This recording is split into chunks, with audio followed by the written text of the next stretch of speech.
Hello, welcome to Prosperous Living with Toya. This is our book club discussion. We will be discussing the book, Neville Goddard's book, The Power of Awareness. I'm streaming on YouTube as well as TikTok. YouTube is Prosperous Living with Toya. TikTok, Prosperous Living with _T. Follow me on Instagram, Facebook. The link tree is in the bio and in the description on YouTube. We are covering chapters 19 through 22. So we'll be covering 4 chapters this morning. We're waiting for everyone to gather in, to come in, like the live, share the live, comment. Likes pushes the live out to others. Hello, Feminine Lux. Welcome, welcome, welcome. Hello, good morning, Cheryl. How are you? Welcome, welcome, welcome. This has been a fabulous book. This has been a fabulous, fabulous book.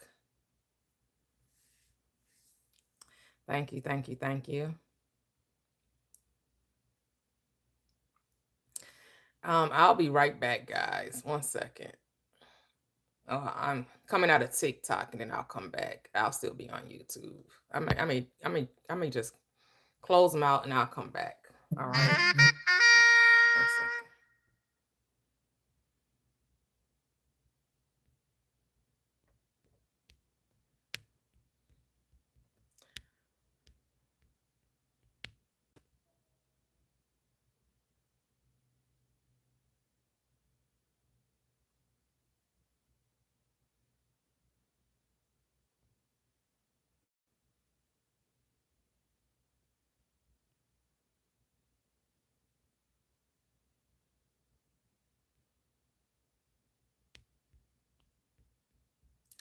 One moment.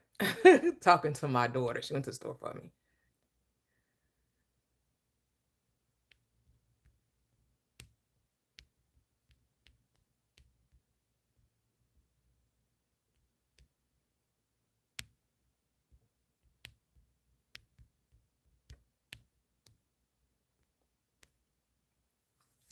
Sorry about that. Welcome, welcome, welcome. Hello, welcome everyone. Welcome, welcome to Prosperous Living with Toya. And today we're doing our book discussion, The Power of Wellness by Neville Goddard. We're well into this book. We're discussing chapters 19 through 22. And so it has been a great discussion. You can catch the recaps on my YouTube channel. Go and subscribe. Go and look back at the previous lives. I do have a playlist for this book as well. You can check out the playlist to go directly into the book club discussion. Hey, hey, hey, Lataxi. Welcome, welcome, welcome. Sorry for that delay, guys.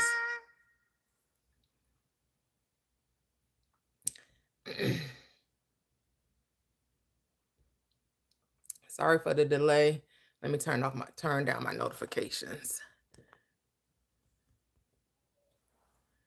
So come on up in the box on TikTok. We come up in the box. You can call in on the box on TikTok, on YouTube. If you're familiar with this book, if you want to understand more about manifestation, you can comment, ask your questions.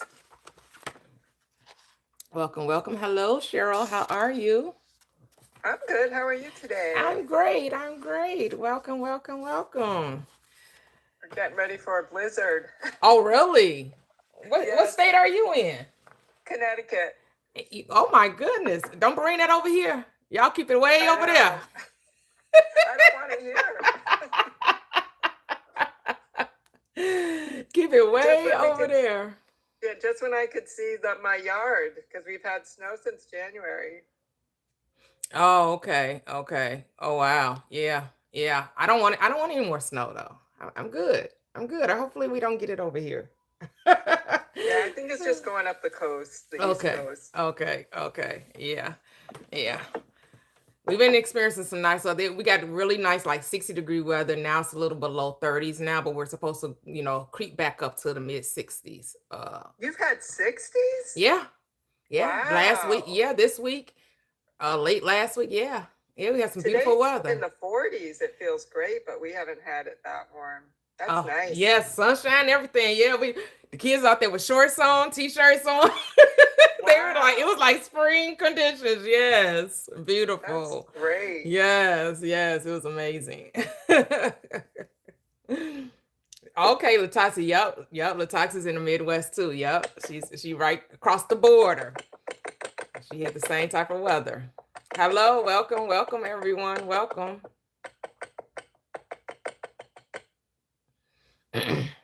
So it's chapter 19 is the essentials. So this book has really been packed with a lot of gems, a lot of reminders, reminding us of how to manifest, reminding us of the power of awareness, reminding us that our awareness is what causes things to come into our experience. And what you want to do is be aware of what you're thinking, because your thoughts is the power. Your word is the power. Your word is the cause. And so it's what you think about, you bring about, you get to have what you say, right? All of those good things. So I'm gonna wait a few more moments. Normally I could try to come in like 10 minutes prior, but I got a little delayed. So we'll wait a few more minutes to let more people gather in to the room and to the chat. Maybe I'll send out some reminders. I'll share with some people to see, remind them that the book club is on and popping for those that may be interested and normally come.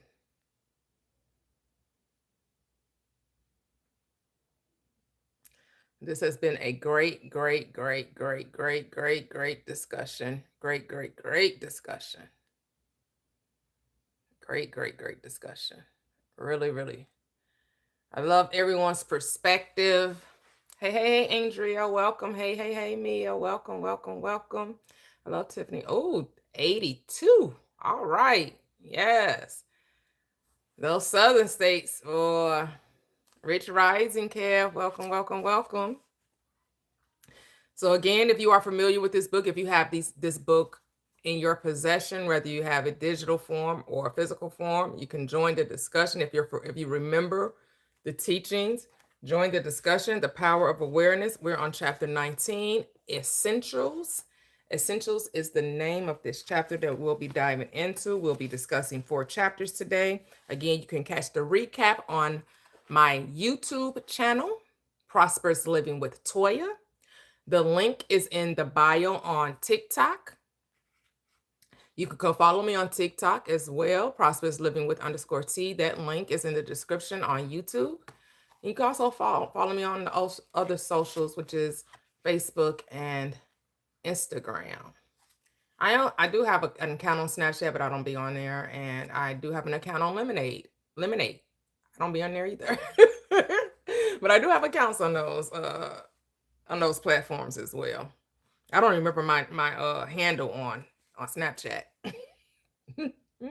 Does anyone use Snapchat? I heard a lot of people make some good money on Snapchat too. Those who have are really active on those platforms. But not I. I did say we were going to wait till 10:10, but I think we're just going to jump right in. People can just come and be a part. Good morning, Latoxic. Good morning, Mia. How are you guys? How are you ladies doing? Good morning, doing well.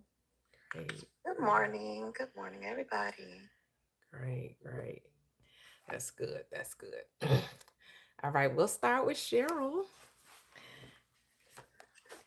Good morning, everyone.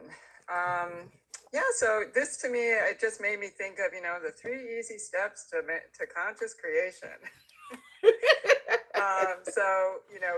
Neville's pointing out, the importance of the burning desire. Like, you really have to want the thing which is just interesting because I think about like how we do create, Kevin always says we're always manifesting even what we don't want. So that's just kind of interesting because there is a yang to that yin.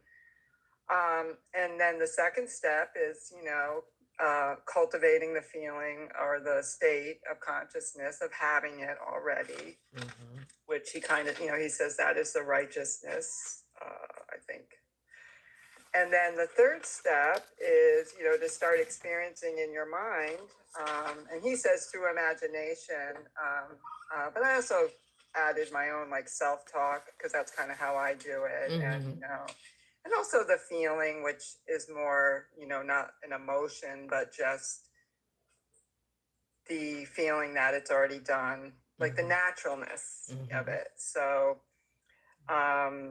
and I also liked at the end of the chapter, like he just kind of says, in, I think the last paragraph, the secret of thinking from the end is to enjoy being it.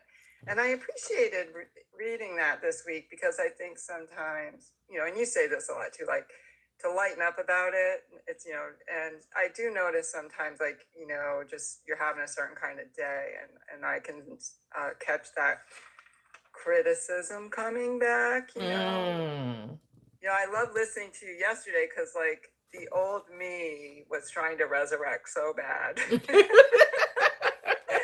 And so, it was good to, like, I read this earlier in the week, but then last night I went back over it. It was just like, yeah, lighten up, have fun, and just change the self-talk. But, sometimes you forget to do some of these things. And that, because, the thing I thought about at the end of the day, I was like, oh, yeah, I can command these thoughts to get the heck out of here, and I was just kind of letting them have their way. But, yeah, this, chapter is, it was really, just kind of like we say, it's repetitive, but I like how he kind of had like the three parts to it in this chapter. And then again, the reminder, just have some fun with it. And so it was, I enjoyed this chapter. Yeah, that's what's that. And I know we talk about the redundancy of it, but it's necessary because that's as children, that's how we learn through redundancy, through repetitiveness, through seeing something over and over again. That's why advertisers know they got to keep putting a thing in front of you. And they got to keep putting it in front of you. And they got to keep putting it in front of you. And they have to keep putting it in front of you. And then eventually, if you keep seeing it enough, you'll want it.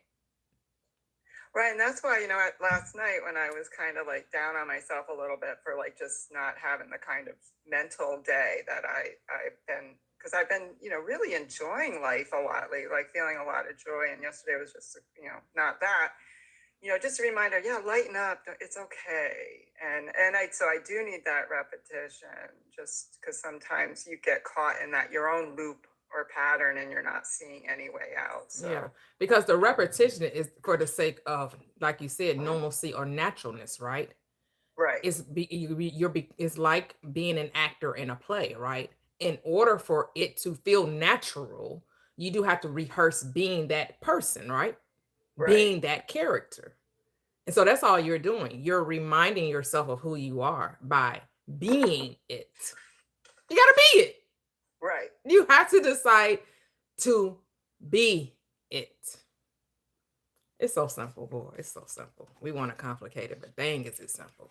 Man, like, was it somebody was saying like it can't be that easy. That's all it is. Like they want to fight the simplicity of it, and there's no reason to. It really is that simple.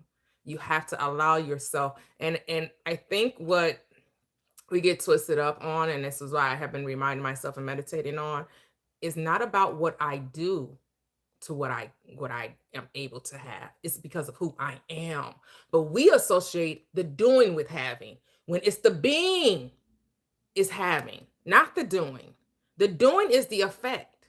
The being is the cause.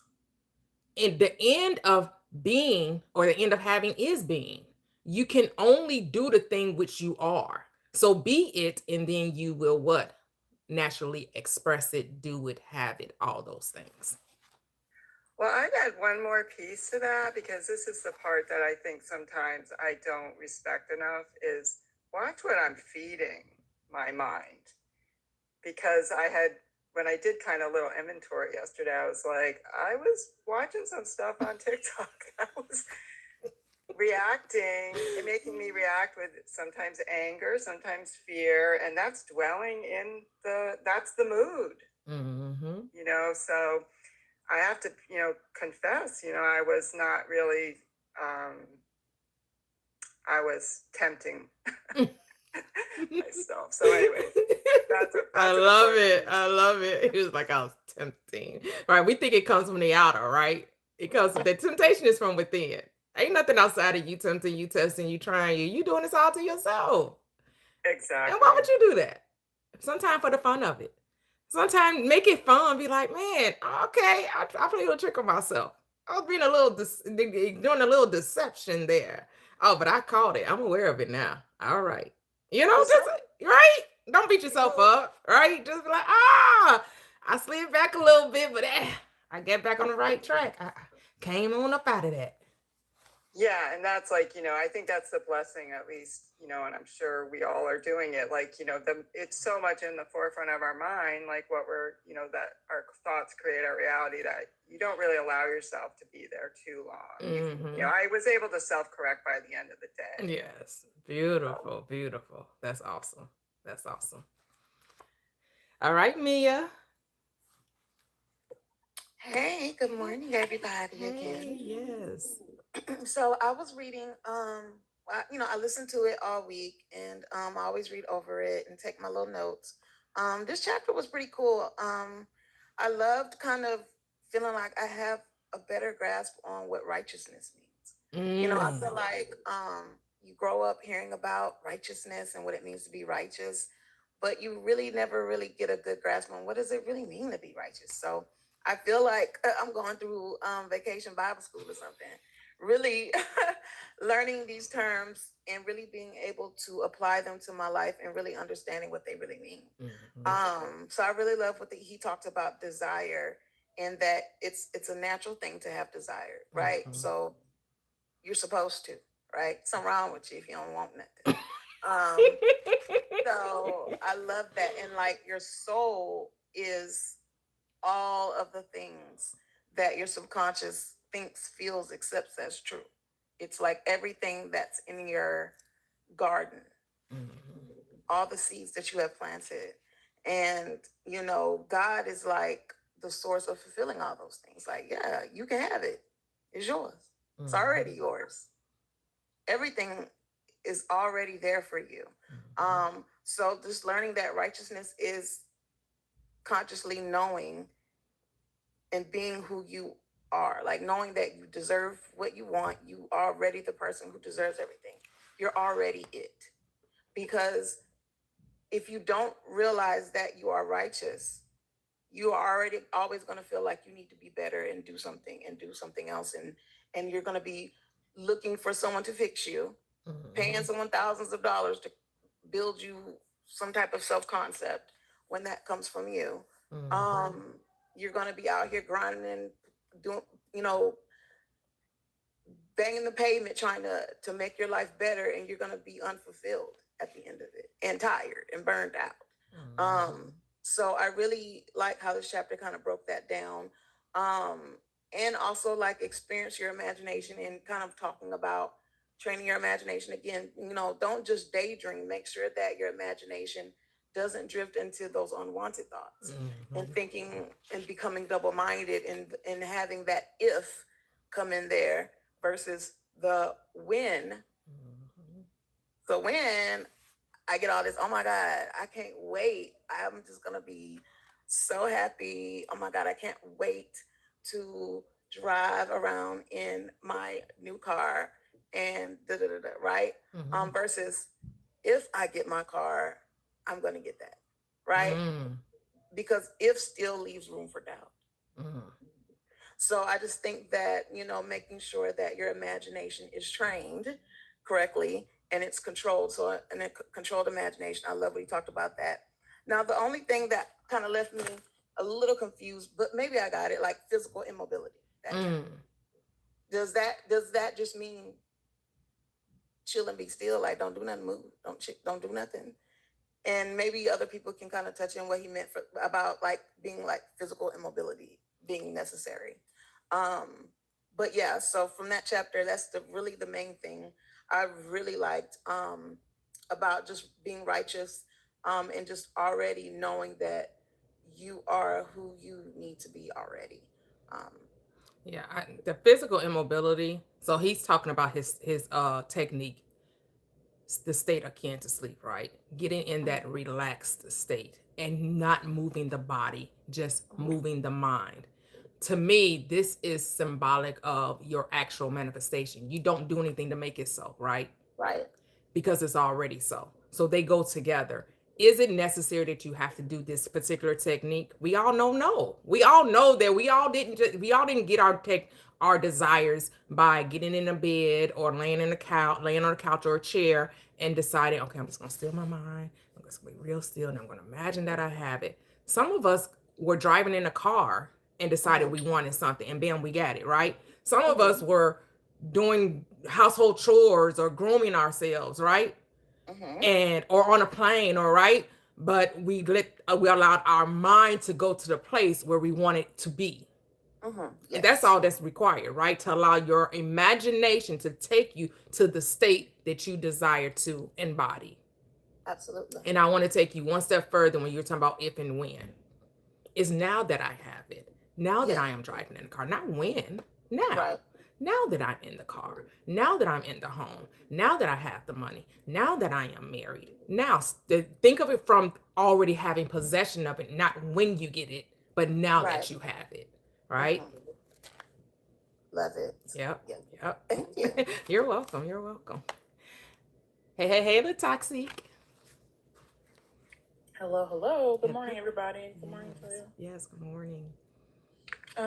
So I was, reading, and I think the things that I like to really focus on is the neutrality of the law. So when he talked about how the law has nothing to do with, being religious or being moral or whatever, it's just like electricity. Like, it just works. It just is. So outside of what me and Cheryl have already shared, that's what I'd like to really, that's what I feel like I'm trying to like dig into my mentality. Like, that's what I feel like I'm trying to like really embed in myself, because I, just thinking about like, I'll give you an example. There's, so I'm in. Wait, hold on. Someone said they were watching from South Korea. Hello from South Korea. All right, we going abroad. We worldwide, y'all. We global. We international. Yes. Hello from South Korea. Yes. Okay, go ahead. Sorry to interrupt you, but I had to acknowledge that. Yeah, absolutely. No problem at all. So long story short, I have a competitor in business, right? So I have two things going on. I work for an agency as a contractor, and then I also have my own business. And in my business side, there's a competitor that I have. And when I first started this business last year, there were all these rules that I read about like what you can do with branding. Like, you're not supposed to mock or imitate a specific brand, and without saying like the brand. Anyway, long story short, so I went through all this effort to try to change my brand to make sure it's very unique and not, related to this particular brand. And then I look at my,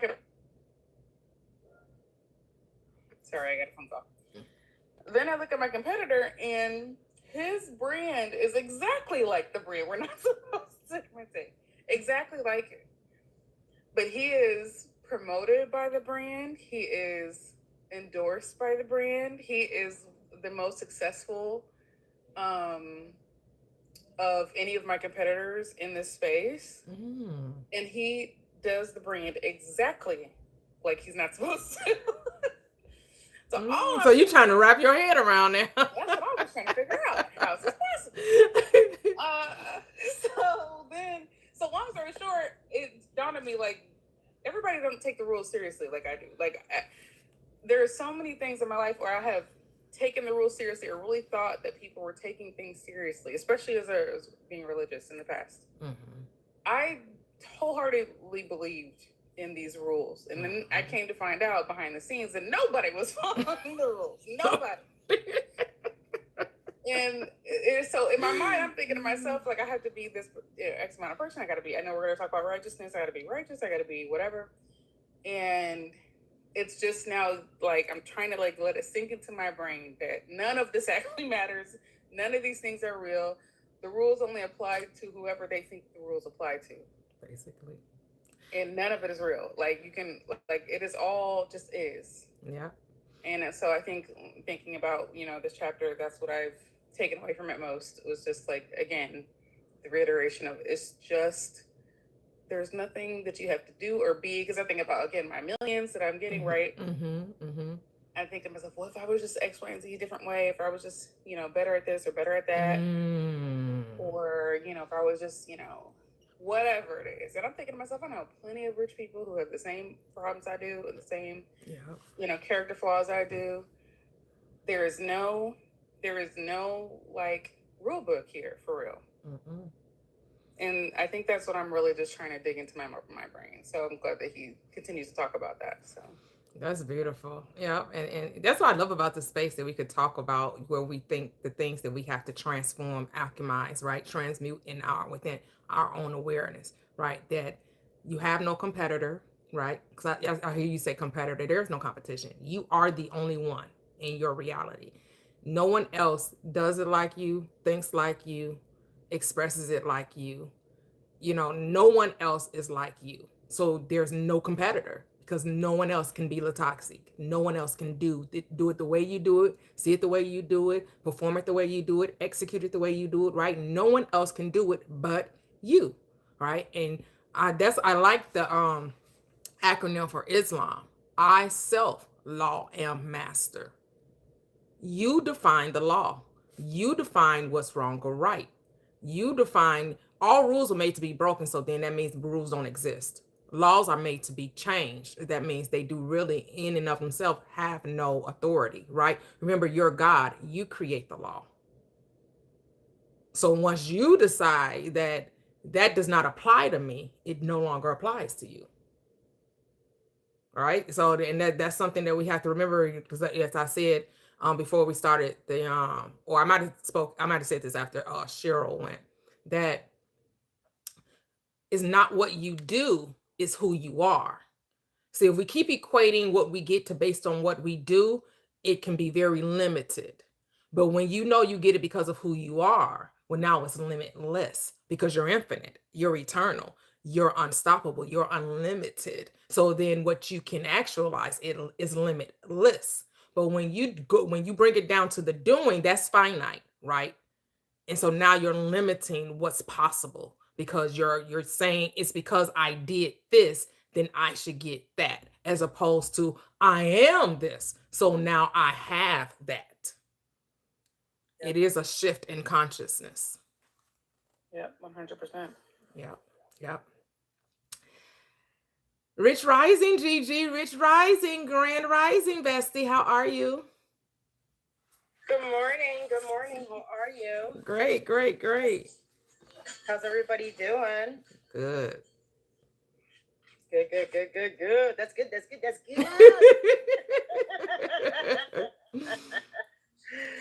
Oh, thank you for the gifts, by the way. I don't know what some of the gifts are, but thank you. Yeah. The essentials. Wowzers. Pretty much essentials. This one kind of piggybacks off of, to me anyway, off of chapter 18.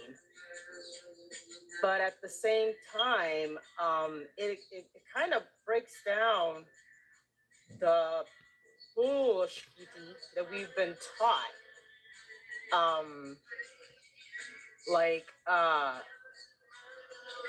Just like how you must have like a burning desire to be the person that you want to be, but at the same time be still and know that you're God and know that creation is finished. And again, he says creation is finished. He repeats that on this book, like at least this is like the fourth time I've seen him. I've seen that in this book. And this chapter is about knowing that you control your outcome. You control it by using your imagination. We've been taught that, like, que sera, sera, it is what it is, when in reality it's not. It's whatever your assumptions or your beliefs are, or out of the abundance of your assumptions, the mouth speaks. Out of the abundance of your beliefs, it's what you're going to experience. And the beauty about this is to know that you can control it. Now, I know he talks about here about the state akin to sleep. I never knew what the heck that was. I had to look that up a couple of times. What the heck is that? A technique that he teaches. People love to live by it. They think whatever Neville says is gospel, but he didn't come up with this. This is something that they realize is psychology. I don't know. You have music in the background, Gigi? But like I'm talking. Yeah. Hang on a second. Because Dr. Joseph Murphy talks about it too. It's something that psychologists discovered. I think they said in French. They had did some research and discovered that the quickest way to get into the subconscious mind was to be in a state of drowsiness, which is right before bed or right after you wake up. That's when your conscious mind is still not at full alert, and so that's the state you want it to be in, so you can go right into that subconscious thinking, which is the womb of creation, which is going to help you transmute or alchemize that new state quicker. People like that quicker, but instead of quicker, let's say easier. That's the easiest way for it to seep into the subconscious, and it becomes your new way of thinking. But to me, it's like, I think you can do that anytime. Like you were just saying earlier, whether you're driving, going for a walk, cooking, just whatever, you can do it at any time. I don't think that subconscious is saying, they're saying, okay, yeah, the only way you're gonna really tap into me is if you're sleepy. Because I mean, sometimes I've tried to do his a state akin to sleep, or however you call it, and it'd be called the state of snoring. So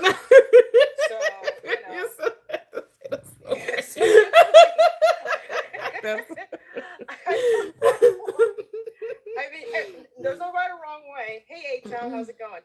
There's no right or wrong way to do it. Okay, that's just his way. Yeah. But like for me, I get into like meditation or prayer, and even with that, I had to kind of train myself not to, doze off. You can do it at any time. It's like, I mean, it's like, you could be watching TV and think of something, and boom, it shows up. So you can do it at any time. It's like the subconscious never slumbers. So, I mean, I found myself talking to this chapter. I was like, I guess talking to him through his spirit, and be like, okay, yeah, dude, that works for you, but for me, and I've tried it, and I've fallen asleep. So I'm like, okay, we're just gonna. That's his way. That's cool. We're gonna do it. I'm gonna do it my way, and everybody else do it your way. Do what works for you. Yeah. But he lays out here the 3 points. Desire, that physical immobility, which means be still, do nothing. And as you be the desire, you automatically will start doing what you would normally do, being that person, not even realizing that you're doing it. Like I always give the example of, when I play the guitar, I didn't say I will play the guitar, I'm going to play the guitar. I'm like, no, I play the guitar. I'm an amazing guitar player. I'm an amazing keyboard player. I'm an amazing songwriter. Songs come to me easily. I've heard singers say, oh, this is so hard for them. And also, well, maybe it's hard for you, but it's super easy for me, because lyrics and music just come like that, like that, like that, like that. And then I wonder why at 2 o'clock in the morning, 4 in the morning, 8 o'clock, any time of the day, songs are coming at me. And I'm like, why am I being bombarded by all these songs? And then I ask myself, well, of course, I tell myself I'm an amazing songwriter. The songs come to me easy. Like songs and lyrics are always coming to me. Hello. Yes. And it just automatically happens. So it's like, be still and know that you're God, meaning that you don't have to do anything to the 3D, to the outer, to make it happen. Yes. All you have to do is just be that person. And the moment you be that person, you automatically start doing those things and assume that you already are that person. You know, like a person that works out, you know, they say, I'm in shape, I work out, I feel good, I feel healthy, I have muscles, I have this, I have that. And I don't have to work out that hard. My muscles automatically build up or whatever. I can eat whatever I want. My metabolism is fast. Yes. And all of a sudden you wonder, oh my God, they just ate like 2 donuts and they're like a size 6. And yeah, because they're assuming that person. So it's like you don't have to force anything. Like when he says, to me, at least what I tried to understand about physical immobility, meaning that you physically don't have to do something to make your desire happen. Yeah. You know, it's like, okay, like if you want to be like an amazing I don't know, actress or something like that, you don't have to take like all these acting classes, then you're an actress. You got to do all these plays, then you're an actress. Right, right. Assume that you're the actress. I'm an amazing actress. I have an Oscar, blah, blah, blah. Roles come easy to me. It's just like Jim Carrey did the same thing. Jim Carrey said, I'm an amazing actor.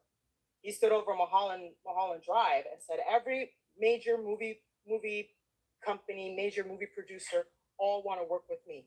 They all want to hire me. So why was he getting all these roles? Why was he getting all these movies parts? Because he was out there grinding? No, he assumed that he's an amazing actor. So the moment he assumed it, it came to him. I'm not saying that you don't do nothing, no. But it's like what it's saying is that you don't have to go out there and get it. Why would you have to go out there and get something that's already created? Why would you have to go out there and look for something that's already done? So that one really rocked my world when because I had to read that one. I understand where Mia was coming from with that. I had to kind of like understand that one. Wait a minute, let me read it again. And then I just said to myself, okay, what are you trying? I just talked to myself, what are you trying to tell me with this? And then that's the analogy I got, that you don't have to do anything physically to the 3D. So like if your boyfriend is being a ding dong, you don't have to physically make him be a good guy. Just see him as a good guy on the inside. Yeah. And he'll eventually transform because he's in your reality. Yep. You're the director of this movie. Yep. So yeah. Beautifully said. And yep. And then well, I mean, I can go on forever with this chapter, but I'm going to let my boy Kev go. I'm going to land my private plane. All right. That private jet. Let's go. All right. It's in the hangar. Yes. Gorgeous. She looks like a pair of shoes. Look how pretty she is. Yes. All right. Rich Rising, Kevin. How are you? Welcome.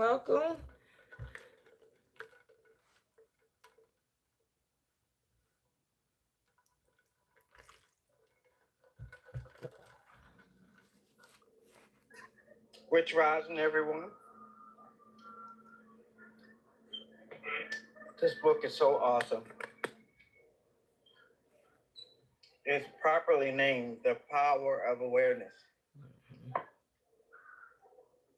It reminds us, I'm sure you heard me mention multiple times, that we don't need to be taught how to manifest. That manifestation is who we are, thus is what we do. And our imagination is how we live our life. Living in the end is the awareness that your imagination is real, like thoughts are things. Your imagination creates your reality, because the only reality exists is your imagination. Everything is spawned from that. You may see me put in the chat constantly that all is mind. And this book reminds us how true that actually is. Everything is mind. There's nothing to create. We're not creating anything. Those things that we desire already exist. It's how they harden into reality, our reality through our awareness. Because it's not able, or it's able to be controlled once we are aware of it. It's not something we're learning new. It's just new to us through our awareness.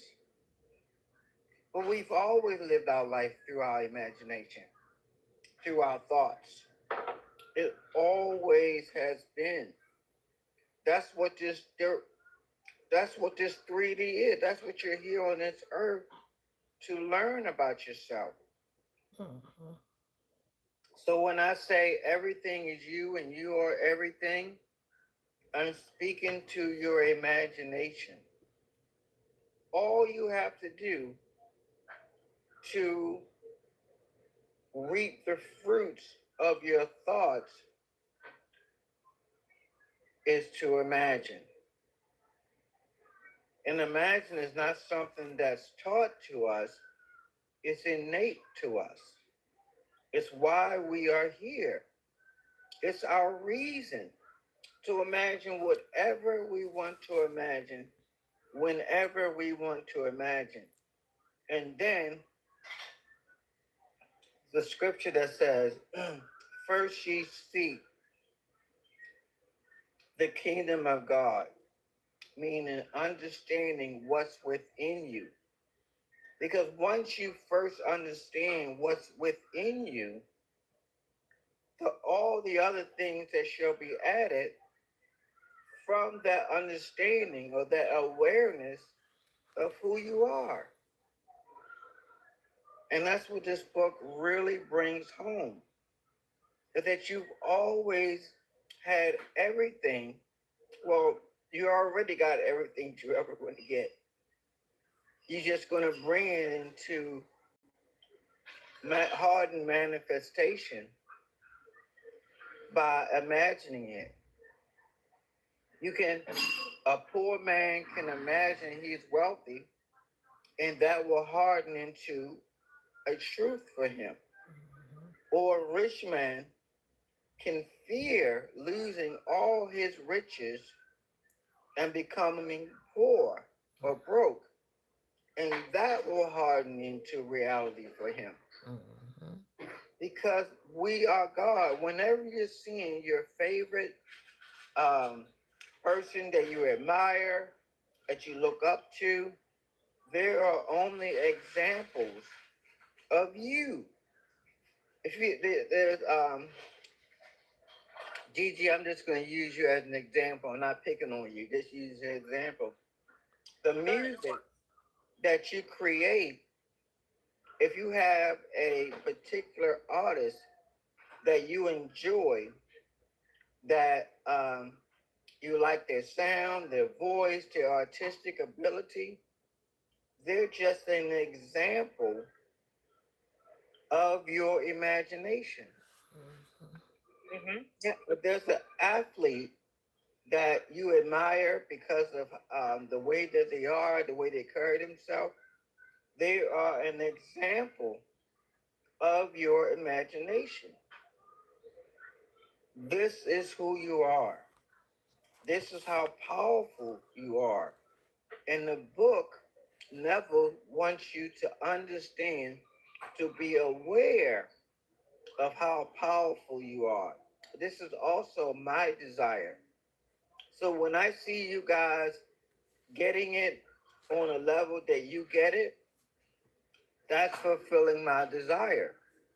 My desire is for you to embrace and lean into how powerful you really are. I land my plane. All right. All right. Thank you. Thank you. Thank you. So he talks about the 3 steps, right? And so I equate this to the 4 steps I talk about in the recipe for life, right? Based off the script Mark 11:24, therefore I say to you, whatever you desire when you pray, believe you receive it and you will have it. We know the fourth step is not a step, it is the step of stillness, right? Of allowing it to come because it's already yours. So the first step per Neville, desire, which is decide, right? Step 2, physical immobility, which is your prayer, your acknowledgement, your recognition that the thing you're desiring already exists. Step 3, assume the assumption of the wish already fulfilled. This is believe. You have to accept the reality of your desire. And then he doesn't say step 4 because the moment you decide is yours, it is. That's why the script says the moment you believe you received it, then you get it. Why? Because you already have it. Because it's already yours. It's about acceptance of the end wills the means to that end. The moment you decide it's yours, the things that need to happen to bring into your experience happens automatically. And so we have someone new on the panel, All Birds. Hello, how are you? You can unmute. Hey, how's everybody? Rich day to everybody. How's everybody today? Oh, we're great. Thank you. Thank you. Are you familiar with the book? Sister, to be honest with you, I have not read the book yet, but That's I'm very okay. excited to now read it. Oh, okay. Okay. Um, Okay. Because this has been my journey. This has been my entire journey, the last 2 years. And I'm gonna tell you, the place that I got stuck for a while, and I feel like I've overcome it. I'm very Yeah. excited about it. Okay. Was standing in my own way, meaning I would know this stuff, do this stuff, but I would try to fight myself with it. I wouldn't let it flow. I was always trying to control it, meaning make it happen instead of just letting it come in. And that took a minute for me to get. But once I really got that, just to let go and let it come to you, it just started flowing in. Everything just started working itself out. Beautiful. Beautiful. Beautiful. Love it. Yep. We just got to get out of our own way. And so, with that being said, we're going to go to chapter 20, righteousness. I know a lot of us already touched on that, that state, understanding what it is and how Neville really brings that full circle and helping us remember what righteousness is. It's not a morality thing as we were taught in churchianity. We understand that righteousness takes on a whole new meaning when you understand it from a metaphysical perspective. And so we'll begin with Cheryl again. You know, this chapter was really helpful to me with the word righteousness because I think before I equated it mostly with just right thinking. But honestly, like, I feel like even like in real time right now, like there's just something really clicking with me about, you know, for myself. And, you know, Neville says, you know, one of the greatest pitfalls is attempting to use the law of assumption, you know, basically by focusing your attention on the things you want, you know, the new home, better job, you know, bigger bank balance. And then he says, you know, that is not the righteousness he's talking about. You know, he's saying it's the feeling of already being the person you want to be.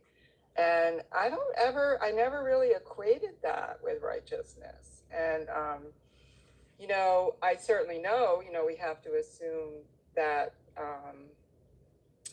or embody that and get to the naturalness of it. But you know, I think for me at least, like I spend a lot more time like with my thoughts, you know, than I do, you know, really getting into the natural feeling of something, you know, and so it just really like, I was like, you know, flashing lights were kind of going off, you know, reading that part and, you know, and what everybody's talking, like what you were talking about, you know, assuming the feeling and, so I was really, just really like, I think sometimes, at least for me, because I am so much in my head, like I really need to get out of there and get more down into the heart space of it all. So that's just really like, I'm kind of out of lost for words right now, because it's almost like all of this is making, like, it's just, you know, like something just hits you and you're like, you're really getting it for Like they for say, the yourself. aha, the light bulb moment. Yeah. And realizing, you know, just that was a piece that, even though I knew it intellectually, because, you know, someone said something one time when we first started the book group that stuck with me, and she only came up once, but she talked about like what your baseline is. So you can think all day about the things that you want, but like when you're in your kind of unconscious, like just going through the day, if you're at your old baseline, even thinking like the positive, so-called positive thoughts, like that is not really, like, that's not enough. Like, and so the embodiment is almost like, you know, in the other chapter where Neville uses electricity, it's like the juice that, you know, helps bring forth out of, you know, creation, helps bring it right to you. Like that's the magnetic. Yeah, because what do you naturally default to, right? Which is your baseline, right? What do you naturally default to? That comes with ease and effortlessness. And that's what you have to be aware of. Because when you're not thinking about it, when you're not being conscious of the thought, where do you return to? Because that's who you are. Right. And you want to, the natural default state to be, well, I'm innately abundant. I already have everything. I'm not trying to get anything because I possess all things. That should be the default state. They're not trying to get anything. I already possess all things. I already have everything I could possibly need or want. And if I don't have it or want, it's not because I can't actualize it. It's only because I'm deciding not to experience it. Yeah, and I see that kind of right now as like the missing piece. I mean, I think I do it, but I think I need to be more aware, more, you know, just have more awareness on what I'm feeling, and not just, because I focus a lot on my thoughts, because, you know, I tend to have a lot of fear. So like right now, I'm just really like trying not to go into fear, you know, like keeping those thoughts, but I got to take it down to like the heart, kind of like the feeling of it. And so yeah, this has been really helpful to me today. Yeah, I like that you said trying not to do a thing, because when you try not to do it, you do it, because there's no not, right?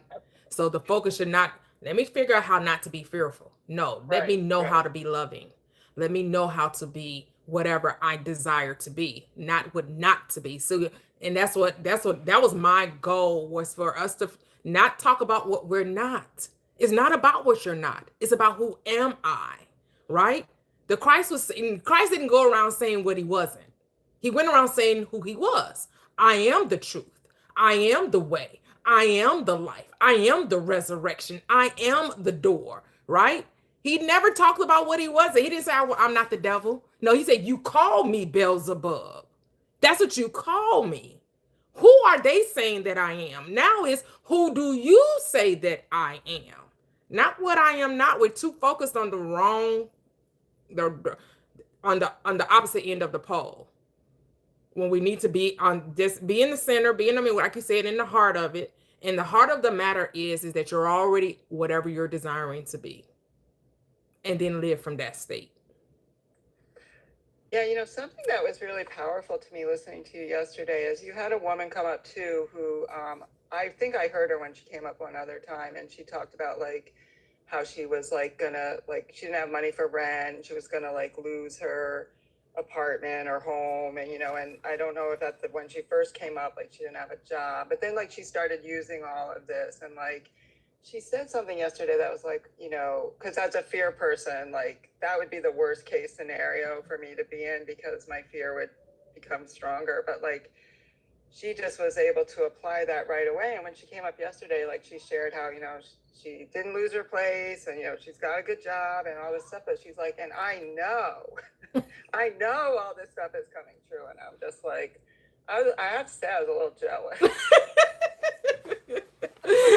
And nothing wrong with that, right? No, but it just showed me like how, like, and I think that's why it's connecting now, the righteousness pieces, because that's kind of showing me that that is an area that I think I need to put my focus on more.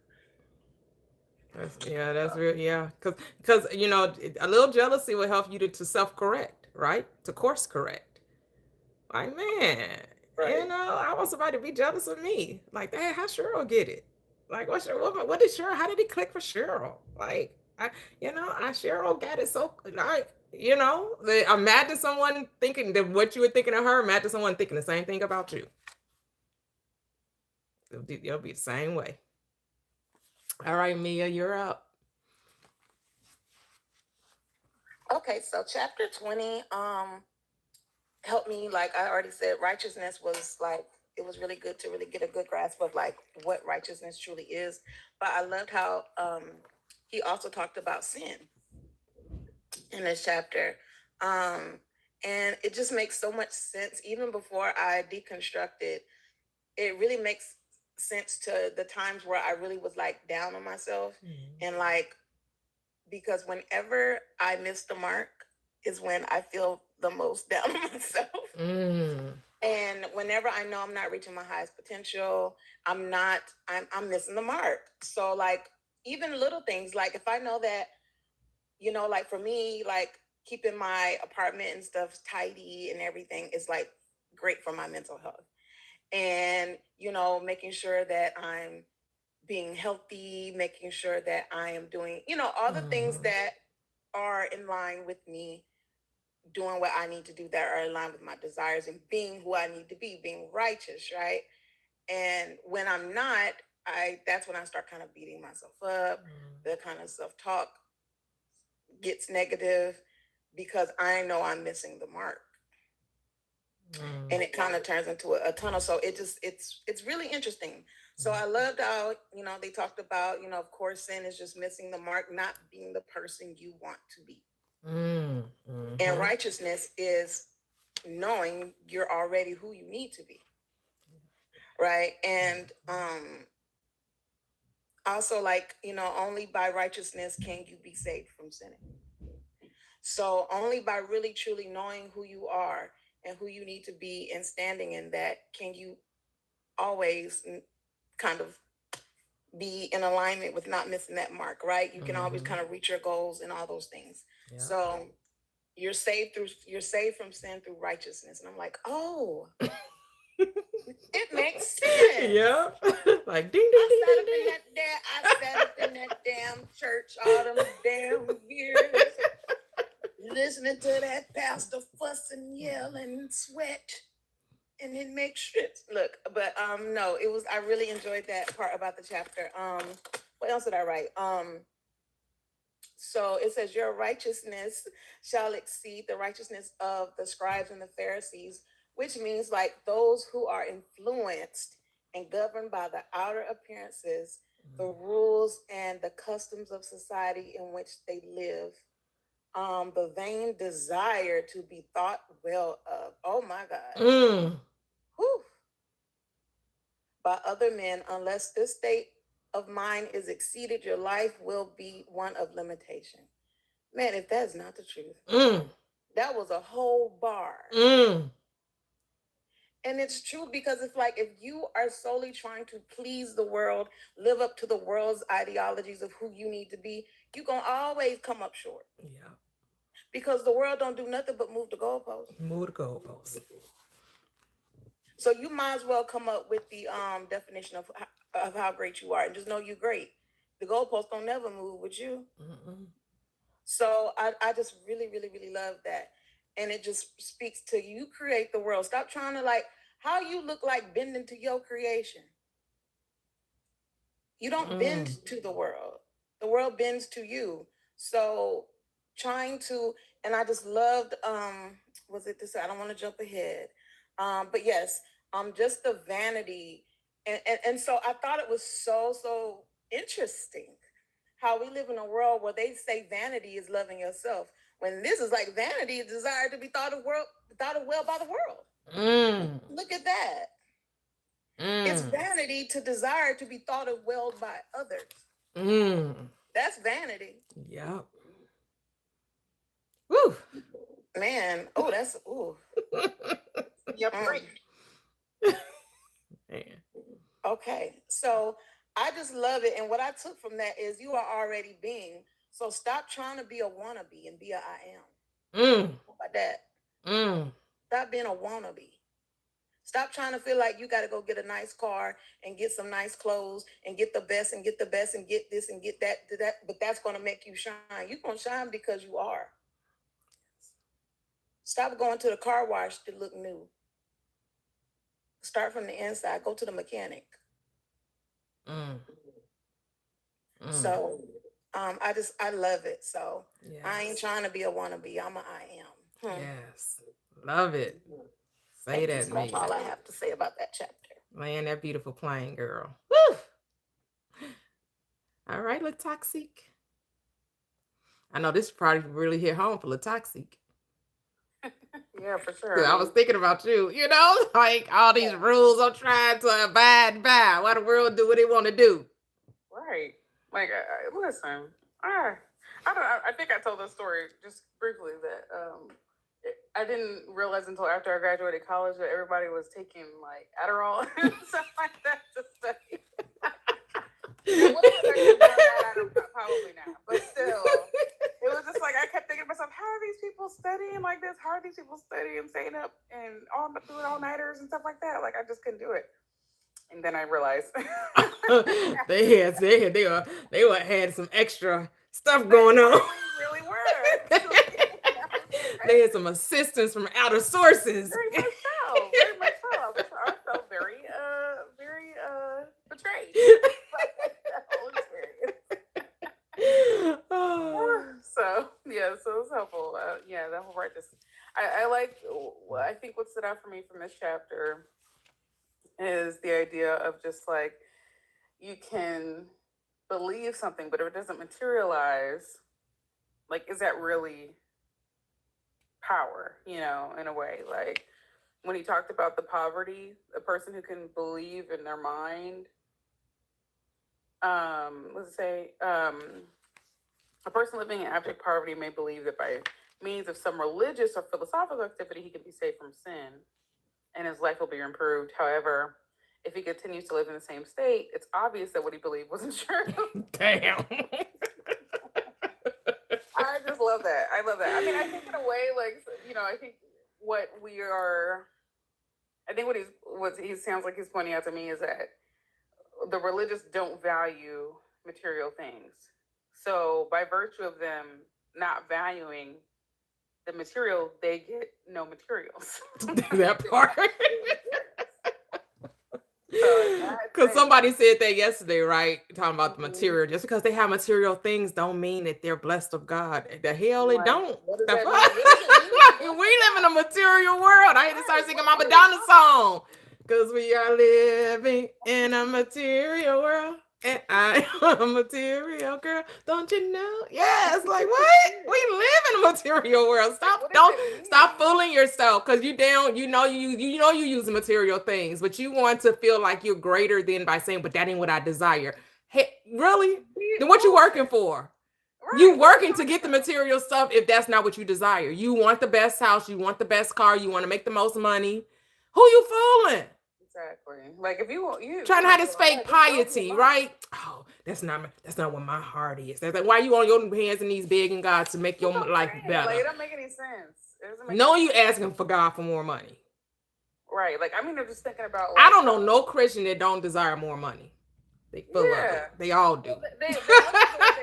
They have to say that. Well, it's just by God's will that I'm a pastor of this mega church and make millions of dollars a year. It's just God's will. It's God's will, though. God willed it so. Favor ain't fair. Prosperous because obviously I am God's chosen. Because favor ain't fair, right? Favor ain't God favored me. I'm so sorry for you. Yeah, that's a Friday discussion. But yes.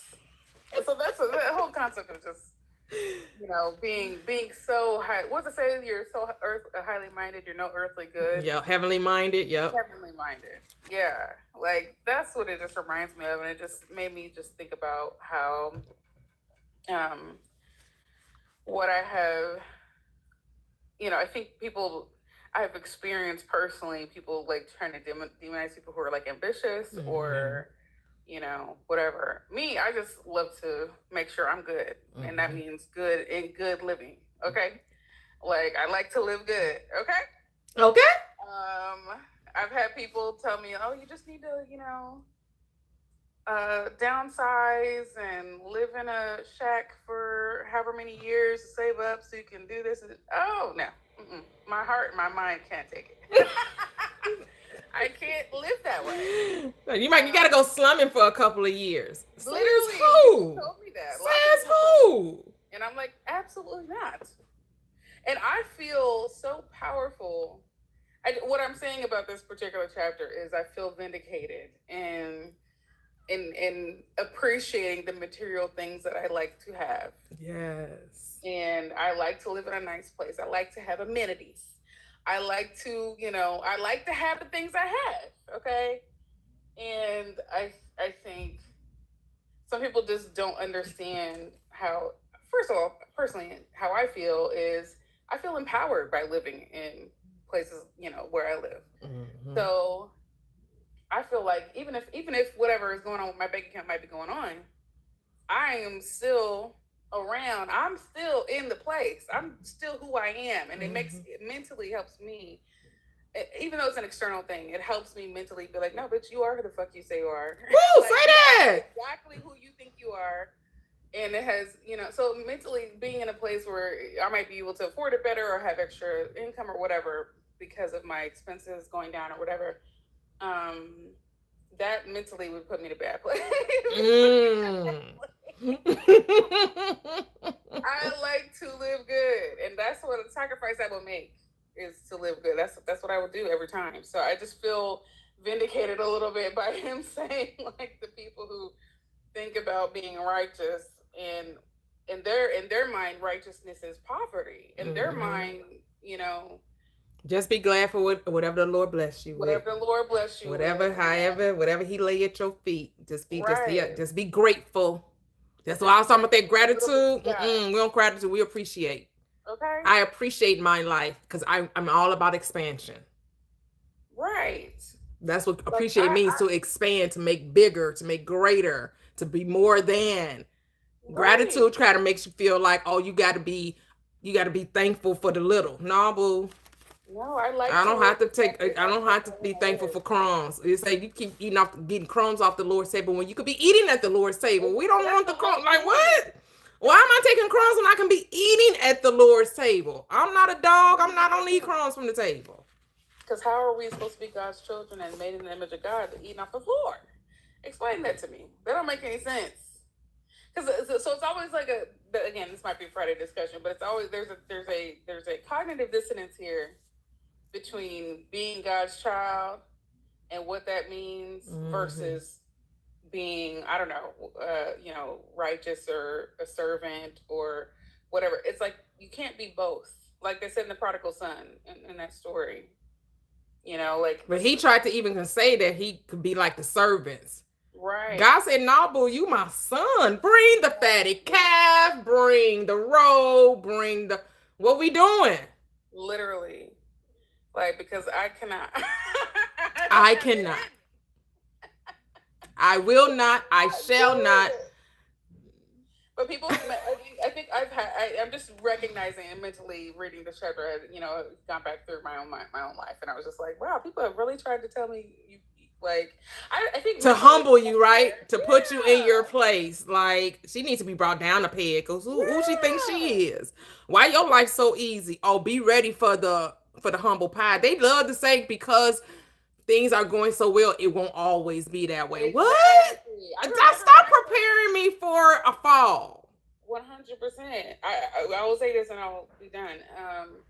When I first got my old job, like 5 years ago, I think I told you about that, how I manifested my my salary for that.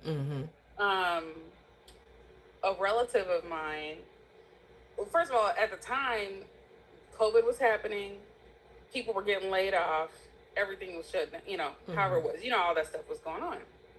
And I had just started, like I literally started like 2 months before all the COVID stuff happened. And my relative was like, so they didn't lay you off? And I was like, no. And she was like, well, usually it's the first in, first out type of thing, first one in, first one out. And I was like, well, no. And I didn't get laid off, but until years later, Mhm. and I'm doing better now than I was.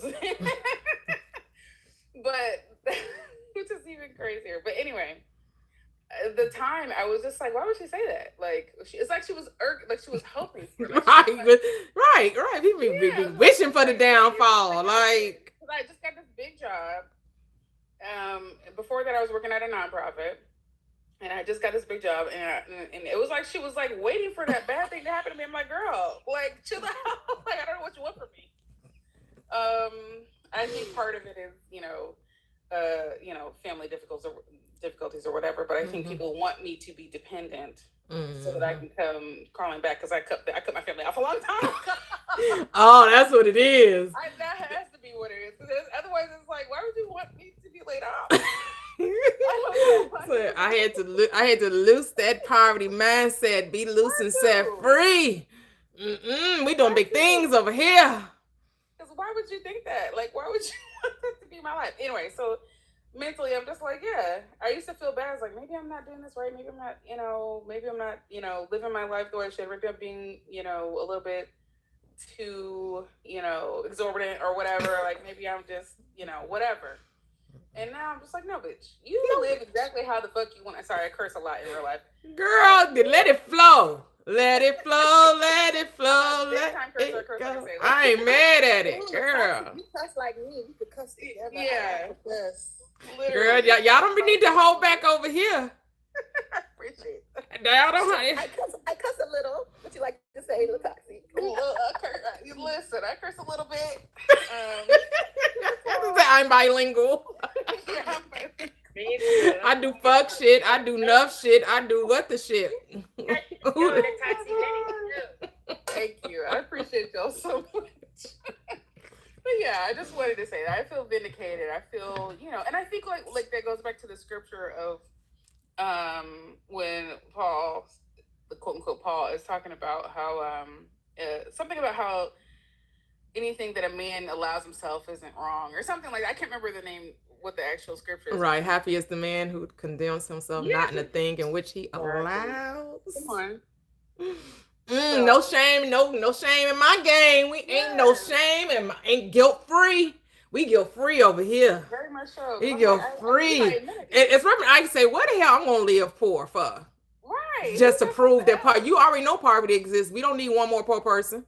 Come on. We need more or less poor folks. And what did Jesus say? The poor will always be with you. Okay. He said the poor will always be with you. He talking about poor in spirit anyway. But that too. He wasn't talking about material things. He's talking about because the Bible all throughout the script telling you how to more. Amen. and I think culturally too, this when I think about, so I was, how Lunar New Year just happened this past week or whatever, and someone had said that the phrase that they tell you for Lunar New Year, I can't remember exactly how to say it, but they basically said the phrase is basically, I hope you get rich. Oh, okay. And that's what, I don't speak Mandarin, but that's what they said. And I was like, see, it's other people understand. Lots of other cultures who are not Christian based understand. What did Paul say? Beloved. Come on. I wish above all things that you prosper and be in health, even as your soul prospers. Get out of here with that poverty mindset. Not today, Satan. Not today. Not today, Satan. Very much so.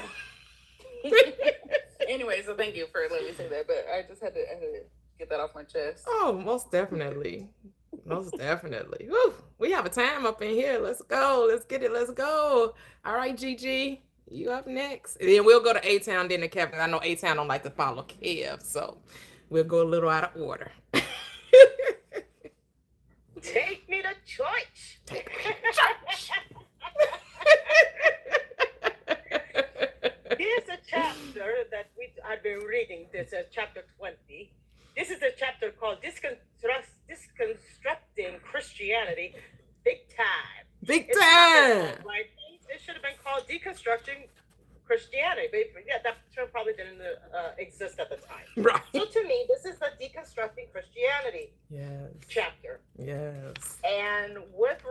righteousness. Ooh, and sin. What we've been taught in church. Wrong. And thank goodness. Because let me tell you, I likes to dance, I likes to drink, I likes to eat pork, I likes to do all these things. And according to church, this was all considered bad. Well, thank God. I never thought it was bad. I don't think so. I mean, it's like, why would God make something, why does something that makes you feel so good be bad? Rock and roll, hip hop music, and everything was bad. It's a sin. Turns out sin means missing the mark. And righteousness means to already be what you want to be. Ooh, Lord have mercy. Woo! Well, when I first saw that in chapter 19, I was like, bullshit. So Neville decided to repeat it to me again in chapter 20. Again, Neville and I were having conversations. You mean to tell me that righteousness means the consciousness of already being what you want to be? And I can hear Neville saying, duh. I repeated it in 2 chapters. I so know yeah. I can. I know I can be what I want to be. Exactly. Wow. I know I can. Wow. Be what I want to be. What I want to be. So, sin is missing the mark. Not to attain your desire, not to be the person you want to be, is sinning. Righteousness is the consciousness of already being what you want to be. It's repeated 3 times. Yep. It's repeated 3 times. So when you're sinning, you're not being who you are desiring to be. And when you are righteousness, you are in the consciousness of being the person that you want to be. So I started reading these scriptures this way. Break off missing the mark by being the person you already want to be. From Daniel 4:27. Yes. My beingness I hold fast and will not let it go. My heart shall not reproach me as long as I live. My negative assumptions will not reproach me, meaning they're not gonna take me off. Yes. Love it. My being shall answer for me in time to come. Yes. So I'm reading, and when I read it that way, these scripts, it made a hell of a lot more sense. And it just took off this, it's just like all this like stuff, all this bullshit, we can curse here, all this bullshit that we've been taught about, oh, sinning is bad, if you want to be something, if you have a desire, it's bad, even though the whole book, the whole Bible talks about desire, talks about that if you sin means you miss the mark, not that you're a bad person, not that you're going to hell or any of that baloney, and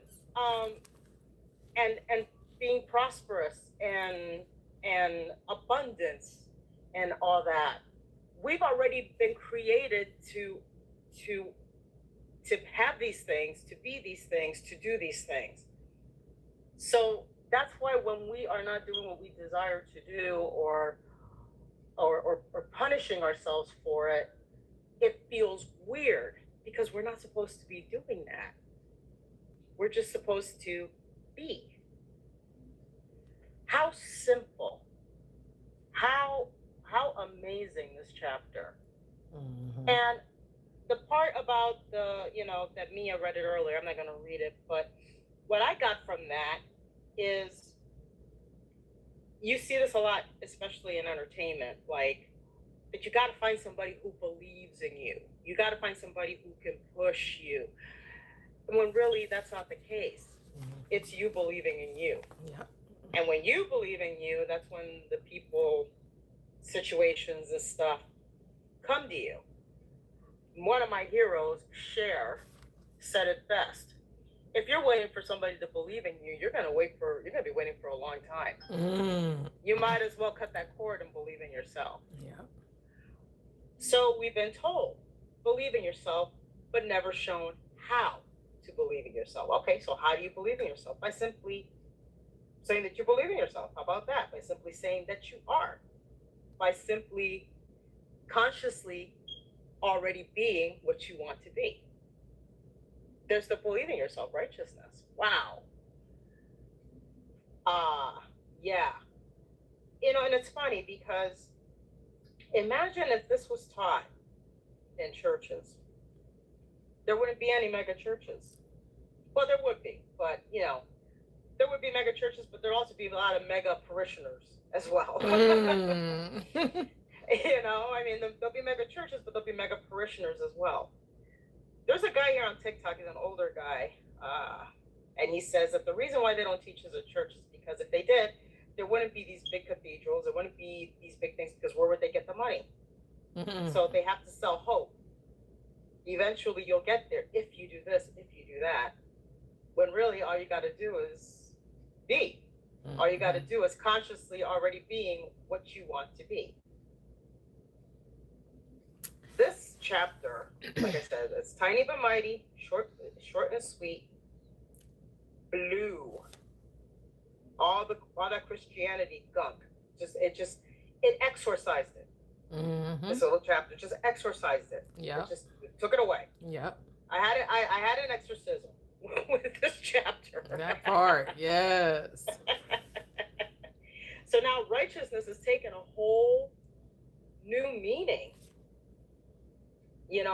And he says here, righteousness is not the thing itself. It is the consciousness, the feeling of already being the person you want to be, of already having the thing you desire. Yes. Seek ye first the kingdom of God, and all your being and all these things shall be added unto you. So every time I see the word righteousness, I'm going to throw in the word being. Yes. And every time I see the word sin, I'm going to throw in the word miss the mark. And to me, gratitude to me is not like, oh, just be thankful for whatever you get. I never really accepted that concept. I mean, they tried to sell it to me so many times, but it does not work. I'm like, why would I be thankful for something that I don't want? Why would I be thankful for something little? No, why not be thankful for something big? Why not be thankful for the things that you desire as if you already have it? Like I remember meeting this lady, she got healed from cancer, and she said that she was thanking God that she had it. And I'm looking at her, why would you thank God for that? I'm like, no, I thank God I'm healthy. I'm thankful that I'm healthy. I'm thankful that I'm in good shape. I'm thankful, for the things that I like. Why would I be thankful for something, because the Bible says, in all things be in thanksgiving, all things be thankful. I'm like, well, wait a minute. Yeah. Okay. And all things, but come on. let's not exaggerate. You ain't gonna be thankful that your boyfriend kicks your ass. You ain't gonna be thankful that your boss is overlooking you and promoting somebody else. Yeah, you ain't gonna be thankful for your car that goes chugga chugga chugga chugga chugga. Because whatever you're thankful for, you're gonna get more of that. So why not be thankful that my boss sees what I'm doing and gives me a raise? I'm always the one getting the raises. I'm my boss's favorite. I'm thankful that I got a car that goes and the cops don't even bother pulling me over because they know they can't catch me. I'm thankful that I got a man that loves me, that cares about me. I'm thankful that I'm healthy. I'm thankful that I feel good. And even just by saying these things right now, you start feeling good.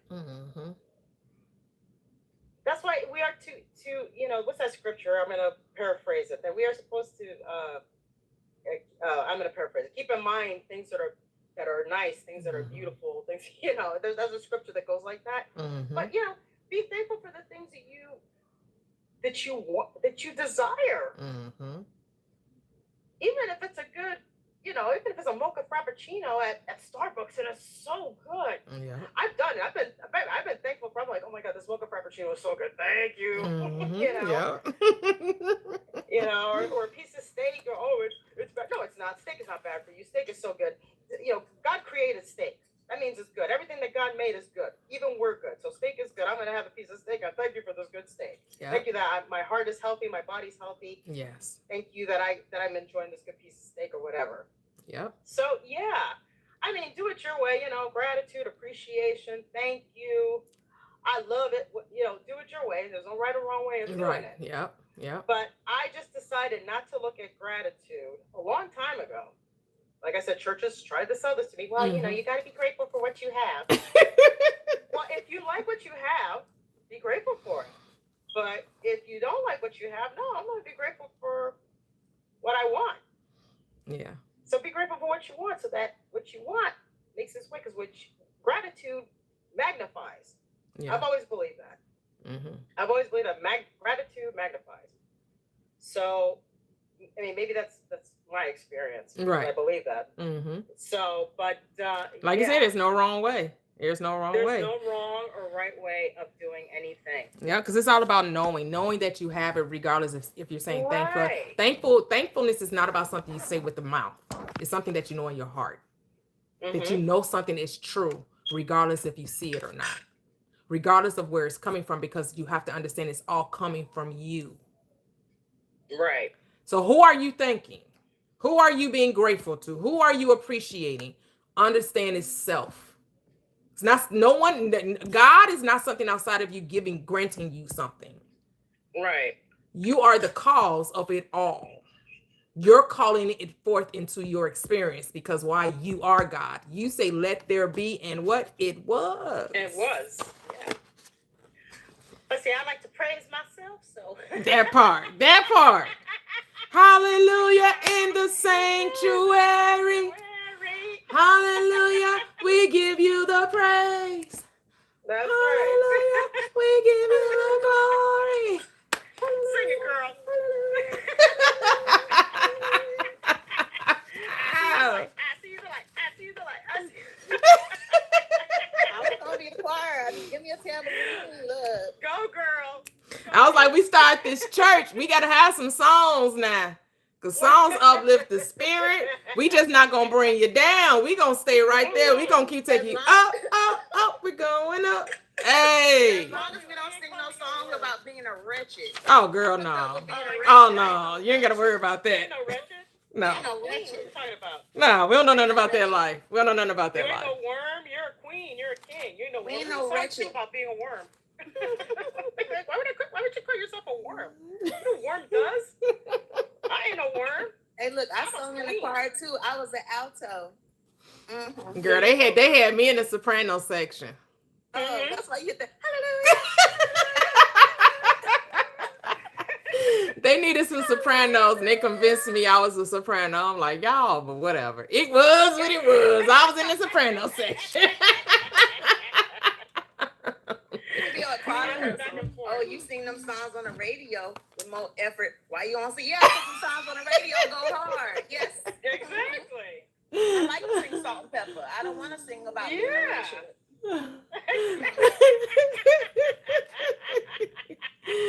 Oh.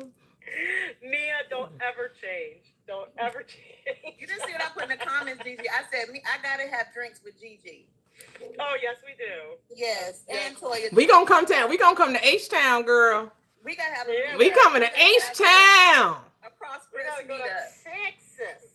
Just don't come in the summer unless you're ready to combust on broil. Oh, I love This is where the lake of fire is. You're so silly. I like the lake of fire. All right. Okay, let's keep it rolling.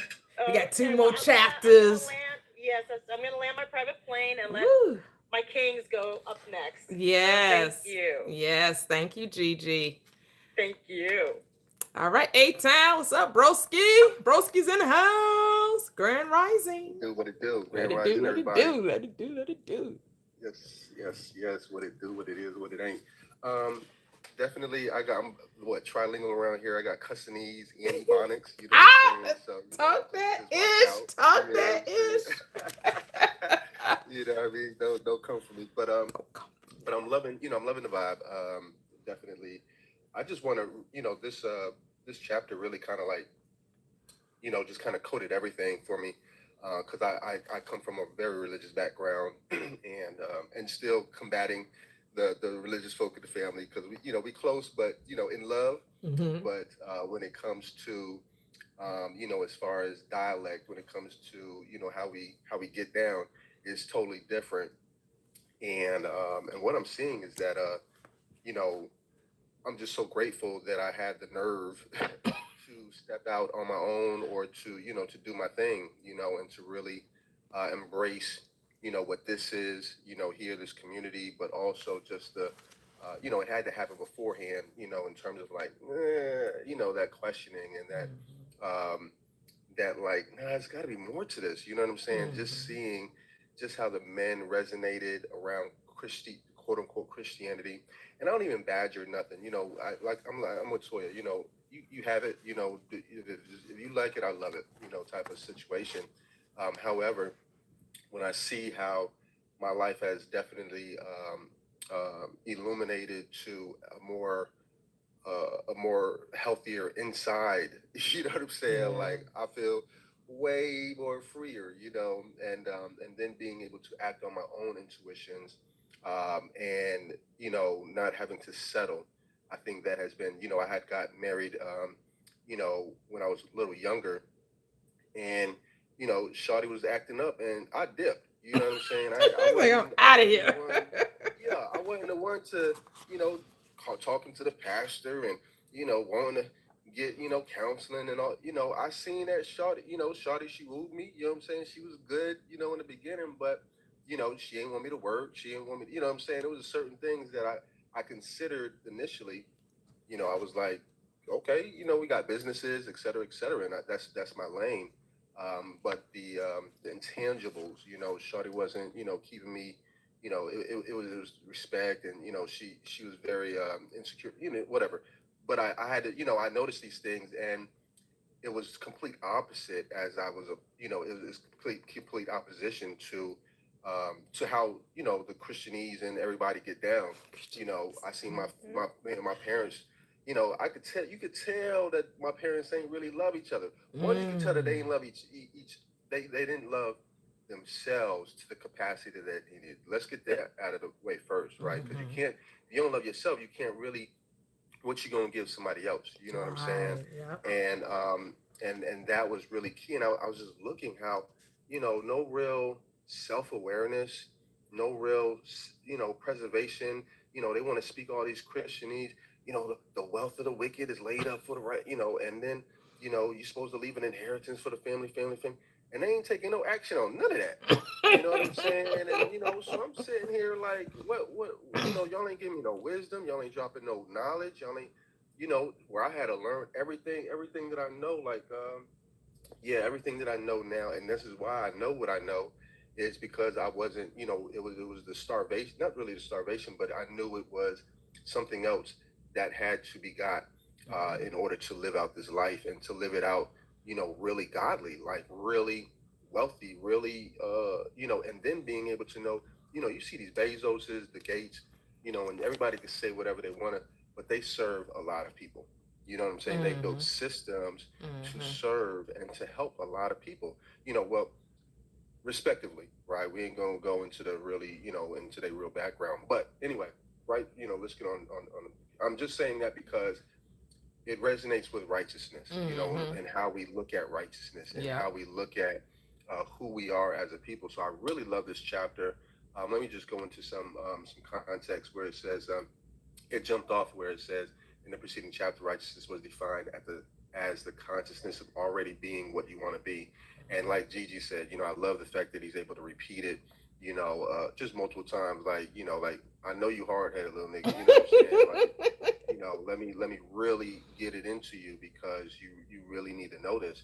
And then and then I love the way Neville just breaks things down, where he says, where he gives you the examples of really pronounced chapters or scriptures that, the pastor is definitely going to harp down your throat. And trust me, I was the one that I was trying to be the super saint. You know what I'm saying? When I know something to be something, and I'm on it. I'm trying to be it. I'm trying to, what I'm saying, I'm it. And I just recognize that about my personality, and which I had to really take back to where I have the exceptional personality where I want to be doing these things, but it was just in the wrong lane. You know what I mean? And with the wrong, with the wrong, with the wrong compass, I'll say. Then let's go. So I love the chapter breaks down. Break off our sins by righteousness. So if we know what righteousness is, and we know what sins is, we understand that it's just really breaking off the undesirable for the desired. Yes. Right. My righteousness I hold fast, and I will not let it go. My heart shall not reproach me so long as I live. So my righteousness, the desire, is what I hold fast. I know nothing outside of my desire. And I love that because the Christianese always wants to tell you what you ain't. Yeah. You know what I'm saying? And I'm like, hey. That's why I'm like, we have to focus on who we are. You got to focus, you got the lens on the wrong attribute. They will have a whole sermon on what you ain't and what's going on and what's, to where, it was just badgery, you know what I'm saying? And I'm just so glad, because I think I had told you, I had my uncle, and y'all keep my uncle in prayer. So I had to take him to the hospital last night, ended up having surgery. They about to cut him up, slice him open. He's got to get colonoscopy, all this other craziness. But I really seen, and this was the church recruiter. You know what I'm saying? And not saying nothing can't happen to anybody. I'm just saying that it's a lot more than just church, than just, that type of lifestyle. And for, anybody on the line, where self-awareness, understanding what real righteousness is, it's nothing about it is what you want it to be, and what you say it is, and it's not what some pastor middleman gives his approach to. And then let me go back in context. So he, so we're in prayer. I got to take care of him, and he's not a nice guy. You know what I'm saying? When I living with him is able to show me like it's more than just church. You know what I'm saying? And and I'm not the one to really just like really give it to people until you rub me the wrong way. And then I gotta go ahead and give it to you. Because you're impressed. But this is like where you get to apply the law. In terms of to show you that you actually are the cause of that relationship, and you get to dictate the relationship through your thoughts. So your uncle will show up as you assume him to be. So if you're going to continue to assume him to be angry, you're gonna get what you think. You can assume that he's something different though, and you'll get that as well. Okay. And this is what you have to understand. You can't look for the 3D to confirm it, because when you cut the chicken off at the head, it still appears to have life, right? So you decided that your uncle was this. He may still have remnants of being the old. You're going to have to stick to the script, your new script, the new story that you're telling. You're going to have to, like I would say, that's not what I wrote for you. You got to say it in your mind. That's not the script I wrote. I said you're actually a very easygoing type of man. I said that I'm here to support you. You appreciate the support. You're thankful for the support. Like, man, nephew, I don't know what's gotten into me, but I really see what you're doing. I'm really thankful for that. Whatever you want, you got to put the words in his mouth. Okay. You have to put what you want to see in him, and you'll see it. The new script. Because he be coming for me. Well, that's the story you telling. So what story are you going to keep telling? This is my story. Hey, I'm from that A-Town dirt. It's your story. He just a character in your play.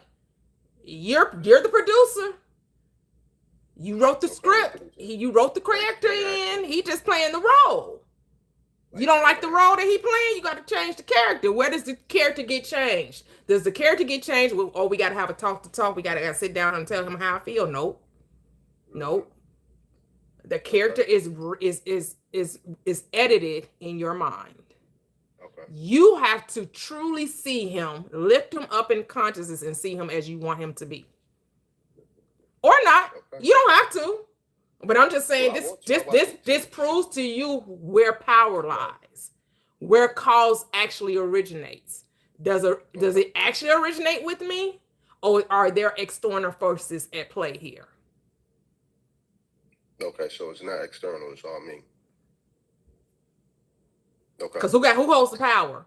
Does he hold the power? Or do you hold the power? This your house. I got the power. I got the power. Nah, that's a bet. That's a bet. Well, we in the editing room right now, and in this new script mode. But yeah, so okay, then that's dope then, because I definitely want to, he needs, we definitely need, he needs to see. Well, yeah, I need to see different, but yeah, he definitely needs a different character, a different role, for sure. So with that being said, yeah, okay, good. That's good. Thank you for that. So my next context was righteousness is the consciousness of already being what you want to be, and so into so also lifting others in the light of consciousness as well. And seeing them how they need to be as well. Not how they need to be, how you want them to be. They don't want need them to to be be, okay. anything. They will be whatever you would say they are. Okay, that's a bet. That's a bet. And then so only by righteousness can you be saved from sinning, and just to keep my desires at helm, at priority. I love the part where it says the successful use the use of the law. And I did have a question too, but that'll be after this. The successful use of the law of assumption would have the inevitable result of an actual change in his life. I love that because it goes back to the previous chapters where in just the assumption alone, you have what you want, and that's the actual pivot that you would want. And then again, like Gigi said, you no longer live in poverty. You no longer miss the mark. And then so my question was, unless this state of mind is exceeded, your life will be one of limitation, a failure to attain your desires of missing the mark. Can you break that down? I think I'm missing something about that. What's Okay, so the previous part we said scribes and Pharisees means those who are influenced and governed by the outer appearances, the rules and customs of society in which they live, the vain desire to be thought well of by other men.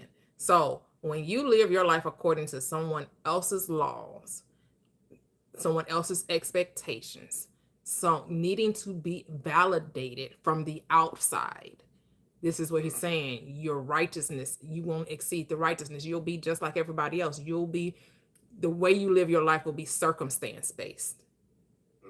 It will be lived from the outer as opposed to the inner. Okay. So unless you assume you're already that without needing confirmation of the outer, right. then you'll never realize your fulfillment. You'll never fulfill your desire. That's why a lot of people, that's why when you hear people tell you circumstances don't matter, this is what they mean. If you're looking for the outer to validate the inner, it will never happen. It's like asking the mirror to smile without you doing anything. Right. I hear that. It doesn't happen. Right. So with your uncle is mirroring you. He's mirroring whatever you believe about him. So you're not changing the uncle. Let's get that understanding. You're never changing the person. You're changing your thoughts about the person. And when you change your thoughts about the person what reflects the thoughts that you're having of them. Okay. Because you don't see people, you see your assumptions of them. Okay. Right? So it's like you have an interaction with me, right? And you can say, oh, Toya, she cool. I love it. And then somebody else will be like, I don't like Toya. She too loud. She too this, and whatever they think of me, right?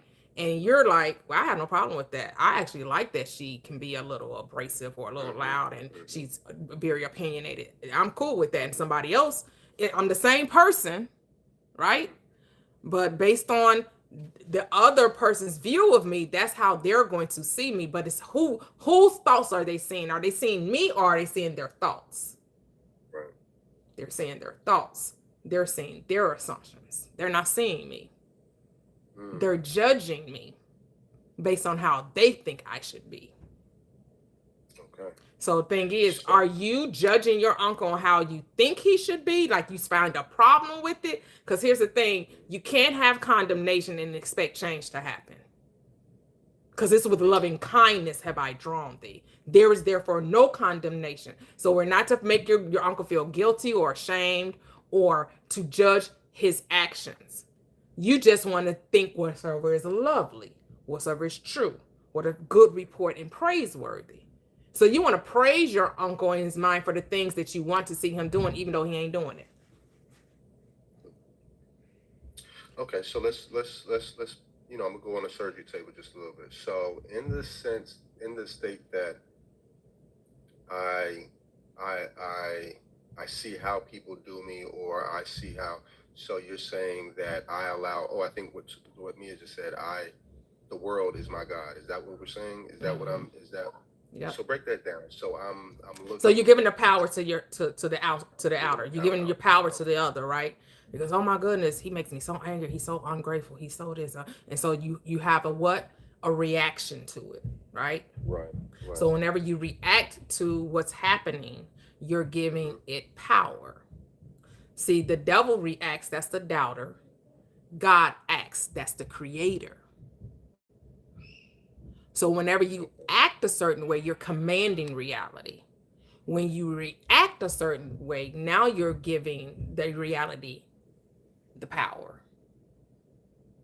Because the external has no power other than you say that it does. You actually have to give it your power. You actually have to say, well, if he was just different, I would feel good. Oh, really? Mm-hmm. So you only gonna feel good based on the way he act? Why are you giving somebody a power? Mm-hmm. Why does your uncle need to be different for you to feel good, or for you to have a great day, or for you to think of him differently? So you said why? So because he could be doing the same thing. He could not change anything about what he's doing, but you know what's going to change? Your thoughts about it. Okay. See, because the moment it doesn't bother you, you will see it doesn't bother you. So then you don't even see it anymore because it doesn't bother you. And he could still be doing the exact same shit he's been doing this whole time. But because you don't need him to be different, you ain't affected by it. But in your mind, you're going to think he changed. Why? Because you did. You changed. So you're going to think he changed. When he didn't do it, he's the same person. He doing the same shit. He complaining, he mad, he angry, he all that. But because you're not bothered by it, because you don't need him to be different, the experience is just going to be different. Why? Because you're different. Because you just aren't bothered by it. So what state of mind is that? Where do I have to be at in order to no judgment zone? We're in a no judgment zone. Mm-hmm. We're not judging. We're not condemning the situation, which means, because here's the thing. When somebody comes to ask someone and say, let's talk about this. I don't like your actions. I don't like what you're doing. I think you'd be different for me to be happy. What are we doing? We're condemning the person. We want them to feel ashamed. We want them to feel guilty. We want them to feel bad. We want them to feel, because we want them to feel like we're feeling so that they will change. That's usually the reason why we have a sit down, a powwow with somebody to tell them about themselves, because we want them to see what we see so that they can do something different.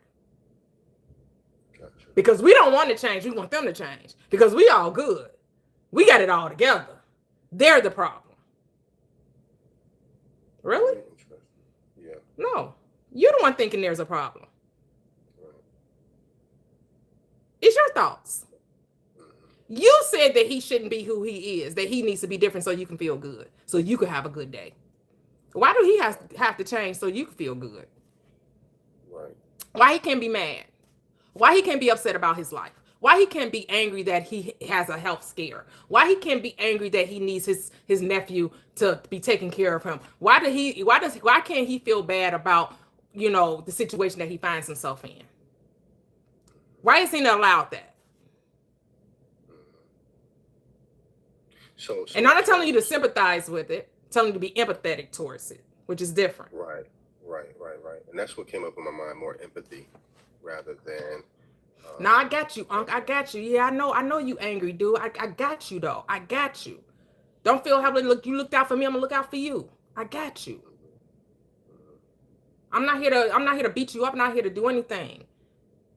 Your health is better. Your health is exactly as you imagine it to be. The God you believe. See, we got to talk to people on their level sometime too, right? But remember, I say I don't come down to you. I don't come down to you. I have you come up to me, and so I'm gonna have him come up to me by me speaking his language. The God that created you, mean tell me that God can't heal you, right? Because he believe in God, right? Yeah. You said if I call on the name of Jesus, I gotta be like Jesus and know that my Father always hears me. So you mean tell me God not listening to you? Well, he may be like, well, maybe I'll sin. We need to ask for forgiveness. If he thinking that maybe God not hearing him because he sinned in some kind of way, then all you gotta do is ask for forgiveness in Jesus' name, right? Ask for forgiveness in Jesus' name, and then go on your way and say, and as you go to sleep, as you go into that operating room, thank you, Father. Thank you for healing the body. Thank you for guiding the hands of those who are going to work on this body. Thank you for blessing the surgeon's hands. Talk to people on their level, but bringing them up to yours. Right. Because you're still talking about the same power. He just thinks the power outside of him, you know it's in him. But it doesn't matter that he thinks it's outside of him. That doesn't matter. It's the same power. You know the truth, that the power is in them. And it's in the doctor. Right? That's where the power lies. Sometimes people need a little hope. And so you ain't selling him hope. And hope really is expectation, the certainty of expectation. You expect him to be healed, and you got to give him that. That's what you give him. But this don't even have to be something you even say to him. This is just something you can do inwardly. Right. But if you think he will be blessed in the hearing, because faith comes by what? Yeah. Hearing. And hearing by the word of who? God. And who's God? I am. So when he hear me, he hear God. Clock that. Clock that. Go ahead, Kev. Okay. We got it. Go ahead, Kev. I can't follow her. You got jokes. You got jokes. You're gonna have to snip that. That's a word right there, Toya. No, that was good. I appreciate that, Toya. I'm over here smiling ear to ear. Me too, Kev. Can I say something real quick? Sure. I just wanted to say, A-Town, you're not alone. I got plenty of people in my life I need to recreate. Okay? You are not alone. I was just talking about my relative. Hoping that I lost my job. So. You're not changing anyone. I know. Yes, you're changing you. Can't change nobody. You're not recreating them. You're changing you. 100%. Change your concept of them. Change your concept of them, and they will miraculously change right before you. Right, because you're not changing them. You're changing you. Go ahead, Mia. You're changing your concept of them. Yeah. You know what I was thinking about the whole time she was talking? I was like, the best example you can give people, because I deal with it all the time, is Donald Trump. I see people all the time that you mention his name and their eyes turn red and they have this huge emotional reaction and this like hate fueled and they're like, dude, what? And I have like an indifference, right? I don't care, you know what I'm saying? And I can just talk about things and, oh yeah, and that was funny. Like some stuff would be funny. Like I'm not, and it's just like, because of how I see it, it's not my world. Mm-hmm. I don't see him. I haven't made him my life a villain. So that's not my experience. Yeah. I don't have an emotional reaction when I see his name or anything. Mm-hmm. You know what I'm saying? Mm-hmm. And that's like day and night, and it's a choice. And it's just like, you like having this villain? What's this doing for you? Because Superman ain't came yet and took the villain out. You know what I'm saying? Mm-hmm. So think of things like that in your everyday life, how easily you can create like literally you have this easily decide how you can see a thing and create a whole life reality for you. Yeah, I think Toya had mentioned too, whereas, or somebody had gave the phrase where everything or everybody is a golden link in my every every man is a link in the chain of my good. Right. And yeah, she's that's so right Florence Scovel's Shin. And my father is older, and I've dealt with parents. My mother passed, and she was very sick, and having to take care of her. And My dad is older, and my dad's a grumpy old man. And I know how hard it can be dealing with someone else, having to take care of them, and they're not maybe the nicest, right? And I think what helps, and maybe because I've worked in the mental health field my whole life, so you have to do, like Toya's like right on the money. It's like how you see them. It's like I see them as children. I see them as, not as their behavior. You don't see them as that. And But I the think thing is, you're the one saying they're not nice. See, we have to understand Exactly. you're How you see saying it. them. You're Exactly. judging it from that perspective. In Yes. their mind, they're just being who they are. This is who I am. Why is that deemed wrong or hateful or angry or Exactly. grumpy because you don't like it? Exactly. So my dad doesn't bother me. Like, I just be laughing at my dad when he'd be like, man, whatever. And he'll be grumpy. I'll be grumpy. I'll just play with him back. And I don't get personally affected by his behavior. And I don't let it change my relationship with him. It doesn't make me mad, and I think that that's part of just how you decide to see because this is what love is. Mm-hmm. Acceptance. Yes, acceptance. You're right. Can you accept him and love him anyway? Because why does the person need to be different for you to accept them? Because here's the thing, do you want somebody to make you over? Don't make me over now that I'll do anything for you. Stop making people over. Change the way you think. That's all that needs to happen is you just need to change you the way you think. Because you can't change anything else anyway. You can only change the way you think. But go ahead, Kev. I know we kind of hijacked your time. No, this is awesome. This is what this platform is about. Let's not lose sight of why we're here. Mm-hmm. This is why we're here. I know the book is a catalyst for helping us think in a righteous way. When I say righteous, I don't mean it as a church righteous. I mean righteous as we're taught through this book. But yes, I relate wholeheartedly what A-Town and the others are dealing with. I have a Kevinism that says, if you don't want someone to get your goat meaning to agitate you or to rile you up or to get you upset, you got to tie your goat up where they can't reach it. A Kevinism. I like that. Oh my gosh, I have so many of them. That's one of them. So if you tie it up where they can't reach it, they still be who they are. They just don't aggravate you that way ever again. Because you don't allow yourself to be aggravated because you put the goat, the thing that agitates, the thing about them that agitates you, you put that away. You put it out of your reach, not out of theirs. Out of your reach.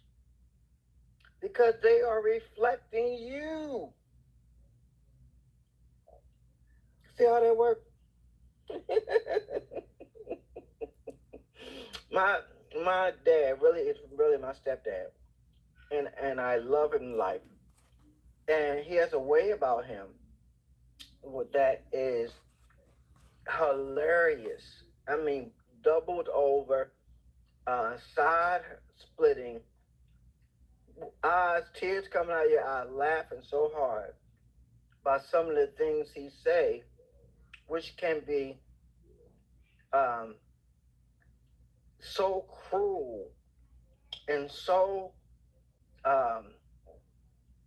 damaging through his words that he is completely unaware of. And the funny part about it is he thinks he's an instrument of encouragement. He said that's his God-given talent. And he doesn't realize how hurtful some of the things he said out of his mouth is. And now, whenever he says something like that, we don't get hurt by it. We double over laughing. I'm not trying to change him. I just change how I see him.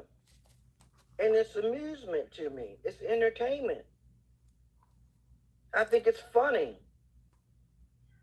And and it deepens my love for him. Because he doesn't need to change in order for me to accept him. I need to see him in a loving way, regardless of how he is. And that's the beauty of it. Yes. That's the transformation is not him. The transformation takes place in me. See how that works? So. Yeah, that's good, Kat. Thanks. You're welcome, my brother. Yep. So, this chapter really brushed up against my old archaic Christian Baptist teaching. I'm like, you mean righteousness doesn't have anything to do with morality?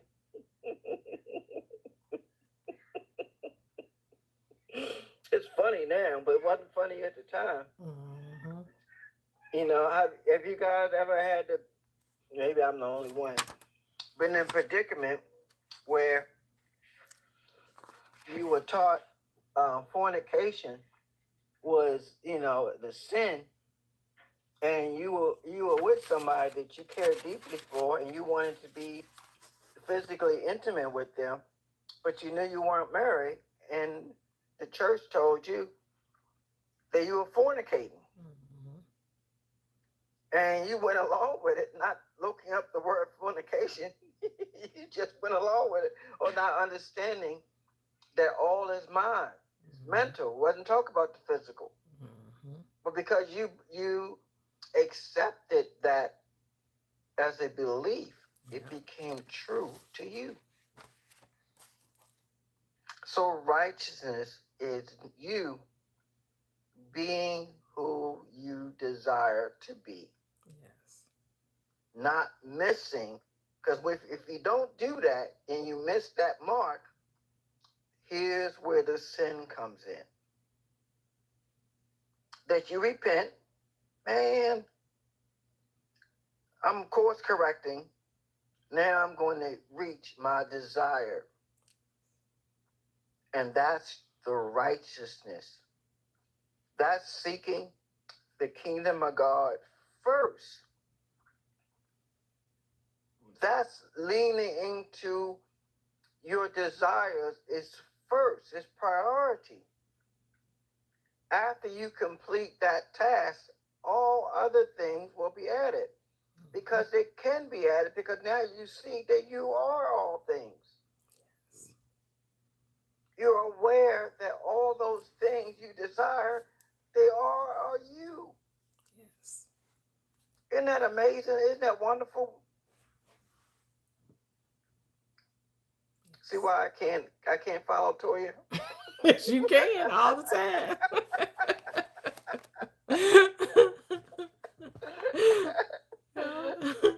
That's why I say that scripture, seek ye first the kingdom of heaven and all of his righteousness, and all the things get added. I'll put it in layman's terms. Be the person who has the thing, and then the thing shall appear. You got to be the person who already has it, not the person that's trying to get it. Right. I think we said that in a couple sessions ago. I forget who it was, with Gigi or I think it was the Gigi, and we were explaining that you have to understand or be aware of you having it already. Mm-hmm. It was me. Okay. Okay. Because you already have it. Mm-hmm. Desiring it is the beginning of the knowledge of your awareness that you already have it. Mm-hmm. You don't have asking for it, is really desiring it. Let me get that to the people in the back.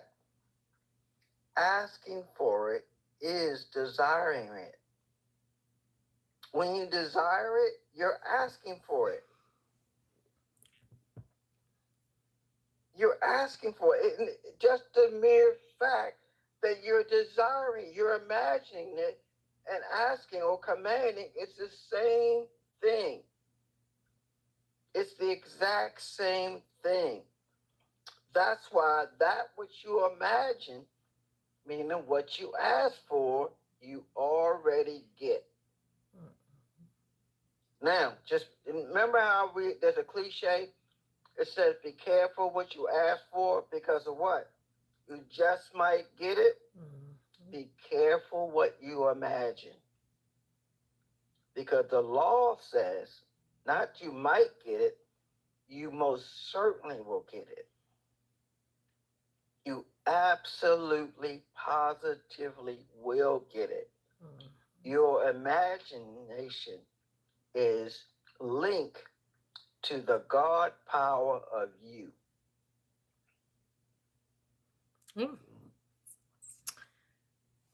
That's it. That's it. You landing your plane, Kev? My Learjet. A Learjet. All right. All right. So we have Mr. Ronnie up on the panel. Look. He was like, I don't do Saturdays. Look at him. Look. Let's do it. Let's go. Hey, Mr. Ronnie. Hi, lovely T. How are you? Great. And she's correct about I don't do Saturday. We just happen to have bad weather here in Atlanta today. And so I'm inside with my grandson. And so I was able to chime in. Yeah. But let me say this, and I'm going to say it from this perspective. I'm going to let you all know that my laziness has kicked in. So I didn't read the chapter, but I want to thank Mia. And I got to get her name right, so I'm going to say it 100,000 times till I get it right.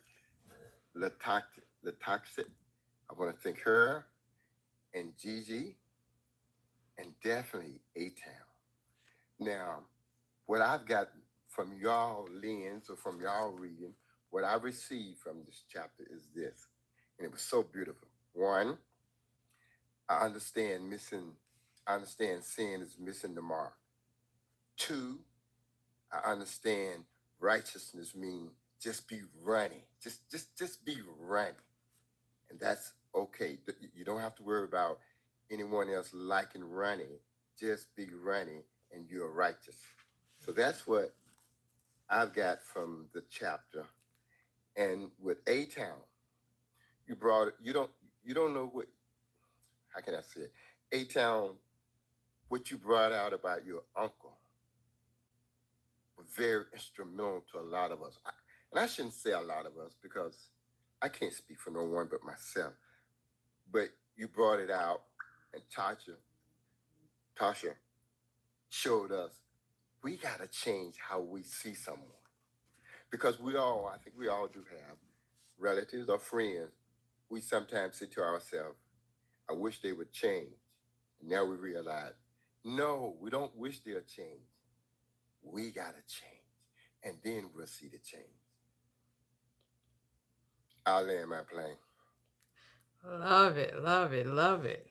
And you can go back to chapter 7, Attitude, when Neville talks about the young lady who said the boss wasn't treating her so well. And she had to confess she was arguing with him in her mind and what was happening in her mind. Right? And it's just not the conversation you're having in your mind, it's the conversation you're having with other people. But she admitted that she was arguing with that dude in her mind. And the moment she decided to imagine compliments, what did she experience? Compliments. So the moment A-Town imagines compliments, he'll experience compliments. And that's just not for A-Town, that's for all of us. It's for all of us. When we imagine the good, we experience the good. Just how it goes. Because it's all good. All good. We're going to go over to the next chapter. Free will. Cheryl, you're up.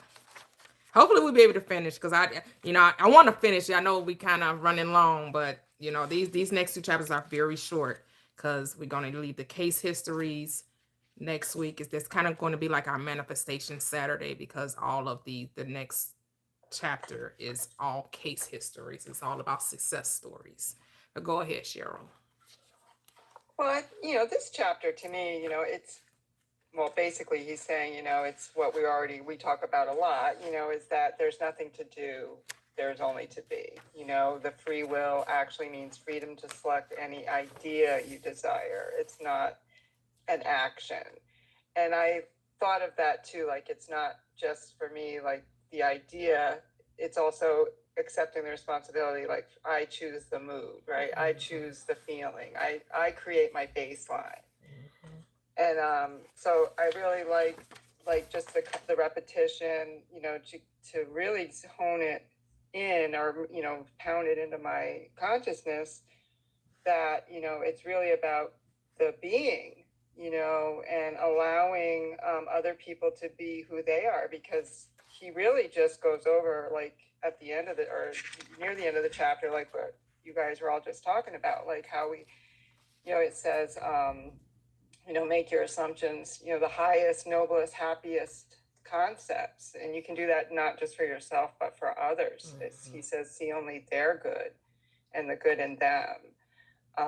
See them as confident. And so it's really, to me, it's, and I get that now. Like, I would say that's the one thing that I'm really, like, I wake up every day now and I understand 100% that any thought or mood that I'm going to entertain, that's my choice.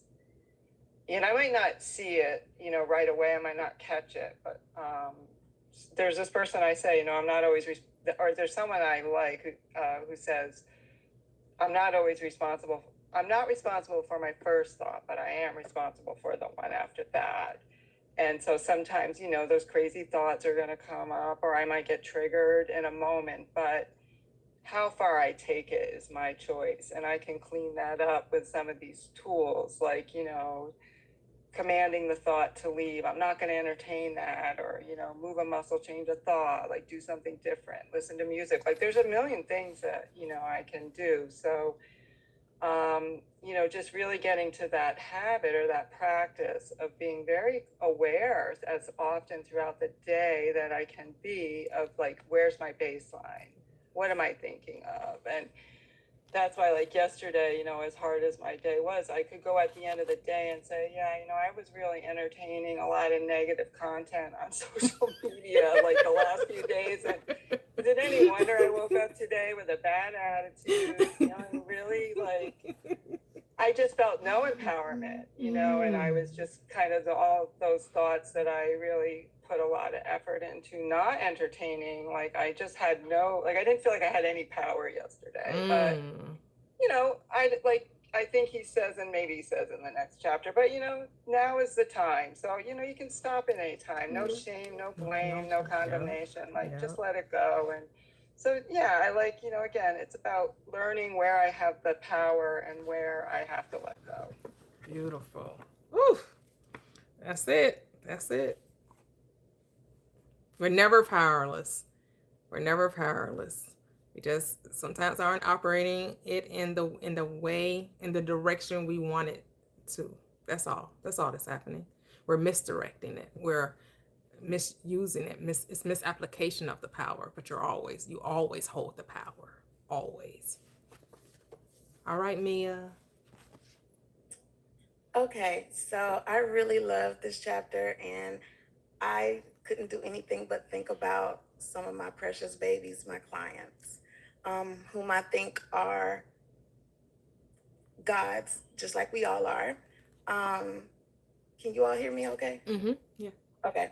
I think I work with children on the spectrum, and I don't think that's anything, it's a construct we came up with, but I just think they're just people who are harder to break.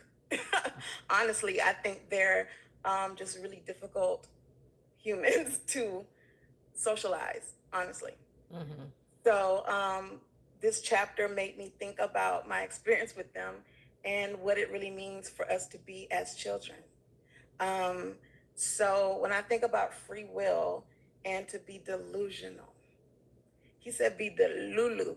about who you are. I thought about one of my clients, and neurotypical children do this too, but generally, neurotypical children phase out, right? Don't do it as long or as restricted or age, right? So when I describe this situation, you're gonna be like, well, neurotypical. No, not to this extent. So I had a client who he believed he was Spider-Man, and he was delulu. He wanted to wear his Spider-Man little outfit every day. His mama had to wash it every day, to the point where got a little small for him. It was fitting him tight, medium. He was Spider-Man, and it was a fight to get to him wear anything else. He was Spider-Man. You know how small children, I'm Superman, I'm this. They'll be something for a week. They'll want toys for everything they room, I am. And then maybe next week they're another thing. They have decided, they be delulu, okay, my son think he's Spider-Man, oh my God, all he do is jump off stuff. And he be over here, he be all over and stuff. Yeah, that's how we need to be. We need to be delulu. We need to want to wear nothing but that Spider-Man outfit every day because I'm Spider-Man. Come on, Johnny, it's time to go to school. We need to wear this is school. Why you want to wear that? Because I'm Spider-Man. I don't wear that nothing else but my Spider-Man uniform because I'm Spider-Man. So we need to be as children. When children are what they say they are, and you ain't gonna tell them nothing different until they gonna be something different, until they decide they're something different. That's how delulu we need to be. So that's what I took from this chapter. I love this chapter so much.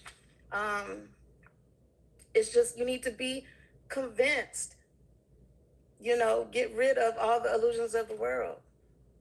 The world doesn't need to dictate anything about who you are.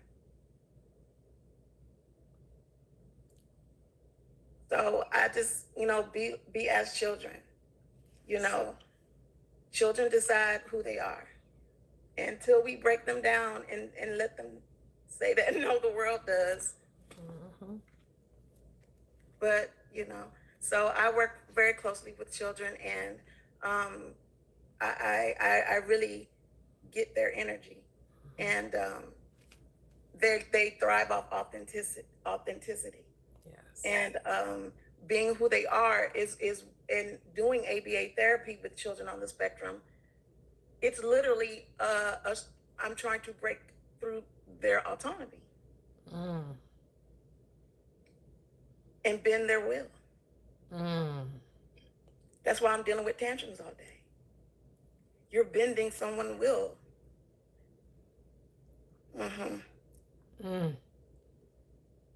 So I do it with love and empathy, of course.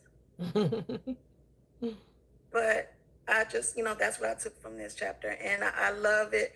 And it really made me really understand how to, be in the assumption and be righteous. So I love how he embeds it and tells you things over and over, because that is how you learn.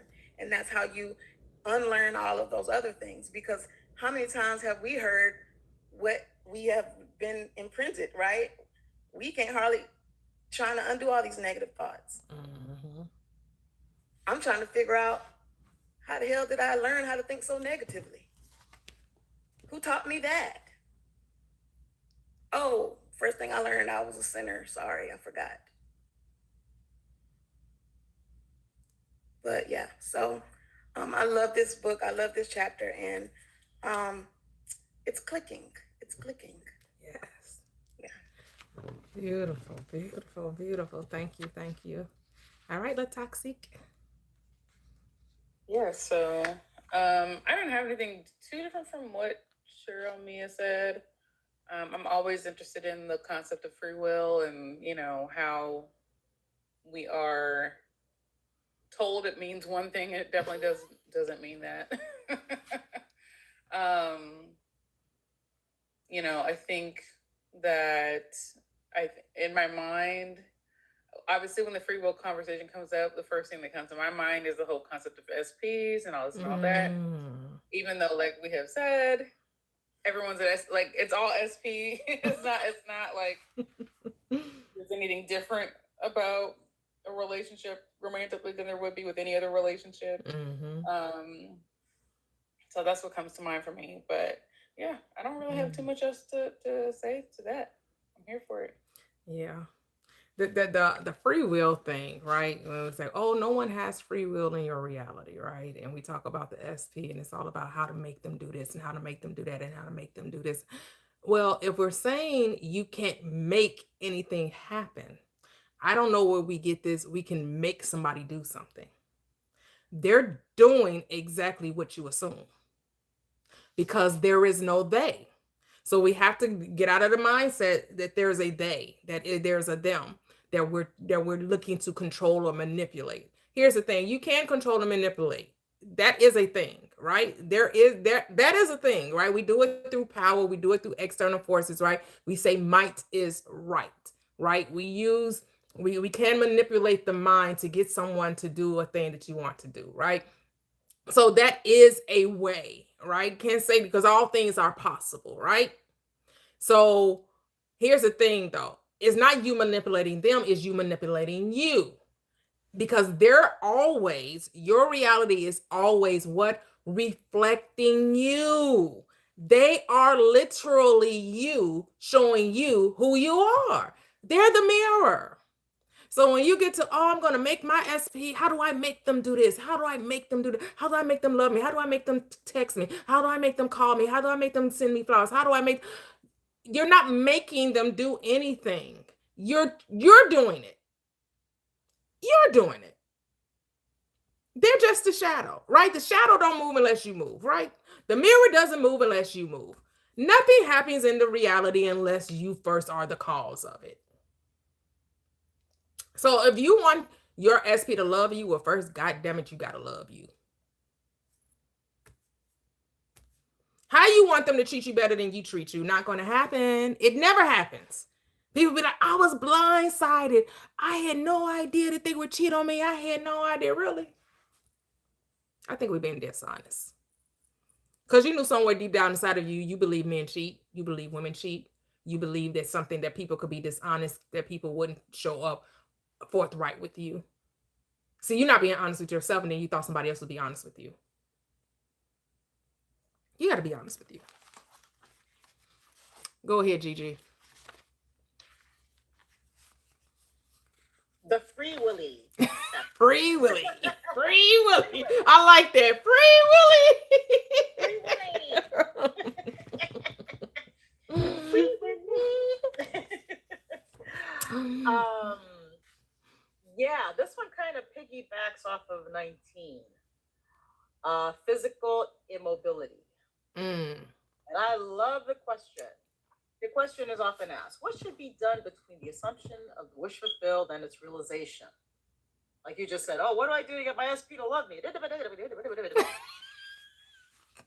Nothing. Nothing physical. Nothing in the 3D. Because it's from inside out, not from outside in.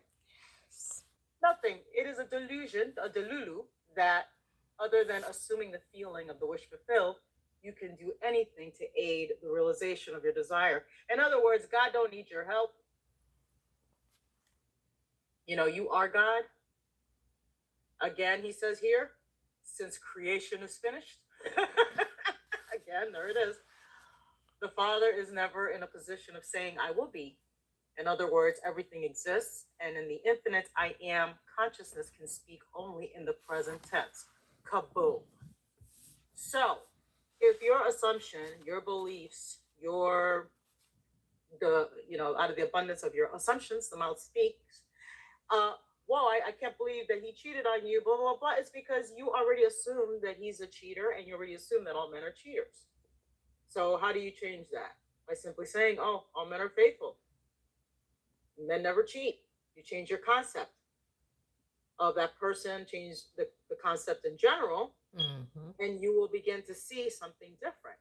And he kind of says that here. Oh, yeah, look at that. If you change your concept of yourself, The events ahead of you in time are altered, but thus altered, they form again a deterministic sequence starting from the moment of this changed concept. Yes. So the moment you change your concept, your thoughts, your beliefs of whatever it is, person, place, thing, SP, pet, husband, girlfriend, wife, boss, job, location, what have you, TikTok, the moment you change your concept of it and you are in that concept, you ignore your five senses, like he says here. So whatever baloney is going on the 3D that you want to change, because in the end, it's already created. How you change it is by changing your concept from the inside. You know, like that 9 Inch Nails song. I want to feel you from the inside. You want to change it from the inside. And, give yourself grace. If you happen to trip or lose it with the 3, that's fine. Because it's all working for you. It's all for you. It's all working on your behalf. Yes. But it's your beliefs and your concepts. And I mean that's the will. And if you look at the word will, do you know that the word will actually means choice, a decision? So you're changing your decision, you're changing your choice. Yes. Your choices. Yes. I've had this, for example, my husband has 2 sisters. The first sister, her and I clicked. Woo, like white on rice, like peanut butter and jelly.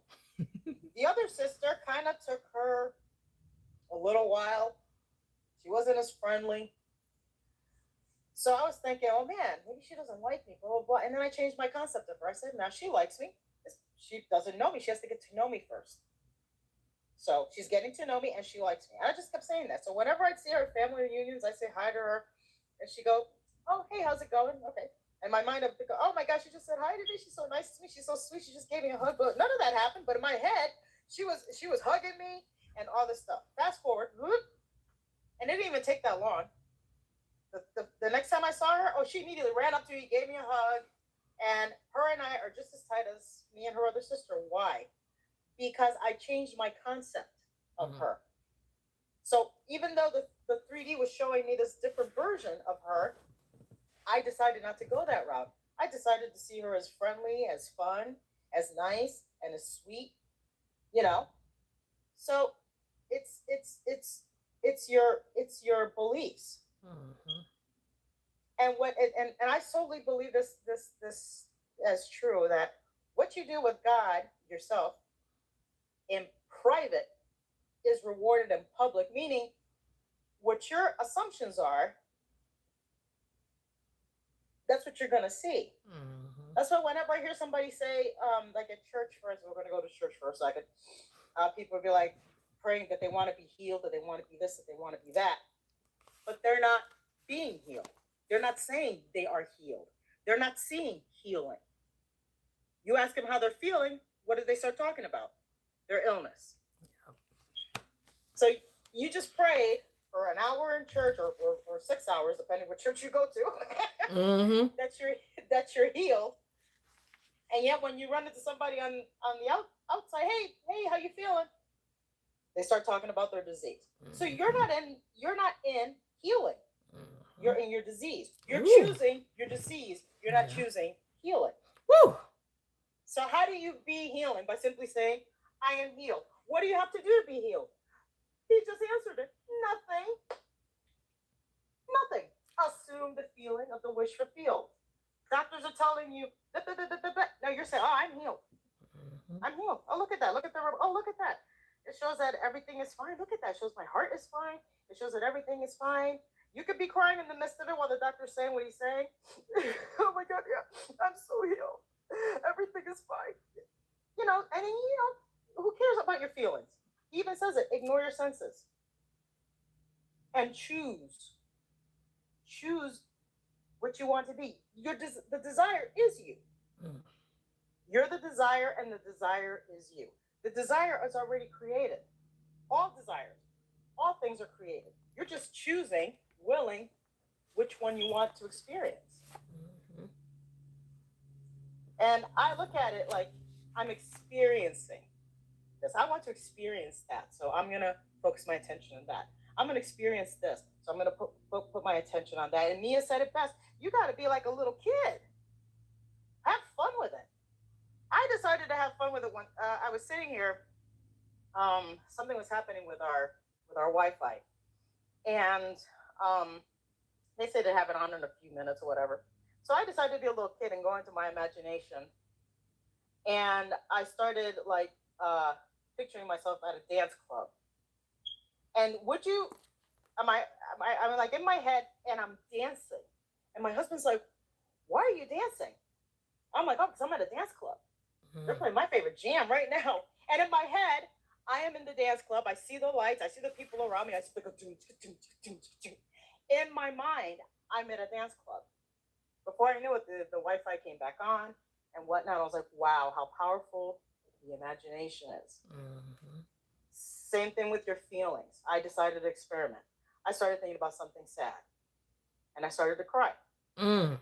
Then all of a sudden I told my feelings, okay, you're happy. You're happy.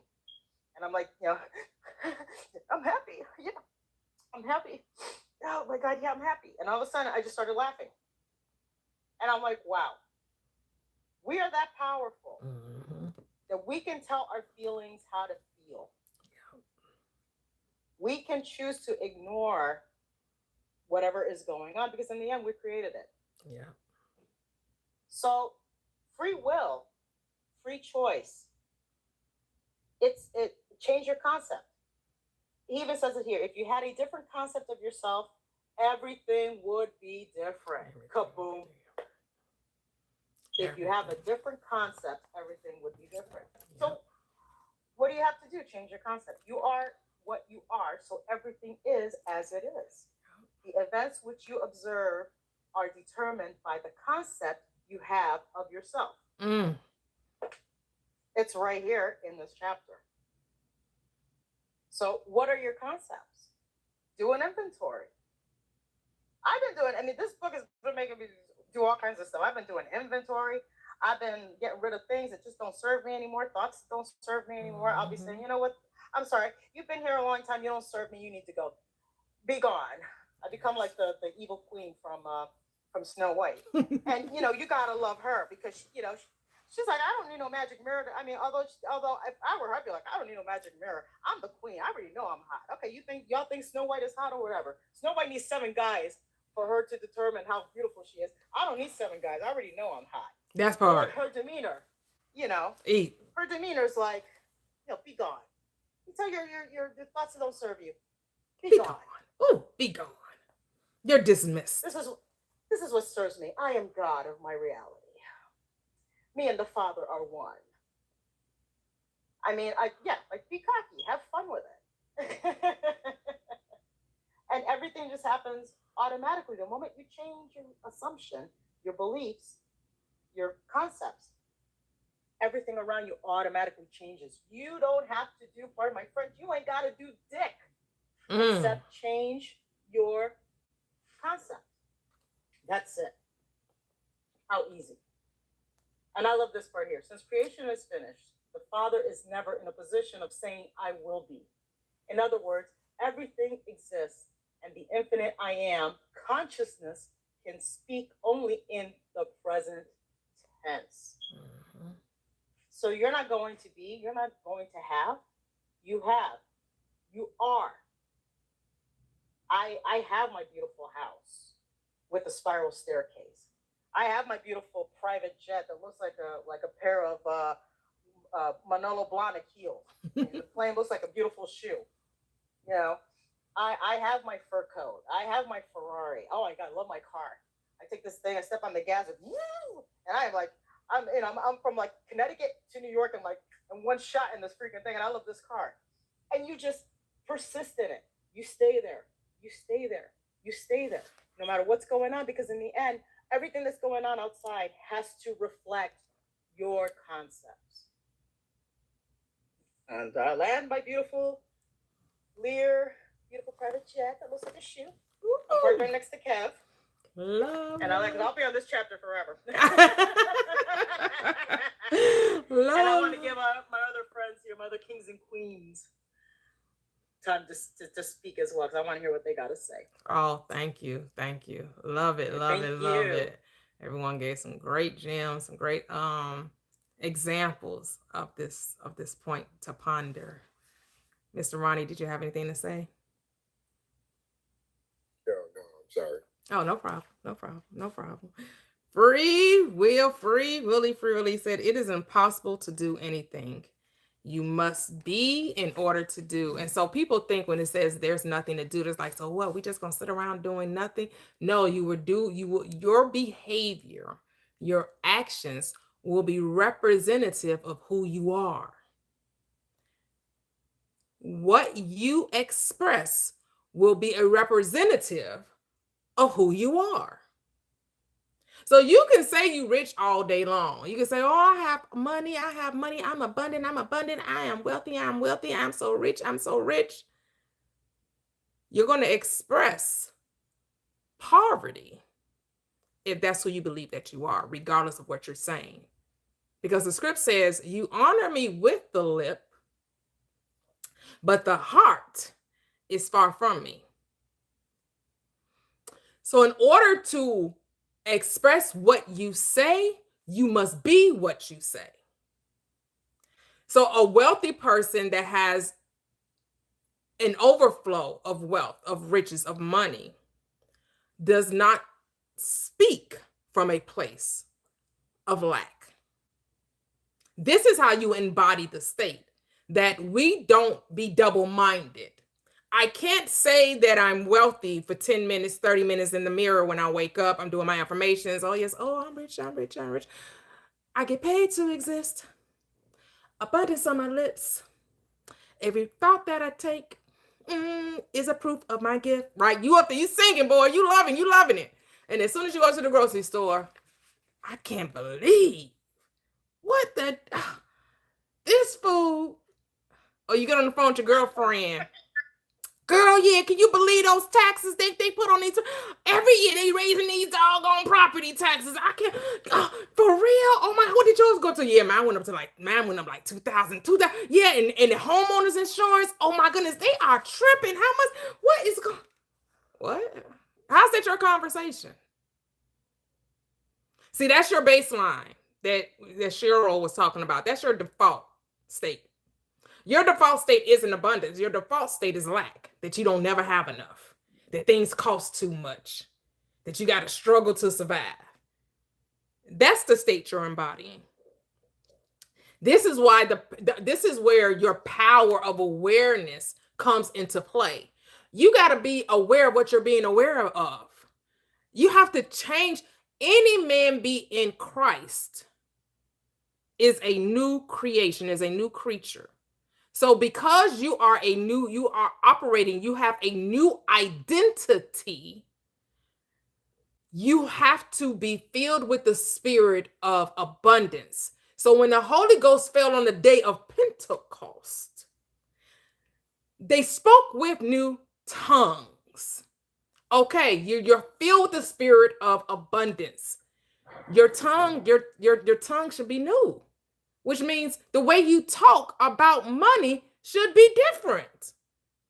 You don't have the spirit of lack anymore. You have the spirit of abundance. So you should be speaking abundance. That's how you know if you're actually filled with the wholeness of the spirit. That's the Holy Ghost, the wholeness of the spirit, that you're complete, that you lack no good thing. If you find yourself speaking of lack, thankfully the law is merciful because you can repent. You can get off that phone and realize 10 minutes later, damn, I was talking lack. Damn, I was saying I didn't have enough money. Damn, okay, I'm gonna revise that. Nope. Actually, when I was on the phone with my girlfriend and she got to saying what she was, actually, we didn't have a conversation. Actually, it was like, girl, You can make the conversation be something different, or that the conversation never happened is your choice. You can revise the conversation and say, well, actually, we're talking about where we're going to travel to, how we're going to have a good time. We go to Mexico, or maybe we're going to Turks and Caicos, or maybe we want to go to Italy, wherever you want to go. That was the conversation. The conversation had nothing to do with how much a tax was, how much the HOI insurance, how much homeowners insurance went up to, how much, stuff at the grocery. No, we didn't even talk about that. Actually, we talked about, how we're about to have our best life. We're living our best free life. Like money is just flowing into our experience so effortlessly and so easily, what trips we're going to take and how we just can't wait to travel, and and we're going to go shopping, and we things just come to us with ease. That's actually what the conversation was. And you keep rehearsing that until that becomes your new state, that you identify with that version.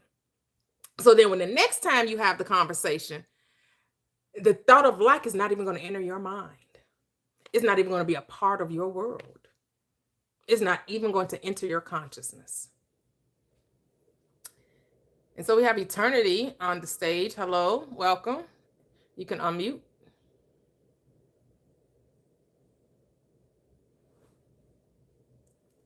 Eternity, are you there? I think that might have come up by accident. Okay, no problem. Hello, Kev. Do you want to say something on this chapter before we go to the final chapter? I want to say something about what you said. Okay. When you talked about the day of Pentecost Mm. and the new tongues that they spoke in was the new thoughts they had. Their awareness became their new talk. That's why old things have passed away. They couldn't talk like they used to talk. They couldn't. They just couldn't. They couldn't say, "I'm in lack." Oh, I don't have enough money for. ... Or who can afford ...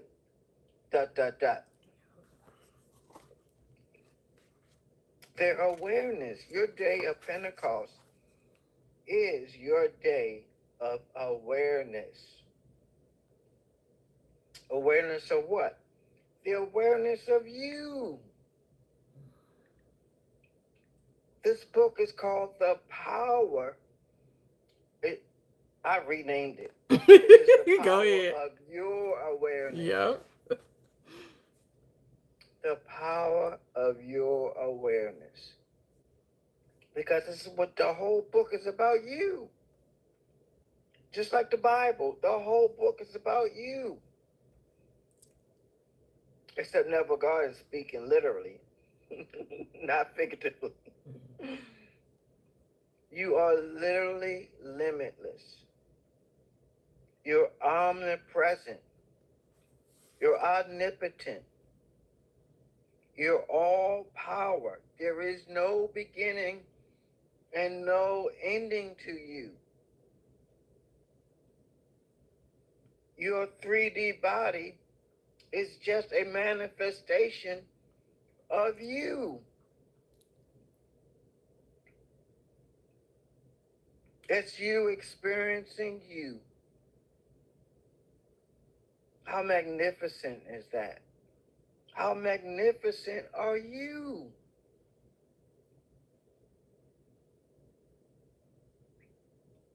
So, yes, I believe the free will is you have the freeness, the liberty to think as you wish,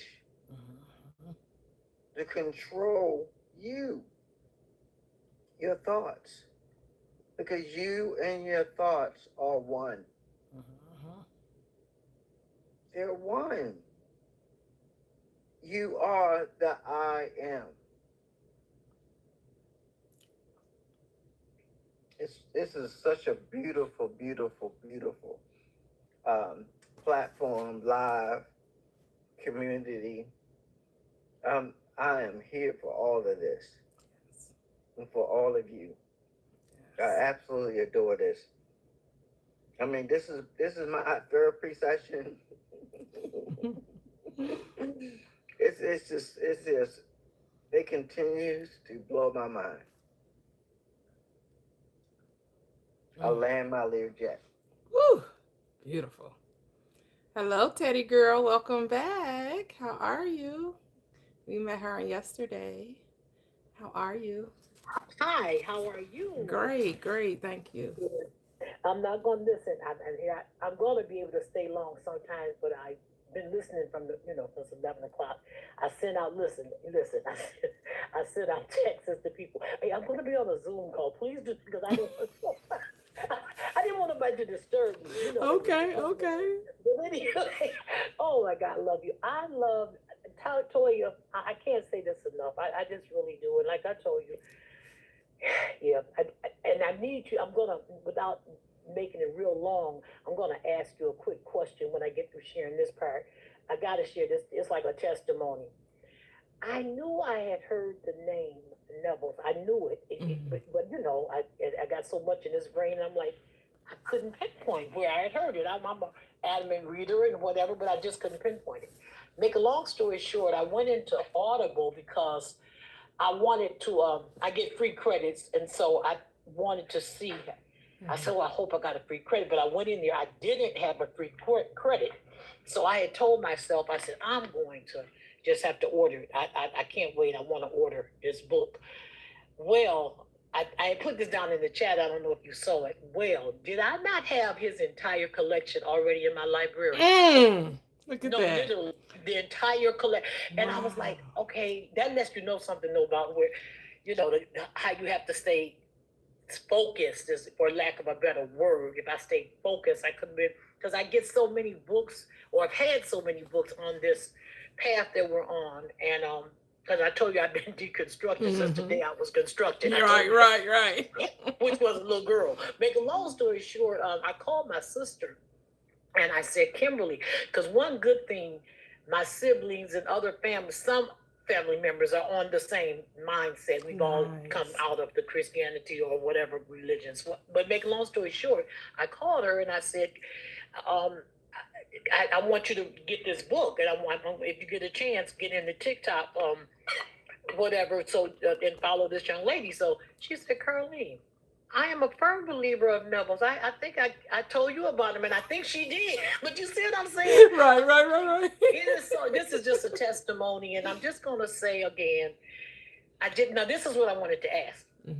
I want to say how you say you don't want regret, but I don't want to have any regrets. I don't want to regret that because where I'm at this moment as I speak to you and the people under the sound of my voice, okay, where I'm at right now, I know I am here to stay. There's just, I mean, not that I was going to never go back. I don't mean that. I mean, I want to be more focused. I want to be more conscious. I want to be more, deliberate on the things we're talking about.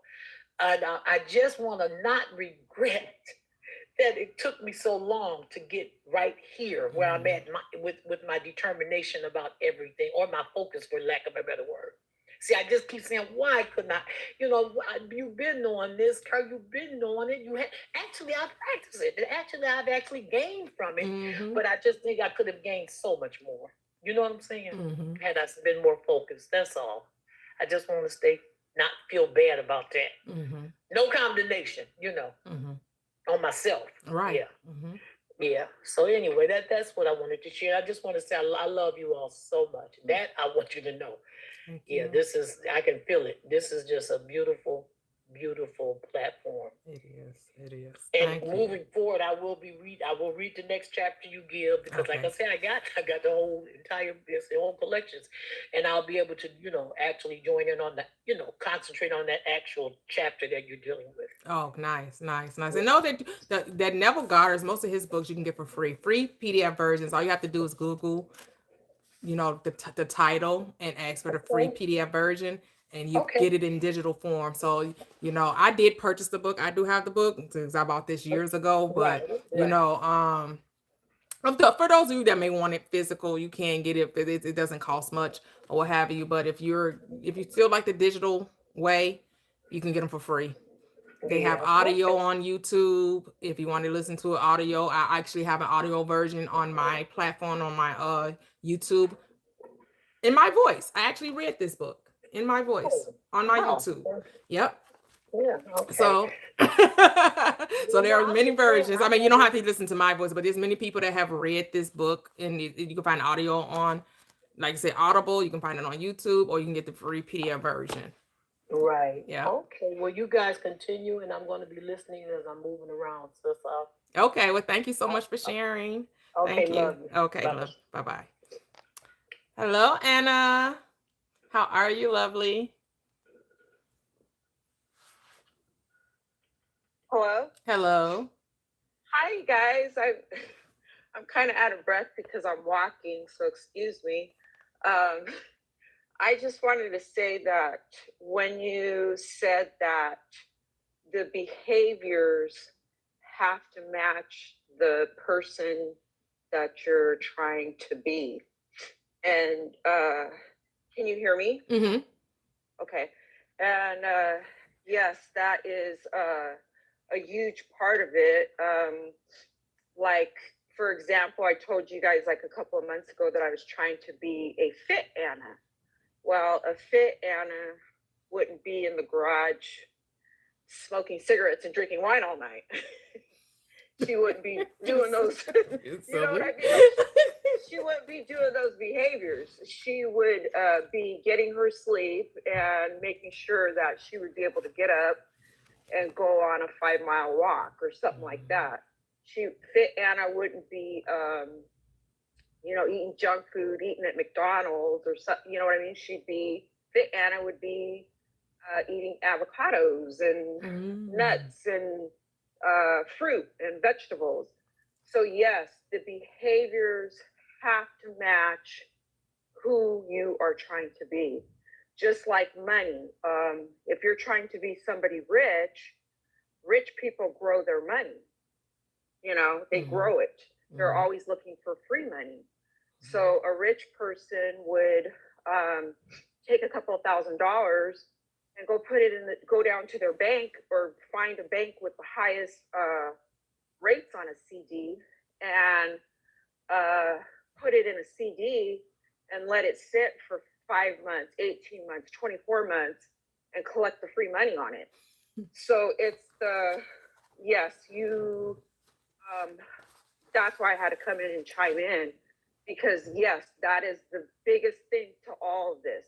Your behaviors have to fit the person that you want to be. And that's all I want to say. Love it, love it, love it. And you have to understand that's the version of Anna, right? So Toya, being healthy, could say, I can eat whatever I want to eat, and I'm still going to be healthy. I could have a McDonald's every once in a while. If I want to drink and smoke, if I want to have a little cigarette with a nice wine, I could do that too. And I'm still going to be healthy, because my health is not based on what I do, it's who I am. Right. So when I say that your expression of self matches your thought of self, your assumptions of self, is what you personally define, right? Because you are the law of your life, not what society says. Oh, this is what a fit person does. This is what a rich person does, right? Because everyone is going to get their money from all different, infinite ways to bring money into your experience. And investing in CDs is just one way, but it's not the way, right? It's not the only way. It's just a way. And it's a way that you deem that you would like to experience, not because society says this is the way it should be done. It's because that's something you desire to experience, right? Because you are the law.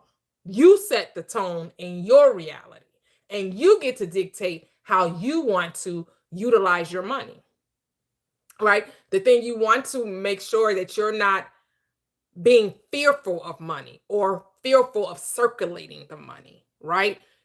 You being a wealthy person, what does that look like for you? Take society out of the picture, right? Take banks out of the picture. Take how you got the money out of the picture. Now that you are a wealthy person, what does that look like? and then live from that state, not what other people think you should be doing with it. Because yes, a financial advisor will come around and tell you, well, you need to have those in CDs, you need to have a REIT, you need to have an IRA, you need to have a 401k, you need to have a Roth IRA, you need to have this, you need to have that. Then you're like, I just want to send my money in the bank. I just want to draw interest that way. Somebody come and tell them lump sum of money, they win the lottery, and somebody would tell them, well, you should buy some property, you should get some rental property. I don't want to do all that. I don't want to run. I don't want to do all that. I just want to travel, and I just want to set up a trust, and I just want to draw money from a trust, and I just want to make sure that my living trust go on to my generation after generation, to the third or fourth generation. And that's how I want the things to do. And yeah, and I'll do what, I'm going to meditate, and I'm going to think about how I see my money flowing and circulating in my reality, and then I'm going to go from there. Right. And I agree with you. It's all individual basis. I guess for me, is because I'm kind of an action oriented person. Everything to me is action. Don't talk about it, be about it. Right. That's just my mentality. So yes, you are right. It is because what I'm saying is, when you're being it, you're going to actually act, you're going to automatically do it. Like, because I am this, I can't do anything but express that, because I know who I am, because I know that the doing is only as a result of my being. The doing isn't making me this. The doing isn't causing me to be this. I'm doing it because I am this. Right? The action is a result of my being. It isn't the cause of my being. That's how a lot of people lose weight and they don't keep it off, because they thought how many times they went to the gym, how many times they cut back on eating, and they counted calories. They did it for 6 months, and then guess what? They put back twice as much as they lost, because they never became the healthy person, never became the fit person. They thought that the doing was going to make them fit. No, you got to be it in consciousness first. Because then you may not even have to do all of that exercising and counting calories and eating. You could just decide that you're this, and then it will fall off. It's not going to be a strict plan, right? It's just going to be a natural expression. So like, I've been telling myself, oh yeah, I'm just 30 pounds lighter. I'm just 30 pounds lighter. I'm just 30 pounds lighter. I'm just 30 pounds lighter.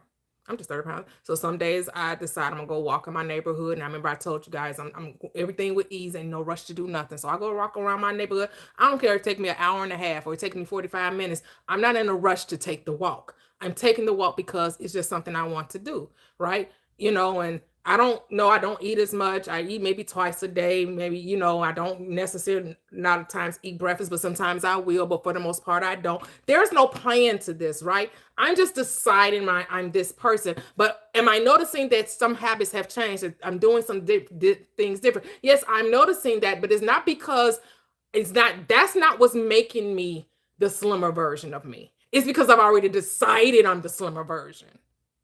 I'm already that person. And then whatever needs to happen for me to express that is going to happen. And then for somebody else, they're like you, no, I need a plan of action. I need to say that this is what I'm doing, and this is how often I'm doing it, and this is when I'm doing it, and this is what I'm eating. And again, neither one of us are wrong, right? Like, I need a meal plan, right? There's no right or wrong. There's no right. But I just want us to understand that, yes, you could do all the outer, but unless you get it in consciousness, 6 months from now, you're going to find yourself doing the exact thing that you said you wouldn't do because you didn't become it. But I'm saying the same thing that you're saying. Yeah. Once I put it in my head that I'm this person. Right. Yep. These things are, this is what I say it looks like. So then I have to be it. Right. Yes. Yep. Yes. Thank you. Yep. That's it. Once you make a decision, just stick to the decision. It's so easy. And it's telling us, I made this decision, and my word is my bond. So I made a decision that because I'm healthy and I can walk 5 miles with ease, I can eat, the healthy foods that I have decided are healthy for me. That comes with ease. It's not a chore. It's ease. It's effortless, right? Because it's who I am. So I don't even really got to think about it because it's who I am.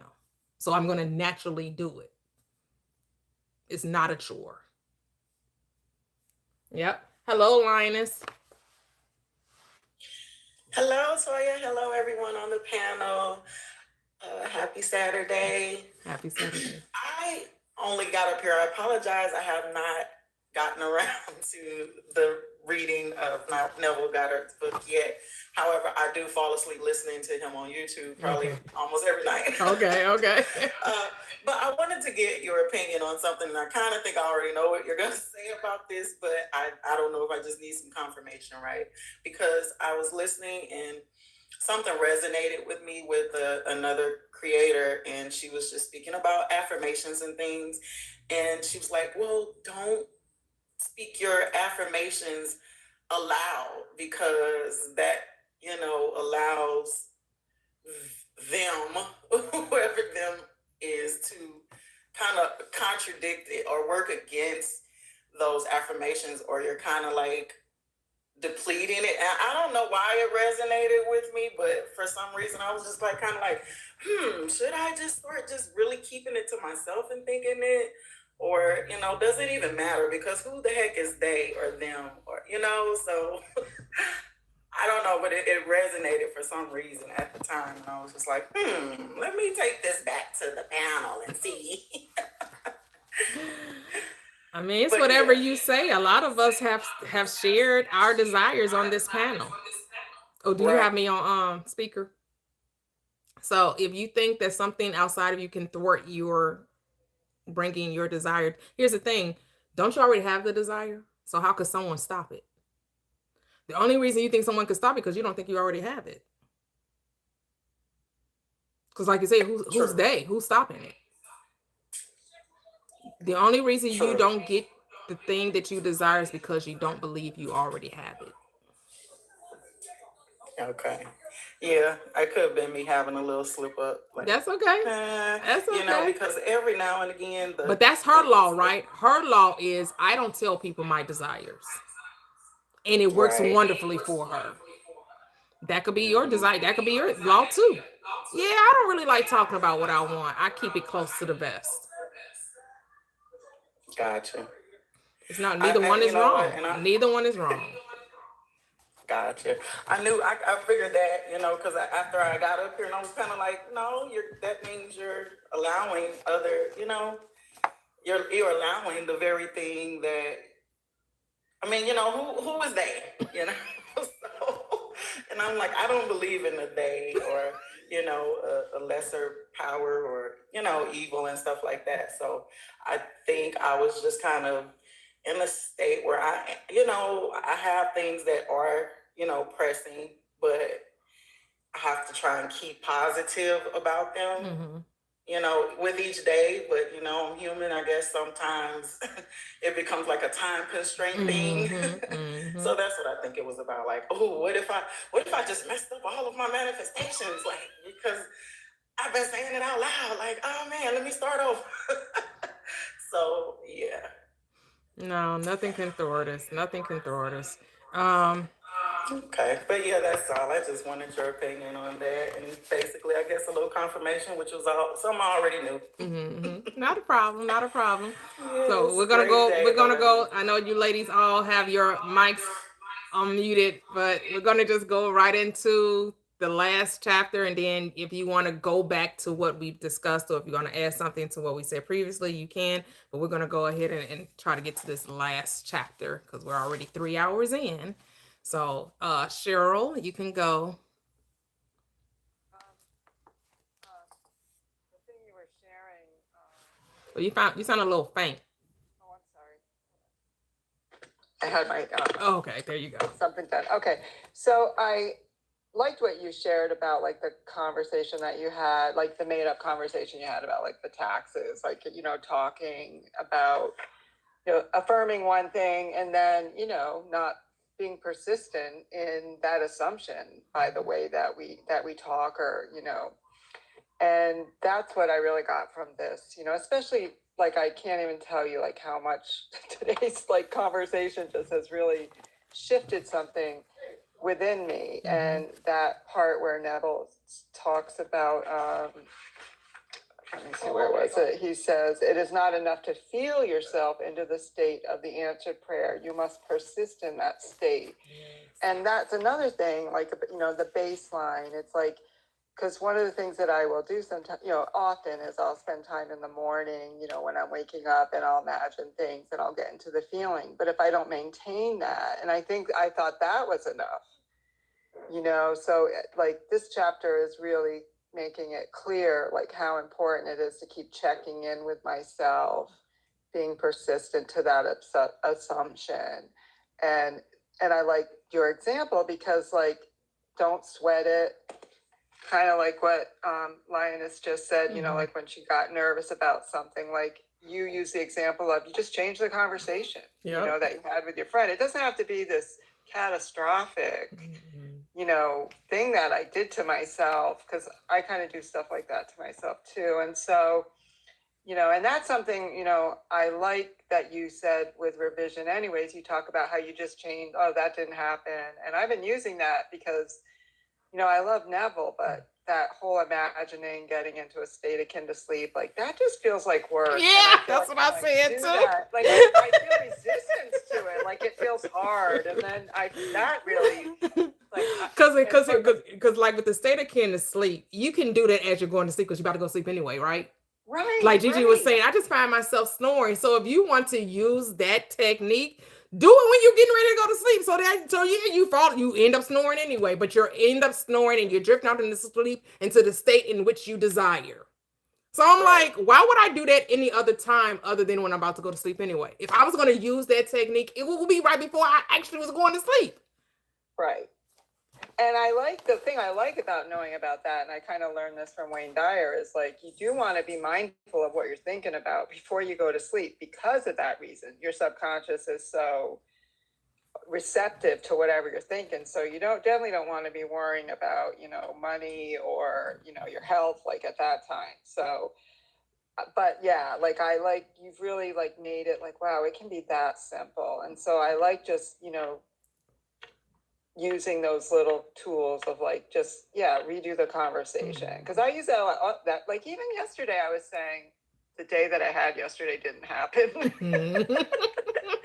Because the old me would be like, I just, you know, I had such a bad day. I wasn't true to my, you know, my assumption. I was really, you know, and it's like, nope, that day. And I would do it, but like, it just catching myself. And again, like, I have to give myself credit just that I'm making the changes, you know, and that's what matters right now. So yeah, I like, you know, the persistence, like just a reminder that this is something that I just have to keep touching, you know, checking in with myself. Where am I right now? And if I need to make a correction, just make the correction. It's not a big deal. Yep. That's it. Not a big deal. Go ahead, Mia. Yes, that's actually what I really pulled from the chapter as well, the persistence. And I really thought about like even when I was like studying for my certification after grad school for it, just becoming like in my field, I had taken the test already once and failed. And I was like, you know, how do I need to study? And I just became very persistent in how I just kind of engulf my life in the content. Like everything in my life was about the content for me studying for the boards. So, and I just felt like everything was that, like everything I did was around my notes. I took my notes everywhere. If I sat down, if I was riding in the car, I was studying. If I was at a doctor's appointment waiting for the doctor, I was studying. If I was in the living room, everybody's watching TV, I was studying. You know, and I passed, and it just became everything. I did. I envisioned how I would feel and react when I passed. You know, and it happened. So just the persistence of it, and we feel like we don't have to be sometimes, but it's like, yeah, you do, because you know we have been shaped in this world to think a way, and sometimes you have to train yourself. It's just a way of thinking and a way of being that you've been, and it's okay, because sometimes I have to catch myself and just really be persistent in my thoughts and keep them. What's the song? Focus. I woke up this morning with my mind stayed on Jesus. I need to keep my mind stayed on what I want and stay focused. So just being persistent and not swaying, being double-minded. And that really takes practice. And I practice it all the time. Yes. And just, you know, especially because I'm in my mind all the time. I'm always in the air. I just come down to deal with people every now and then. And I mean, so I just really have to practice it, honestly. And I've gotten a lot better. But it's always that piece of doubt, the if of something going wrong, and remembering that nothing goes wrong. Everything works out for me. Nothing can go wrong. There is no what if. It's already done. All I have to do is choose. Yes. It's my thing. Do what you want to do. What's that song? It's your thing. Do what you want to do. So I just choose. I want this and that and this and that. Yeah. And this and that and this and that. We're like the rich wife. I want this and that and this and that. And you just wait for it to show up, because it's already there. I can get them both. I don't want to choose. These are red bottoms. These are bloody shoes. I mean, just act like you're waiting for an Amazon package, okay? Maybe you didn't get the tracking number and you don't know exactly when it's coming, but you know it's coming. Relax. So just be persistent in knowing that you're going to get what you want anyway, okay? Yep, as someone said in the comments, God just decides. God doesn't have to do anything else but decide. The decision is enough. Yep, decision is enough. Chill. That's it. Thank you, thank you, thank you. It's like just be the person. Just be still and know. All right, Latoxic. Yeah, so really love this chapter because I think it pulled in a couple of my favorite stories. Which actually this particular scripture that I'm thinking of wasn't in this chapter, but I love the widow and judge scripture. I've always loved that, even since ever since I was a kid, because I was like, I can do that. I can bother God. And just keep asking. That's really well with my personality. Keep asking. So I love that. I love this. Obviously, the story by the frame is like, get up in the middle of the night. Of course, you're going to help him, because I mean, just the whole situation in general. And then one scripture that wasn't in this chapter that it reminded me of was that scripture about, like, if you ask God for, who asks God for bread and he'll give you a stone or something like that, or who asks God for something and he'll give you a snake. You know, like God's going to give you basically what you ask for. You just have to have the balls to ask for it. So don't anyway, be scared. Don't be scared. Yeah, don't be scared. Just do it. Just ask. Yeah. So it just reminded me of persistence, and I think that's actually I think I told you all about how I had interviewed for with a consulting firm for a contract. Oh, maybe I just told you. No, I think I told the group. I can't remember. But anyway, long story short, I didn't think the interview went very well, but my friends were asking me about it, and I was like, it went really well. I'm like, great.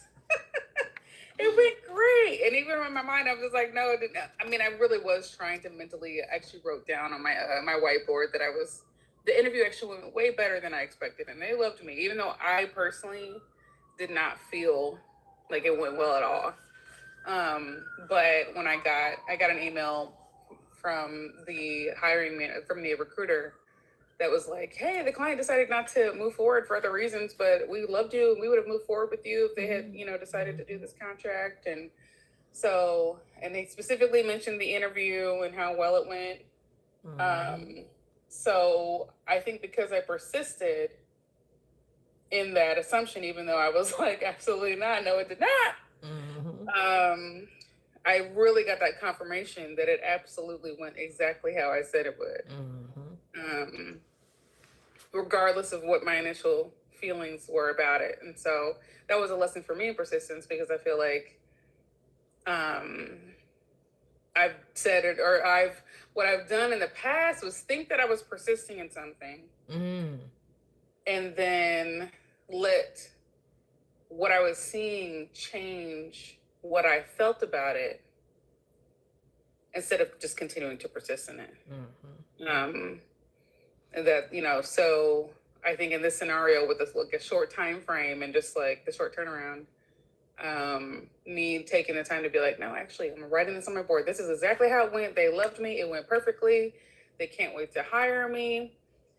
And by just keeping that's the story, even if I didn't feel that way, keeping that the story and just, I didn't let that story leave my own internal spot, like my own internal sphere. Like I didn't let the story of how I really thought that it went leave me.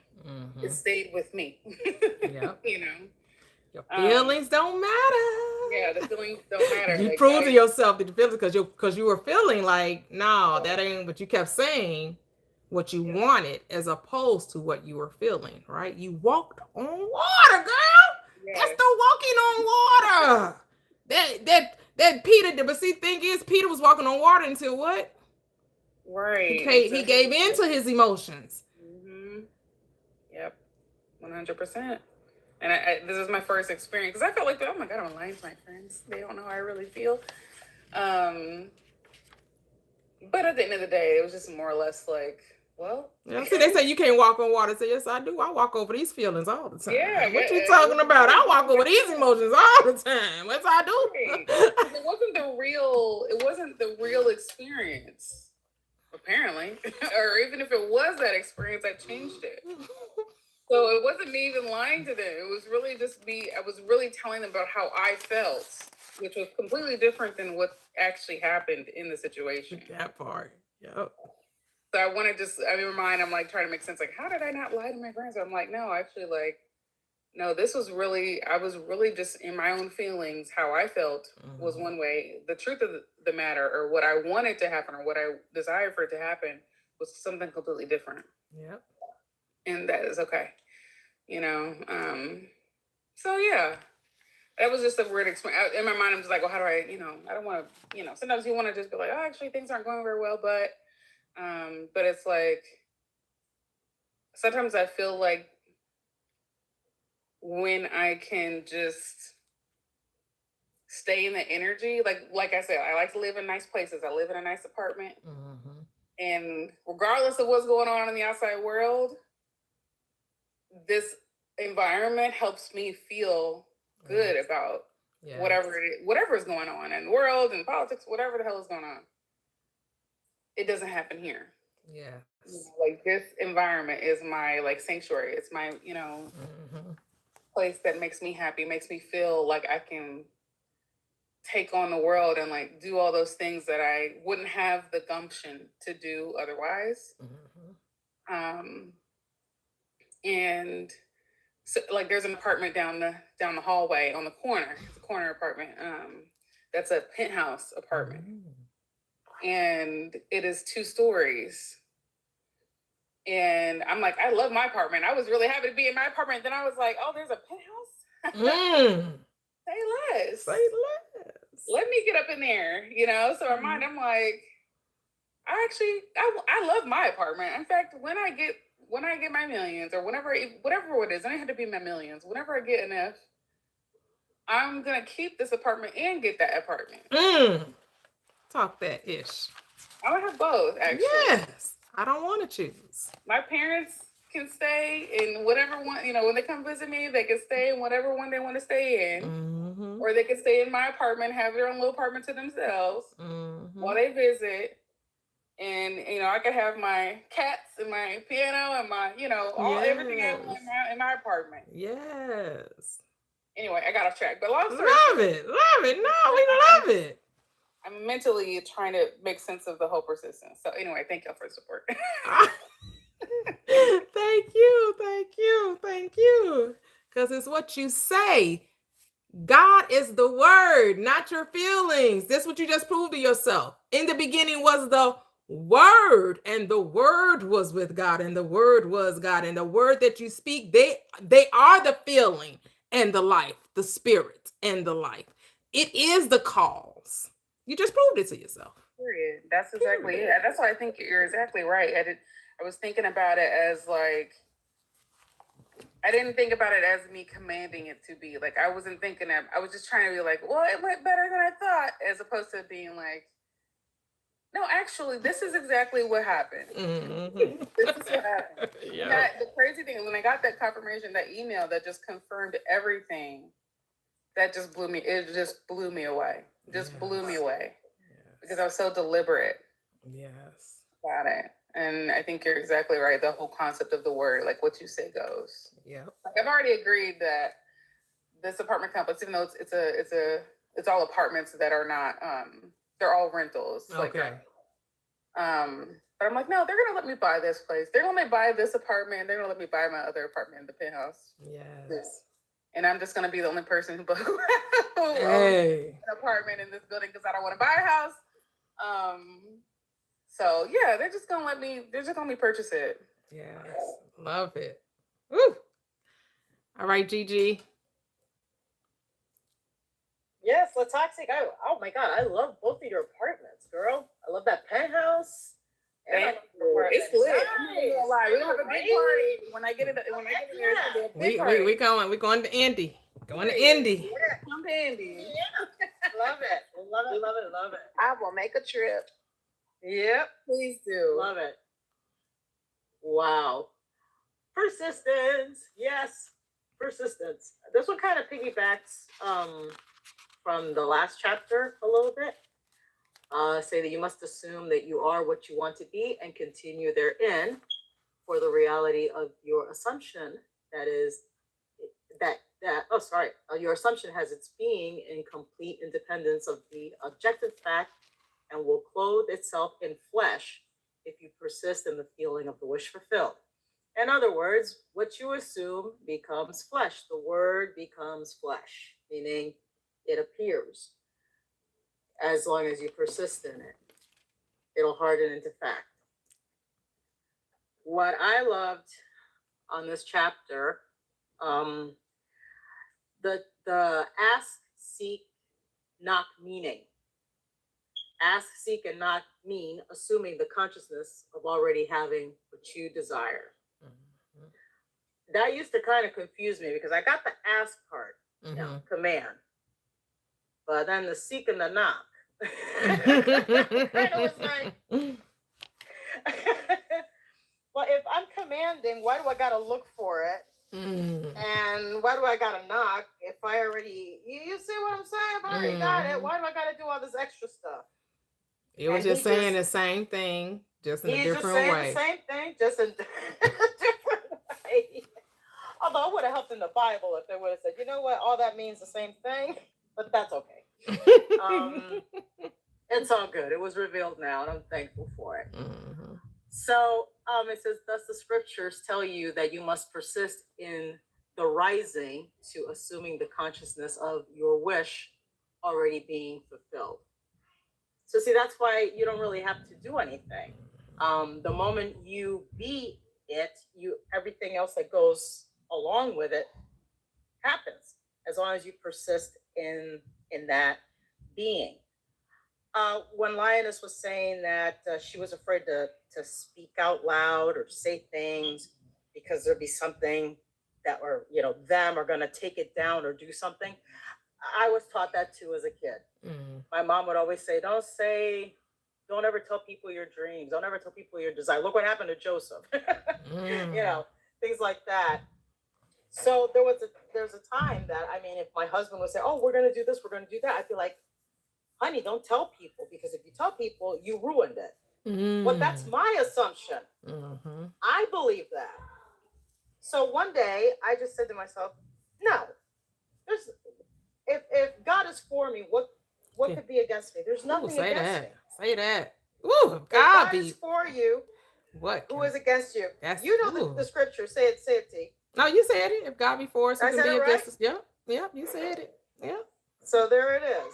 So nobody's against me. So I said to that thought, the same way the queen did with Snow White, you no longer serve me. Be gone. Whether I say it to myself or I say it out loud or I tell other people or don't tell other people, it always works out in my favor. It always works out in my good because there's nothing against me. And I just started telling myself that over and over, where it gets to the point where people say, oh, what are you doing? Oh, I'm doing this and this and this and that. And I just say it because I'm no longer worried about, oh no, I said it. Oh, this is going to happen. That's going to happen. Because in the end, if I'm saying, I said my plan, or I said this, or I said that to somebody, and now because I said it, it's not going to work out. That's an assumption. Yeah. That's an assumption. So let's say I do let that slip out. Oh, okay, change it. Oh, I told them about it, and it's going to be great. We're going to have a good time. They're happy for me. They're happy that I'm going on this trip, or they're happy that this is happening, blah, blah, blah. And everything is always working out in my favor. So it's all an assumption. So why don't be a slave to, I can't say that because this is going to happen or something is going to be against me. No, it's not. Unless you're thinking that. If you're thinking that and assuming that, then that's what's going to happen. But like you just said, it gives you grace because you can always revise it and you can always change it.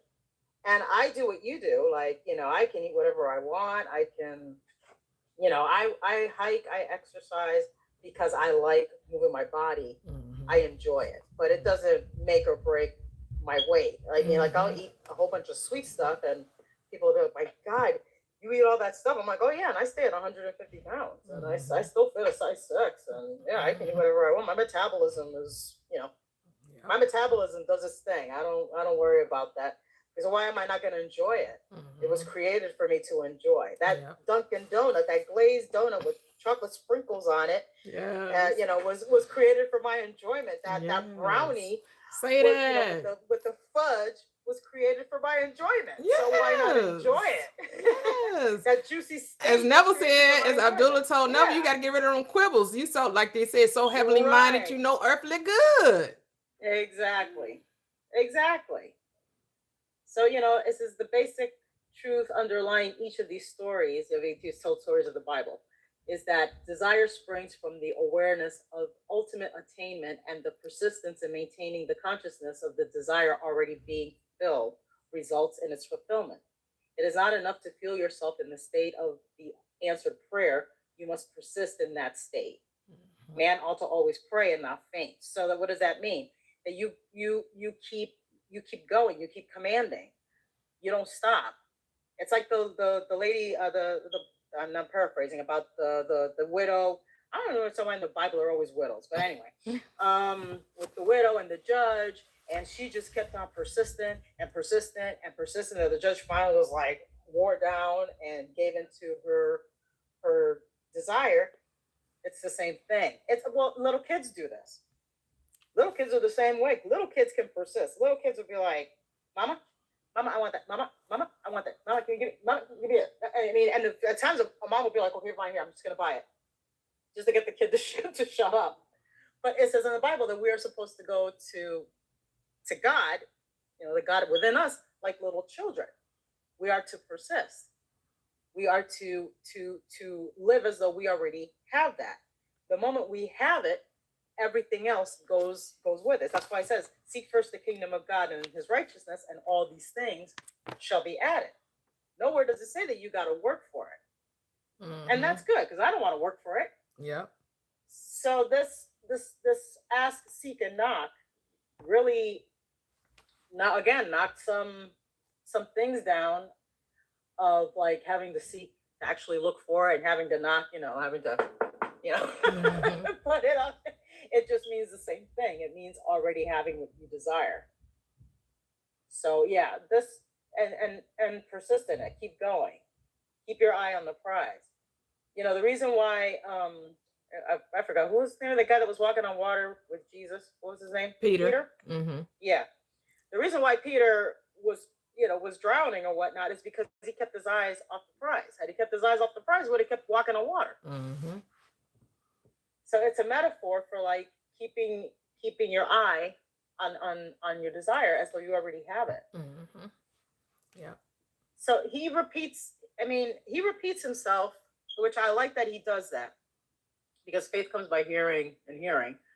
But I also like that he deconstructs some of the dogmas and doctrines that we've been taught. Yeah.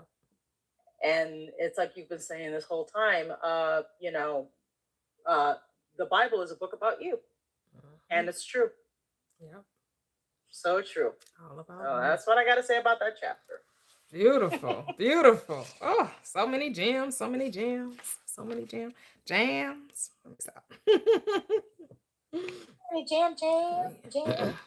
I do want to, before Kevin goes, I just want to make this, quote this statement he has in the second to last paragraph. He says, when it appears that people other than yourself in your world do not act toward you as you would like, it is not due to reluctance on their part, but a lack of persistence in your assumption of your life already being as you want it to be. The people are just mirroring you, right? That's why Neville reminds us that there's no one to change but self. You don't try to change people. You leave the people alone, because they're just confirmation of the state that you are actualizing. So if you don't like what you're seeing in the mirror, you break the mirror? No, you change what's causing the mirror, what's causing the reflection, which is you. You're the one causing the reflection. So you change the reflection. Go ahead, Kevin. This made me think about Genesis, the first chapter, 26th verse, where it says, let us make man in our image. Now, when it said, let us make man in our image, we are the image of God. So what is the image? The reflection is the image. And what is the reflection? The mirror. So we are the reflection, the very image of God.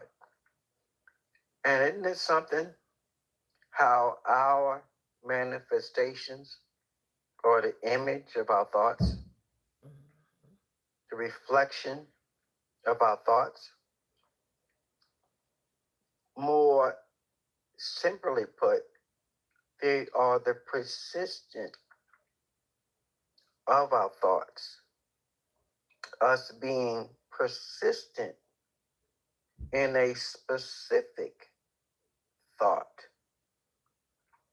And that's how we are manifesting. That's how we are remembering and being the God who we were created to be. I land my plane.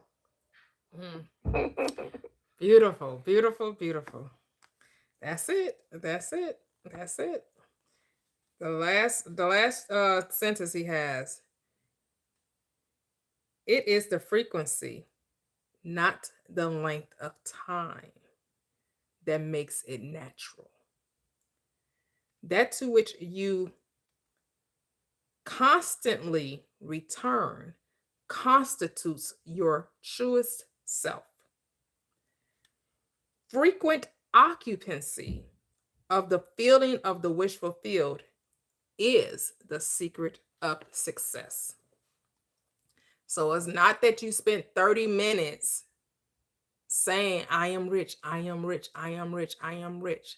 It's how often do you return to the state of wealth? Are you occupying the state of being wealthy as opposed to just being like instead of parroting, I am wealthy, I am wealthy, I am wealthy, I am wealthy, I am wealthy, I am wealthy, I am wealthy. Because you have to accept what you say. Know that you are wealthy without ever having to say, I am wealthy.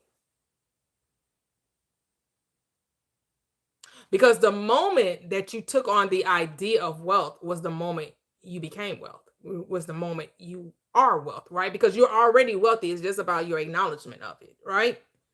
So you're already wealthy. You're walking around with a pot of gold on your body. You are the body. You are the currency. You have the wealth. It's who you are.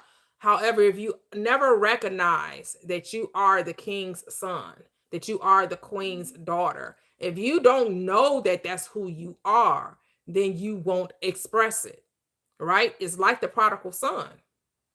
He forgot who he was. And then he remembered, oh, wait a minute. My father's servants live better than this. I could just go live like the servants because they're gonna live better than this. So he still didn't even really come to a full understanding of who he was because he was just thinking he could just go be like the servants until he made his journey back home. And when you draw near to God, then God will come and get you. Because God came and ran out to him. The father went out to him. And so, oh, look at my son. There he is. I thought he was gone. I thought he was dead and gone. Dead and gone. I've been traveling on this road too long. Right? He was just traveling on that road too long. He thought it was dead and gone. But he said, no. He was lost and now was found. He was dead and now he made alive, right? He was blind, but now he sees, right? So it's about what do you recognize? Do you not see the wealth? Can you not? It's this movie. I forgot the name of it. It was with Michelle Pfeiffer and Bruce Willis, and they were going through a divorce. They had been, I think the story, My Story, True Story. I forget. I used to like this movie. But it's a scene in the movie where they're sitting at the table and the woman is complaining about not changing the tissue out, not putting tissue on the tissue holder or the toilet paper. And she's like, does he not see it? Does he not see it? Like, dude, you can't tell that the toilet paper needs to be replaced. I just love that. Can he not see it? Like, do you not see it? Do you not see it? Do you not see that how dynamic you are, how intelligent you are, how magnificent you are, how beautiful you are? I know religion tells you that you were none of those things, but we're here to remind you that you're all of those things. Do you not recognize the beauty, the authority, the limitlessness, the just all of the superlatives, all of the wonderful ways to, to express your beauty, your love, whatever you can come up with? That's who you are, the lovely. That you're all of those things. You're not trying to get to be that. You already are it. It's about just opening up your eyes. It's lifting the veils. It's letting the scales fall off. Like, what do you see? Like, right when Jesus had put the solvent on the man's eyes because he wanted to see, he was blind, we wanted to see, and he said, "Well, what do you see?" First, he said, "I see trees like men," and then he said, and then his eyes became more clear, and then he was able to see what was there. All right. So that's what you have to do. You have to put the solvent of truth on your eyes so you can see what's really there. This world is beautiful. People gonna try to tell you, oh, this world is going to the dogs, or this world is going to hell in the handbags. This world is so this. That's their world. That's their reality. What do you see, though? What do you see? Because it's what you see is all that matters. That's all that matters. What do you see?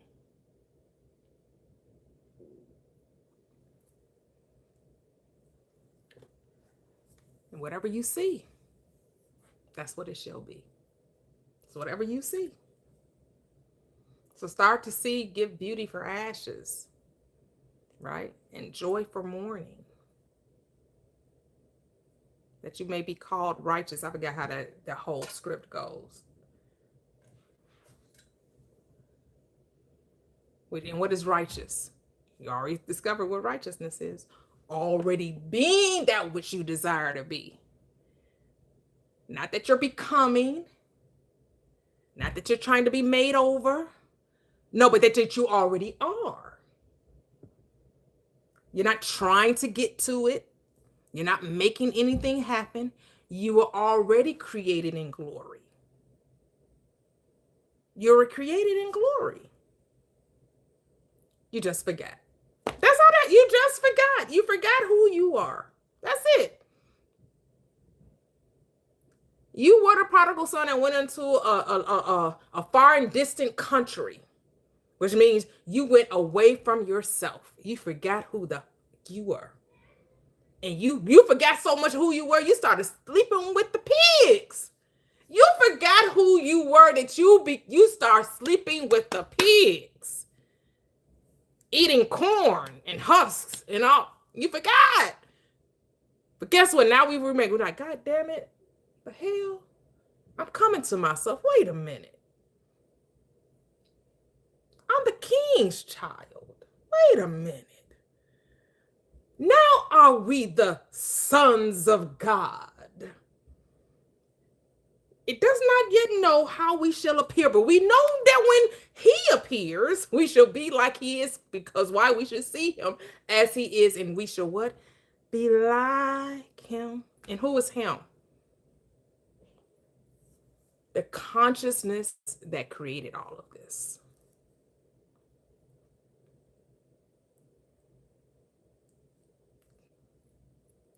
Not only are we the image of God,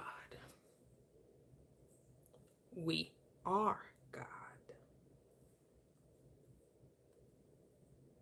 We're more than just the image.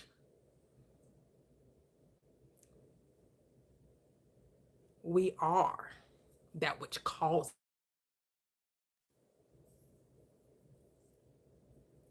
The world is made in our image.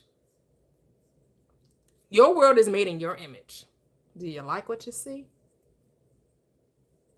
Because if you don't, you get to change it. It's never reminded. The world don't even change. It's you that changes. Those trees still those trees. But then you could look at the trees and be like, damn, I never even noticed. The tree been there a whole doggone time. And now you look at it and you're like, damn, there's something about it. Looks there. I don't even, it's been on your block the whole time. You've been driving past it the whole time. You've been seeing those flowers, that flower bed the whole time. You've been seeing the whole time. Now you actually can see it. Did it change or did you change? Your eyes became open. Your eyes became open.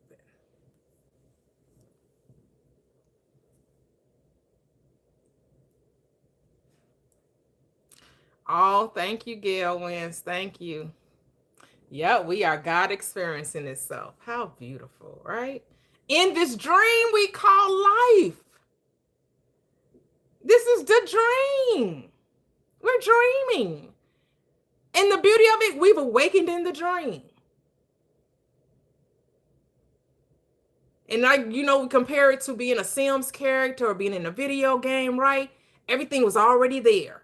Right? In a video game, everything is already there, right? It's just the levels that you go to when you unlock new experiences, right? Kind of how we are when we go through different levels of experience and we unlock new experiences. We unlock and we find the way to unlock the infinite flow of money. We unlock the optimal way of health. We unlock amazing relationships. We unlock travel. We unlock ease. We unlock, right? We just keep unlocking things. Like we keep remembering who we are and what's available to us. And it was already prepared for us before the foundation of the world. Before we entered into this dream state, everything was already done. Everything we needed was already prepared for us. Everything we needed was already there. We just had to what? Get the key. And we like, damn, what was the key? The key was me. I'm the key. You're the key. I just got to unlock it. Yeah. How do I unlock it? What unlocks the level? Faith. Faith is the key. Because without faith, it is impossible to please him. Because you see, those that come to God got to believe that he is God, that I am God. I have to believe that I am God in order for the next level to be unlocked, in order for the key to turn. I gotta have faith, faith, faith. I gotta have faith. You see, you gotta have faith, the faith, the faith. I gotta have faith. And what is faith? Believing in something you can't see. You can't see what's on the other side, but you know it's there. You know that there's something on the other side of that door that you unlock. Even if nobody else can see it, you know that it's there. You know.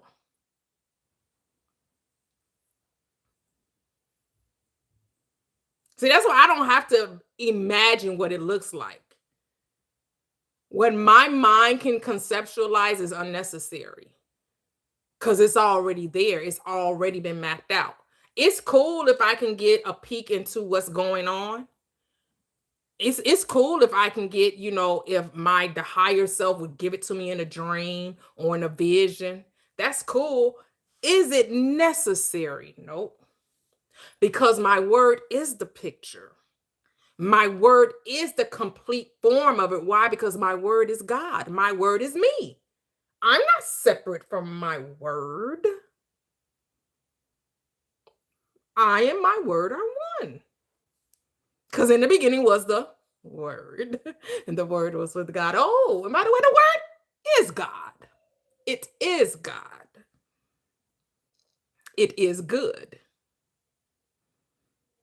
Because my word, what? It's life. My word is life. My word is life. It's what causes things to become visible, to be manifested, to be resurrected. That's why I am the resurrection. I give life to every situation through what? My word.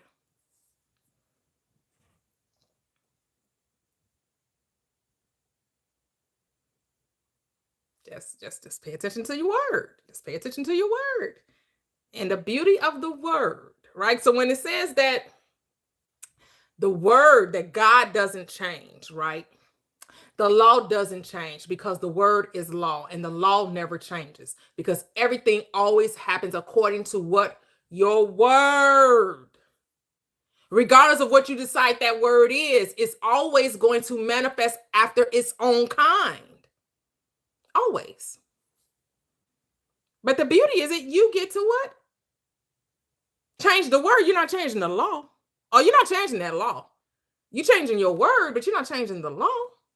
The law is absolute and perfect. And it don't bend for nobody. Because you're always going to produce after its own kind. So this book right here, The Power of Awareness, is just about being aware of what word you're using. That's all. Pay attention. Be aware. Because as you speak, so shall it be. Paul tells us, don't conform to this world. Do not conform to this world, but be transformed. How? By renewing your mind, changing your mind. We're not supposed to be out here trying to convince the world of anything. We're not here to change the world. We're here to what? Change our minds. And then what? The world will what? Reflect our minds. The world reflects our minds. Whatever we assume to be true will be true. That's why there's no such thing as a lie. There are no lies. No lies. Just stories. Just story. There's just stories. You're telling a story. It's about, do you believe the story? See, we believe somebody else's story instead of creating our own. We believe what someone else was telling about their life and their history and how they did things and what they said about things. We have the same power. We can rewrite history, right? Like Cheryl was saying earlier. Yes, I started saying, oh, that didn't happen. Kind of like they do in the history books, right? They told us a story and they told us what happened, just as they wanted us to believe. And to the extent we believed it, we acted accordingly with that story. Oh, they were lying. Oh, they were lying. Really? Were they really lying? Potato, potato. They told you a story and you believed it. You could have not believed it. You could have chosen not to believe the story. That's your free will. Your choice. That's your free choice. You can believe the story or not. The moment you stop believing the story, you start what? Creating your own. You start telling your own story. Oh, they told me that I need a 600 credit score or 650 credit score. I need a 720 credit score in order to get this house, in order to get this home loan. No, I don't. All I have to do is imagine that I got the house. And whatever needs to happen for me to get the house, I'll get the house. And I can still walk around with a 400 credit score, 500 credit score. I don't need a 720 credit score to get that house. I just have to imagine I have the house. And whatever laws or rules or bridges of incidents that need to take place for me to get the house, oh, it'll happen. I don't know what's going to happen. I don't know. Maybe I end up paying cash for it. Maybe the person ends up, they end up being the banker. They'll loan me the money, and then I'll pay them back. Like, I don't know what's going to happen for you to get that house because you don't got a great credit score, but all you need to do is see yourself in the house. And then whatever needs to happen to get you in the house is going to happen to get you in the house. Same thing with a car. If you want to pay a certain car note and they're like, oh no, you don't listen to what they say what normally happens, or that's not how it goes, and that's not how it happens. That does not apply to you when you know the law. Because all you're supposed to do is see yourself in the car. How you get the car is none of your business. You're just supposed to see yourself with it. And again, somebody may put your name in the sweepstakes. You may help somebody along the side of the road and they happen to have a car dealership and they're going to bless you with the car. I don't know how you're going to get the car. You just have to see yourself with the car. Your partner for life, your partner, whoever you want to be with, I don't know how you're going to meet them. Yeah, I met mine on the internet. Most people will be like, internet. You met your husband? Like, yeah, we'll be married. We've been together 12 years and we've been married for 11 years. And how did that happen? I had to change the way I thought about men, though. For me to have the man I have now, I had to change the way I thought about men. Because I kept getting the same type of men. They were just wearing a different mask. Right? So then, was it the men that changed or was it me? It was me. It wasn't about the man. It had nothing to do with the man. Because those men would have showed up differently. Those same exact men that I dated and then the one I was married to prior before my current husband, they would have been different if I had been different. But because I was who I was, my experience was as it was. And my experience didn't change until I changed. Until I decided to have confidence in myself and love myself and respect myself and see the beauty, right? Like I had to see all of those things. And then the person that would see it would come along. Now everybody see it. Everybody see the diamond. You cannot not see the diamond. I shine so bright. You gotta wear shades. It's impossible for you not to see this diamond. Because I know whose I am. But yeah, I know. I'm gonna stop talking so much. And we'll be doing case histories next week. This will help. I have one thing to add. Oh, sure. Go ahead. In psychology, that's my field. And, one thing they told us is that we only use 10% of our brains. That's what they told us. One thing they told us that we were very limited in what we can control about our minds. Mm. And that's a really big thing that they really tell you about, about your mind. Like, you don't have much control. And, when you talk about being delusional and all those things, when I teach about defense mechanisms and those things that our mind does for us that's protective, psychology talks about them as they're negative. Mm. So you know how denial, people say, well, denial is bad. Denial is protective. Mm. Denial is something that our brain does for us that protects us from reality. Sometimes reality is too hard to deal with, right? Sometimes the 3D can be too difficult for us to deal with. So we will be in denial of what we're experiencing in the 3D and live in Delulu, right? Mm. But the 3D, we don't want you to live in Delulu. We want you to experience this shit. So denial, and they've created the sense that denial is a bad thing. And denial is actually something that our brain naturally wants to do to protect us. So I just thought that was kind of interesting in talking about, the mind and kind of how that works, and the whole, when I lecture about the 10% rule and just the tip of the iceberg is what we're controlled. That's where that comes from. Where consciousness lies is just the 10%. And just below in your subconscious, and then you have your unconscious, which is deep below the surface where your id is. So your id, your super ego, and then your ego is where your conscious is. Consciousness is where your ego is. And then your super ego is right where your subconscious is.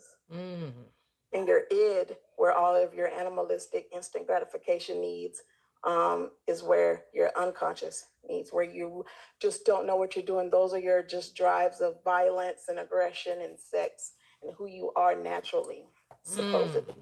Supposedly, right. Yeah. According to Sigmund Freud, right? Yeah, so it's interesting to kind of hear Neville's and how everything kind of ties, but they definitely manipulated psychology and used it for their good. But yeah, it's really interesting to kind of grasp kind of all of that. So yeah. Yeah, that's what they got to deconstruct. Gotta deconstruct. Whew. Go ahead, Gigi. Yeah, it's funny how Mia was just saying that, and yet in the Bible and even in this book, it talks about ignore reality, ignore your senses, and go within. In other words, be delulu. And this, and then this last paragraph in persistence, he just totally kicked robotic affirming right out the door. Because it's not just saying it over and over and over and over and over and over and over and over and over and over. Who wants to work that hard anyway? It's to be. You have to be persistent in the being. It's not so much like you just said, not honoring with the lips only, but also with the heart, with being. Yeah. And when you read that last chapter, and I know I read this chapter, but that last chapter really grabbed me. And I'm like, wow. When people are always saying, oh, just assume, just persist, just assume and just say it. It's, I mean, if saying it actually puts you in that feeling, in that wish fulfilled, great. I don't think you have to say it a gazillion times, but if you want to, that's cool. It's your reality. Yeah. Hold on. Let me read something from YouTube. The artist, she was with us yesterday. She's over here on YouTube today. Said persistence is key. I'm literally rich and retired at the age of 36 because I persisted. And I'm still persisting because I have a long life of living left. That's love right. it, love it, love it, love it. Go ahead, Gigi. Love it. So yeah, no, I mean that's it. It's persistent in the being. It's funny how every chapter, as we as we got closer to these deeper chapters here, how it all just goes back to just to be. And even the word righteousness, that one rocks my world. To be righteous is to be. To be righteous is to be. Oh man. It's like whenever somebody says, "Oh, you're being self-righteous," yeah, I'm being myself. I'm being me. So yeah, being self-righteous, you're being yourself. Yes. So yeah, we don't have to work that hard. Say it, girl. We don't have to create diddly squat. It's already been created. All we have to do is persist in the being. Persist in the being. Whew. Yes, that's it. That's it. That's it. Tangi, did you mean to come up? I know some people sometimes accidentally hit the request button. I don't know. She may not even know that she's up here. Tangi. I think that might have been an accident. Oh, I love that. Just persist in the being. Go ahead, Kevin.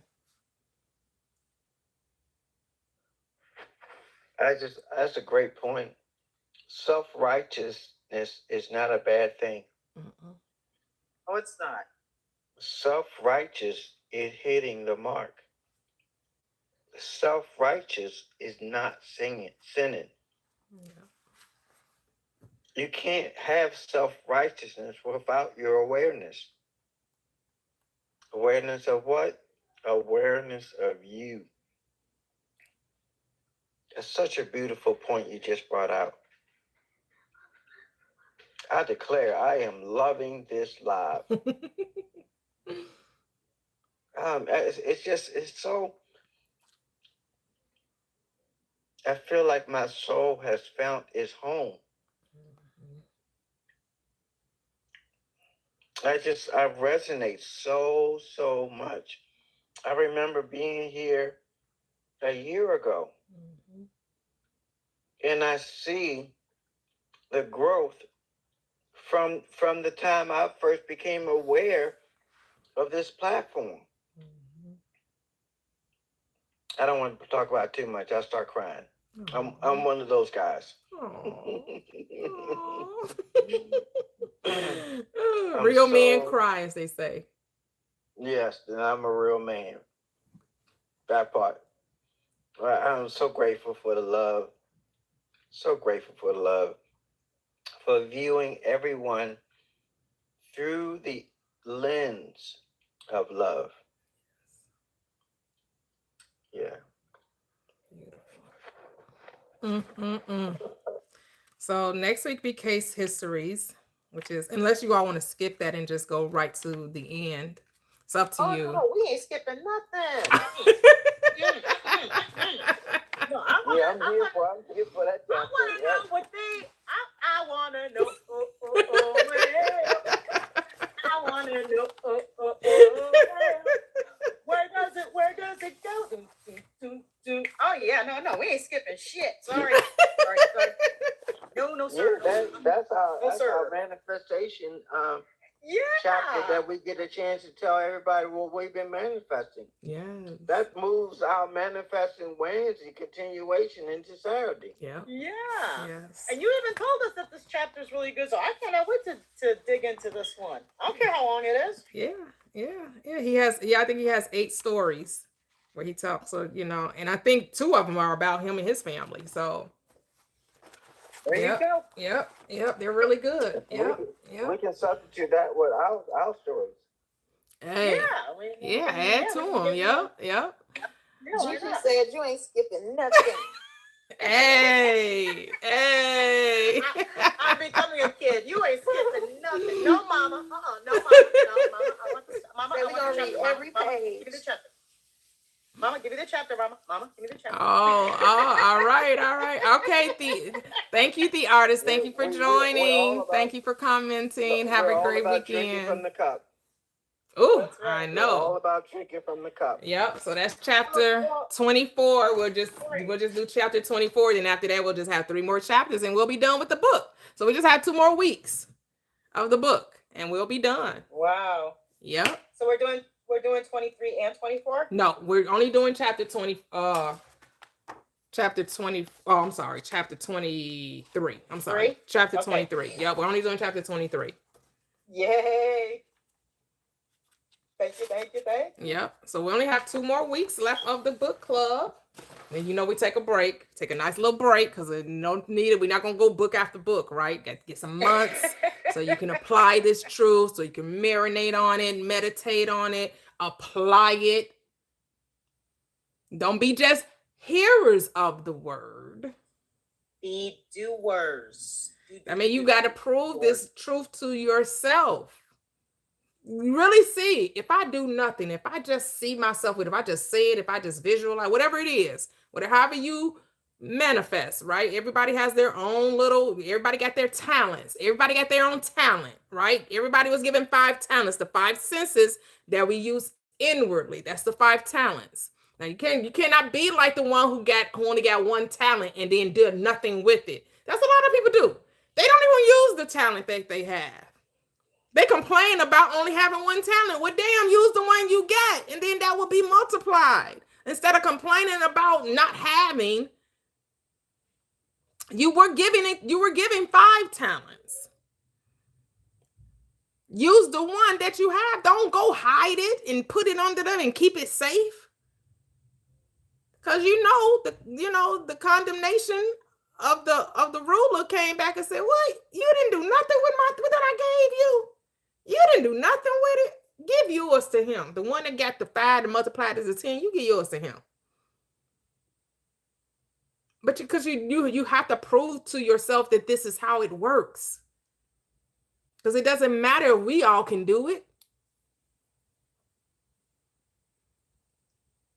You want to know that you can do it. You want to know that you have the power.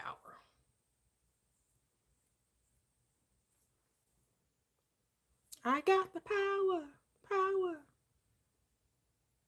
So use your talent, whatever your talent is, whether your talent is speaking, hearing, right? Some people can hear things really well. They can hear the voice of someone else. They can really hear it in their mind. Like I can really hear when I think of Kevin, I can hear his voice. I can hear Gigi, like I can hear Mia, right? Some people can really hear it and they're like, okay, this happened. And I can hear my mother congratulating me and I can hear her like really being happy for me. Or you use your mind, that's part of your imagination, right? Listening, hearing. And then part of your imagination is seeing. Some people can visualize it. They can see the movement, what took place, what the house looked like, what the car looked like, what it feels like, how they're driving it, right? You can see it. Then other people like me, I just speak it, which is part of hearing.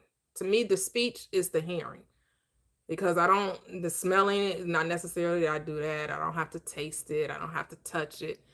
My speech, so I hear it. I hear myself say it and I believe it. I hear myself say it and I believe it. Kind of goes with scripture. Faith comes by hearing and hearing by the word of God. Well, who's the word of God? I am. So that's all I have to do. But others are like, I can hear it. I can see it. I can taste it. I can smell it. And I can touch it. Some people use all 5. Some people use 3 out of the 5. Some people use 2 out of the 5. I use my 1 talent and it does me very well. It does me very well. It works for me. That's why I say you got to know yourself. See, sometimes we try to do it well. Let me do it like Gigi. Not that you can't do it like Gigi do it, right? But it's about, you gotta know you. And so sometimes people be trying to do it like others, then wonder why it fails or wonder why it doesn't work or why they really don't believe it. Because you're trying to be somebody else instead of be you. So some people they're seeing is putting it on a poster board, right? That's their seeing. That's their visioning. They envision it and they put it on a poster board. Or like the toxic, she's saying it, but she writes it on a whiteboard. But that's still her hearing, right? She's taking her hearing and putting it on a whiteboard, right? And somebody else takes their hearing and they put it on paper, right? And then some people are like, they use their touch with their vision so they can feel the banister or the railing in the house or the stairs that, they're in their spiral staircase and they can feel the wood of the spiral staircase and they can see themselves standing there and looking in the foyer or the vestibule, right?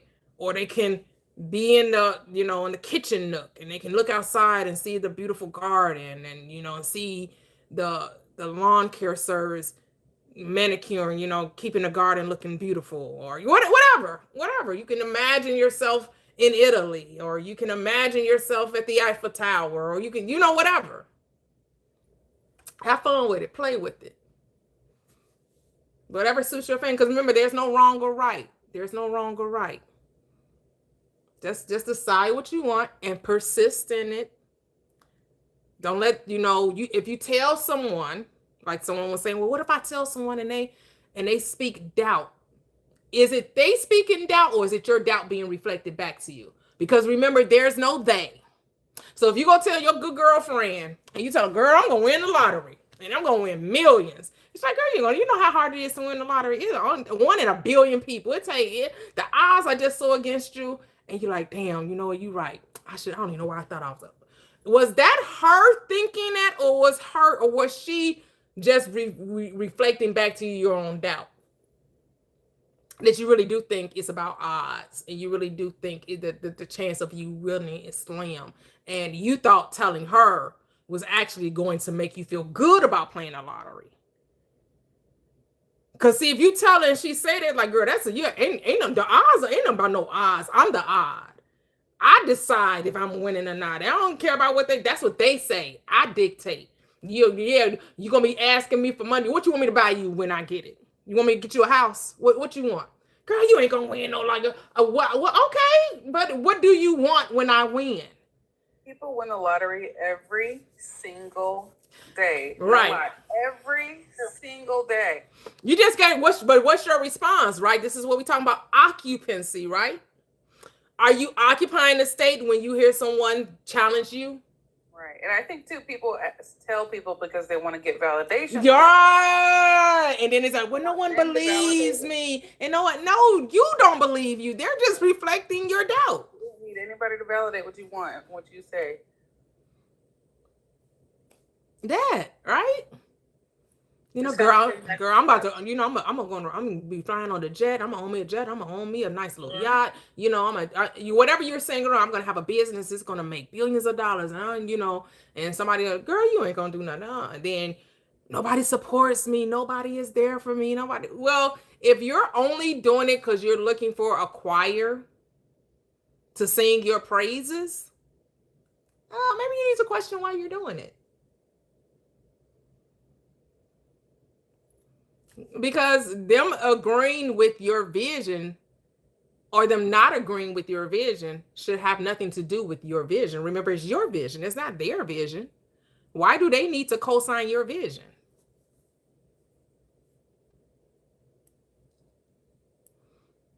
Yep. Like I said, people win a lottery. It's just so, money is infinite. And it comes in all forms and fashions.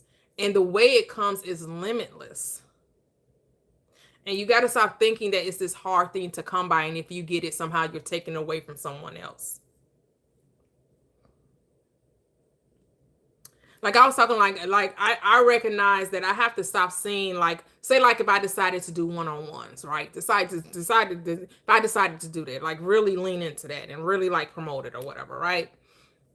I understand that I have to get out of it that I'm charging someone for something, because who is the someone that I'm charging? Since there is no other, right? You. It would be, I'm appreciating like the busting loose reminded us, right? Busting loose from the money game. I'm just creating a narrative for you to be the channel in which my money comes to, but who's the source? Well, I am. You would just be the channel, but I still would be the source. I would be the cause. And I'm just giving this narrative of the story about how it will come. Well, I got clients and they really love the way I break everything down, and they really like my point of view and the way that I'm going to, this is a story I'm telling, right? And that's the way that the money is going to flow into my experience. But see, so my hang up was I was thinking that I'm charging the people, right? And because I wouldn't necessarily pay anyone for this, I'm thinking, well, why would I charge somebody for this? But I had to think that that's not what it is, though, because I'm not charging anyone for it. I give it away for free. I don't charge anyone for it. These people will be coming into my experience to appreciate the way I explain it. And so their appreciation would be through monetization, right? You would be appreciating me through in exchange of money. I'm giving you this, you give me that. But it's not even you. I don't even want to say in exchange because I guess my hang up is the transaction of it. And I don't think life should be transactional, right?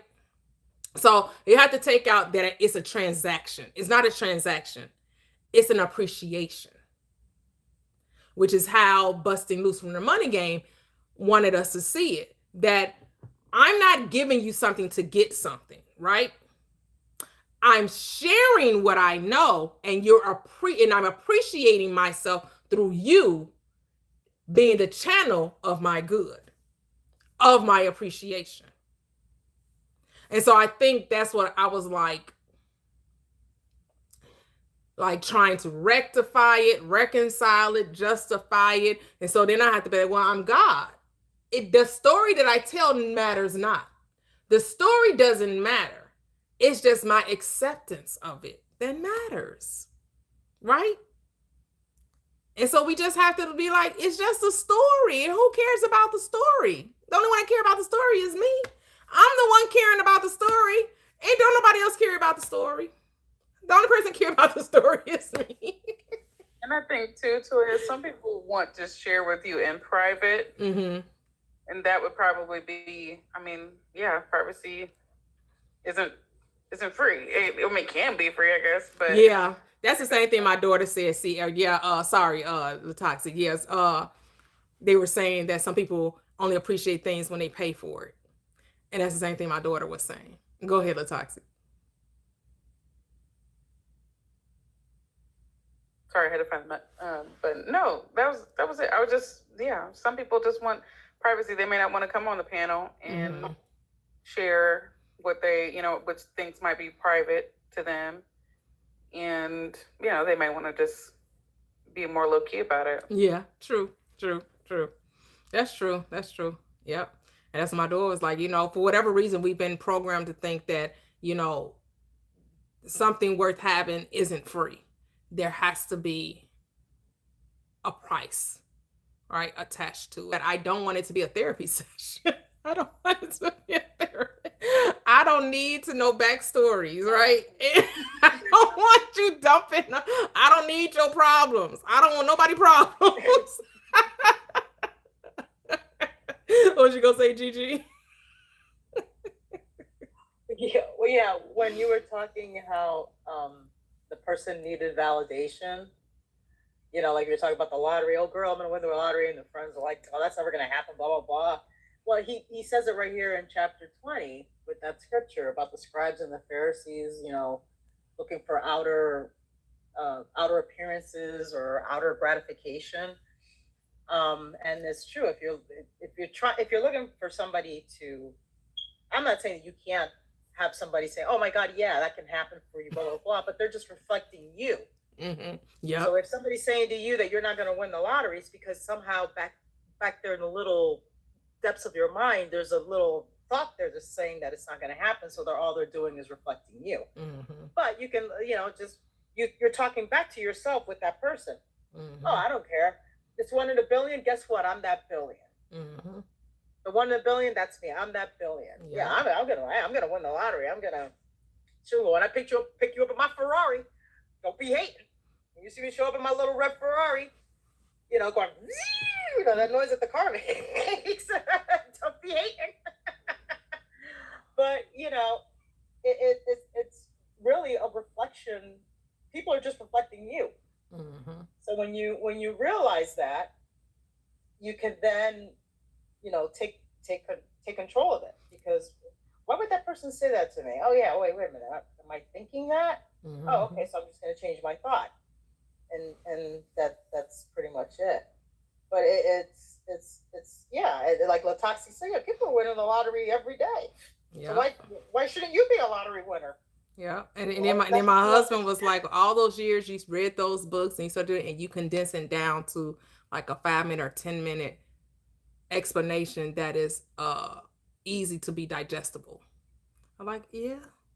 Because some people don't want to read the books, right? Some people don't want to do it, and they just want me to give it to them in that 5-minute explanation where they didn't have to read a book for 2 hours or have to, Right. And I'm like, yeah, that's true too. Yeah, Or they want you to do the work for them, the affirmations, the imagination, all that kind of stuff. It's like, it's like watching an exercise. But at the end of the day, you're not doing it for them though. That's the part. Like at the end of the day, they're still gonna have to believe for themselves. Exactly. You gotta experience it for yourself. You just can't, you gotta be not just the president of the company, but you gotta be the client. You gotta experience it. So, Yeah. I mean, it's nothing wrong, right? I don't want to say it's anything wrong with people seeking help or seeking out assistance or seeking out guidance, because it's not wrong. I sought out guidance. It just wasn't from somebody alive. Everybody that I saw guidance, they all transitioned. I feel you, girl. Like I listen to Neville Goddard, I listen to Dr. Joseph Murphy, I listen to Reverend Ike, right? I listen to Bill Donahue. They're no longer here. How long has Joseph Murphy been dead? 1981. No way. Yep. Yeah, he transitioned 9 years after Neville. Neville transitioned in 72, the year I was born. No way. I did not know. I thought he was still living. I had no clue. I never looked into him or anything. I just always thought that people talking about him like he was still alive. Wow. Hey, Noreen, yeah. We can get on here and we can commune for a nice time. I've done like 7 to 8 hours on live before, right? Latoxic and Gigi. I remember, yeah. You had a good old time. Oh, you still on there? I think one time I was on there for like 8 hours, and my husband's like, "My God, baby, you're still on there?" I'm like, "Well, it's only been like 2 hours." It was 2 hours. Look outside. I'm like, "Oh shoot!" Especially when the weather outside is frightful.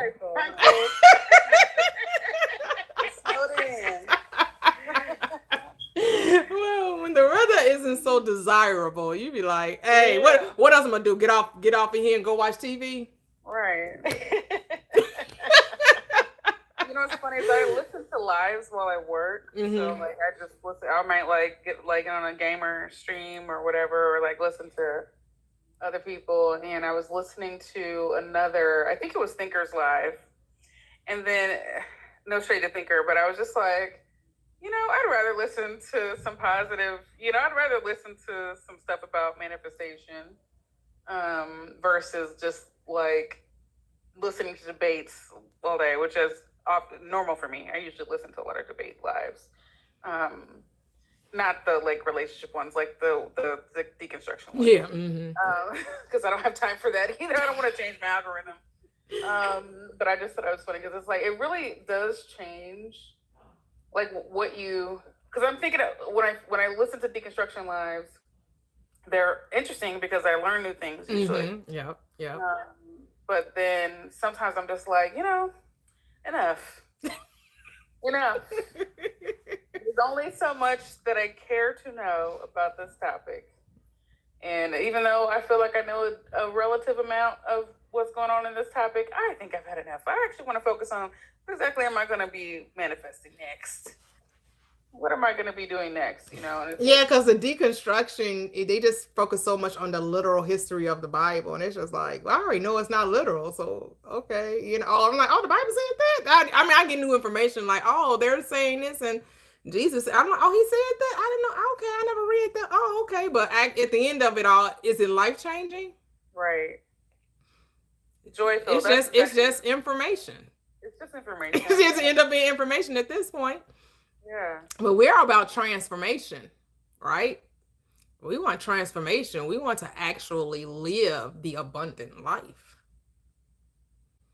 And we know that we already are, right? We're living the abundant life, right? We are living the life of our dreams. And it's just a matter of now until everybody sees it. Because they're going to eventually, it will become flesh. And it will be like Thomas. Let me touch it. Come here. Is that real? Let me touch it. People are going to get to touch, taste, see. The life of your dreams. They'd be like, damn, I remember when you said that, Latoxi. I remember you said that you was going to hide your millions. You was going to take care of your family. Man, Gigi riding around in her Maserati. There go Kevin Learjet. Yeah. Yeah, I'm in my 7,500 square foot home. Yeah, we doing it. Traveling, we ain't clocking nobody time. I'll take a Maserati too. Wait a minute, what was the car? Ferrari. Sorry. Ferrari. Okay, Ferrari. Okay. Okay. That's all good. So I'll drive my Ferrari today. I'll drive a Maserati tomorrow. Yes. I'll take a Corvette. It's a little red Corvette. Baby, you're much too fast. I just found out that song really is not about a Corvette. I'm sure it isn't. Oh yeah, we know. It's a metaphor. I found that out much later when I saw the documentary, and I'm thinking it's about a car. I thought it was about a car too.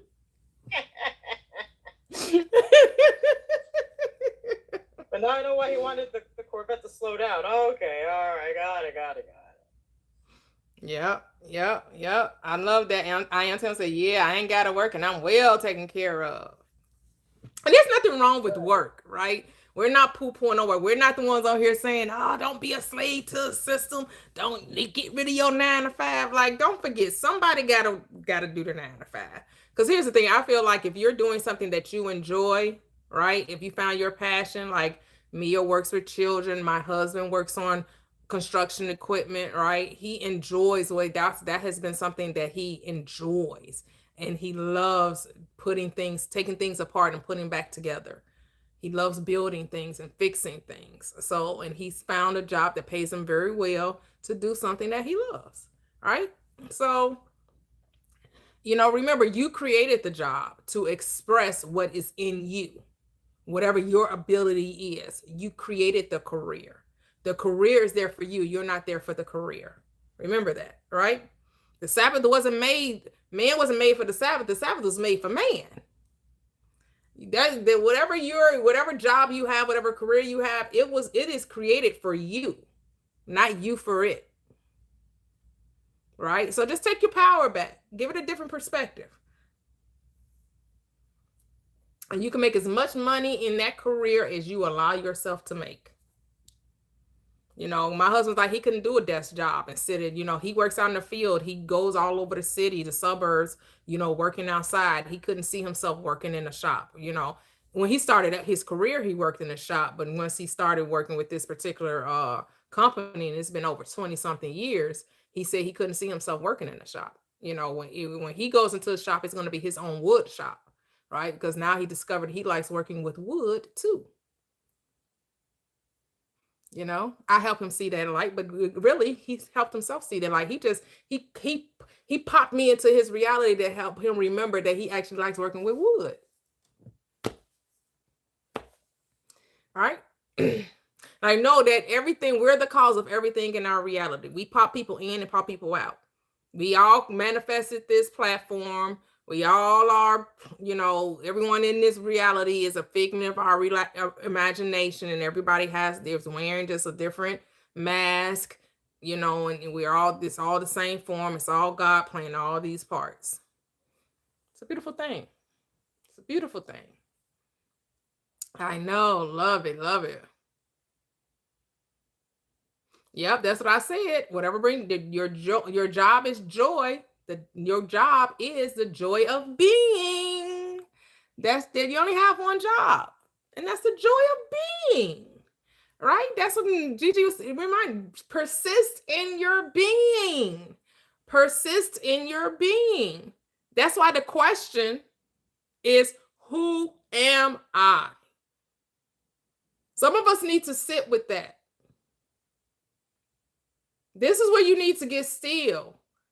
As you're going to sleep, when you wake up in the morning, before you jump out the bed, before you grab that phone, before you get on TikTok, before you get on Instagram, before you while you're in the shower, while you ask yourself that question, who am I? Who am I? And let the answer come up. Don't try to force an answer. It will rise. It will come from the depth of your being. The depth of your being, the answer will come. And it may not even come in the moment in which you think it's going to come. Because you could be like, well, I asked and I didn't hear anything. Nothing even came to mind. I don't know who I am. Well, just wait.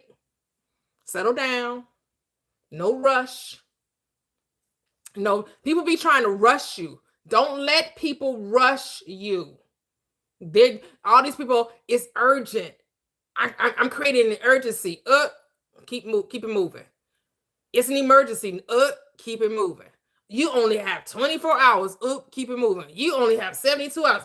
Keep it moving. Oh, this is your last chance. Keep it moving. Everybody that wants to create this reality of you gotta do something now. Nope. You don't rush God. God ain't on nobody's time. I move when I feel like it. Don't rush me. Do not rush me. Better go around. Better find somebody else. Get somebody else to do it. Get somebody else to do it.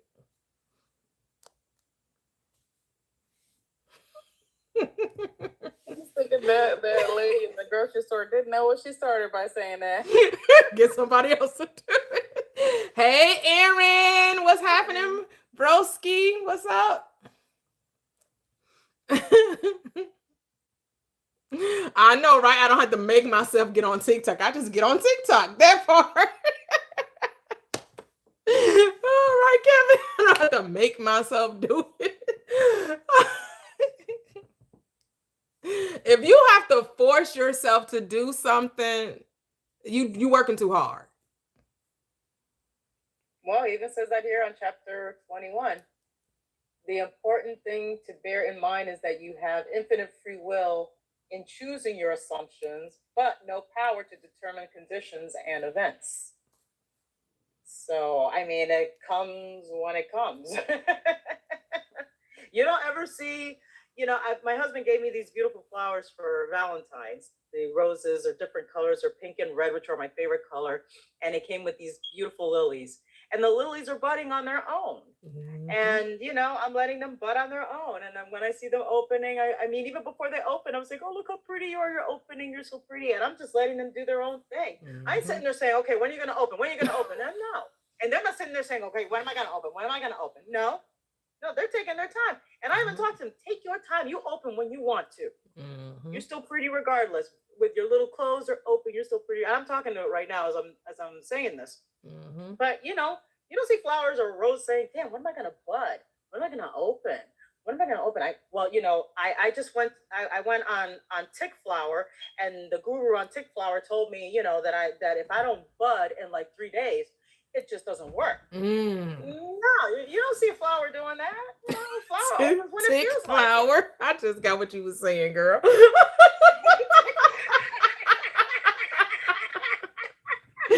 You had to go to the platform. Had to go to social media platform and find out why they wasn't budding like everybody else. Why the bud? You are funny. You are hilarious. What's my issue? Why am I budding taking so long? What's wrong? I didn't bud like the tulip. I didn't bud like the rose. What's wrong with me? The other roses are. You see a flower doing that? All I'm saying is that you don't see on Tick Flower, the guru says, well, I'm a tulip and I blossomed in 3 days. Okay, but I'm a rose. Maybe it takes me a little longer. Who cares? Because we're so worried about the destination instead of the journey. Instead of the Because you have to, in the journey, it isn't about getting there, it's about experiencing. Right? Yeah. It's about, you got to look at life as like, I like how Alan Watts said, you got to look at it like it's a song or it's a dance, right? A dance, you're not hurrying to do the dance. When you sing your songs, you're not like, okay, let me hurry and sing this song so I can hurry get to the end. It's a 3-minute song, but I'm gonna make it 30 seconds. No, you experience the song, the melody, the harmony, the notes, all of the chords, everything that goes into the beauty of the song. Right. You know what I mean? And you don't see the instruments saying, you don't see my keyboard arguing with my pink guitar. Oh my God, I wish I was pink like you. Or oh, I wish I could. No. You know, they do their thing. That comparison is a thief of joy. That's why a lot of people they're not doing their one job. Right. They're not doing their one job. Their one job is to enjoy being, because they're too busy comparing themselves to Gigi. Or they're comparing their life to their favorite YouTube guru or TikTok guru. Right. And the thing is, y'all don't know these people from a hole in the wall. Right. They telling you what they want you to hear. Mm-hmm. Like you say, dangling that carrot in front of the horse. They're selling hope. That's all they're doing.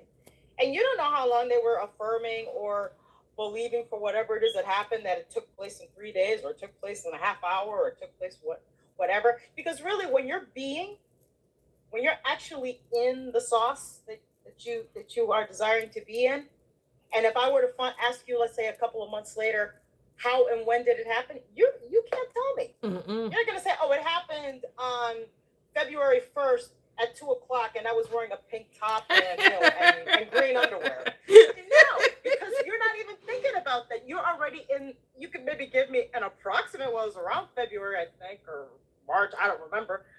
But because you're not even thinking about that, you're already in this in it. You're in it already.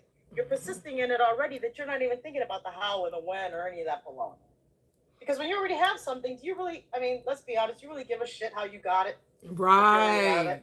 Right. I mean, when you go to make, and a lot of us are being prepared to receive the blessing so that we can contain it. So we have the capacity to contain it, to carry it. Right. Because some people do get their stuff right away, but they don't. It's a lot of them, they be unsure of themselves. They feel embarrassed or guilty that they got it and nobody else has it. And right. Or, oh, am I supposed to have it? They feel insecure. Right. The reason why you are going through, because you're preparing, you're digging the ditches, you're getting ready to receive the blessing so you can hold space for it. So why? It feels natural to you. So when it comes, it ain't no shock to the system. You ain't talking about, oh my goodness, I ain't supposed to have this, or this came too easy, or why me and not why not them, and why they act. Nope. You're gonna be able to hold the position, hold the state, hold the capacity to fulfill your desire. Yep, or become like Reverend Ike. Like Reverend Ike says, you have got to get over the how everybody else thinks about you. Get over it. Yeah. It came easy for me, yay. It's hard for you. Oh, geez, too bad. It came easy for me. Yeah. I claim easy. Yeah, because I remember somebody came through here and they were like, they had a windfall of money. They had a lot of money. They said they had to go to therapy to help them to maintain the mindset with having it. Wow. Because the way it came suddenly, and it was like, oh my goodness, like what's going on? And and so they had to go through. I mean, good thing is they still kept it, right? But some people lose it, right? Some people don't even maintain keeping it or maintain that status. At least they were self-aware to know, like, okay, maybe I need to go talk to somebody, and maybe I need to go, whatever they need to do. I don't mean to laugh.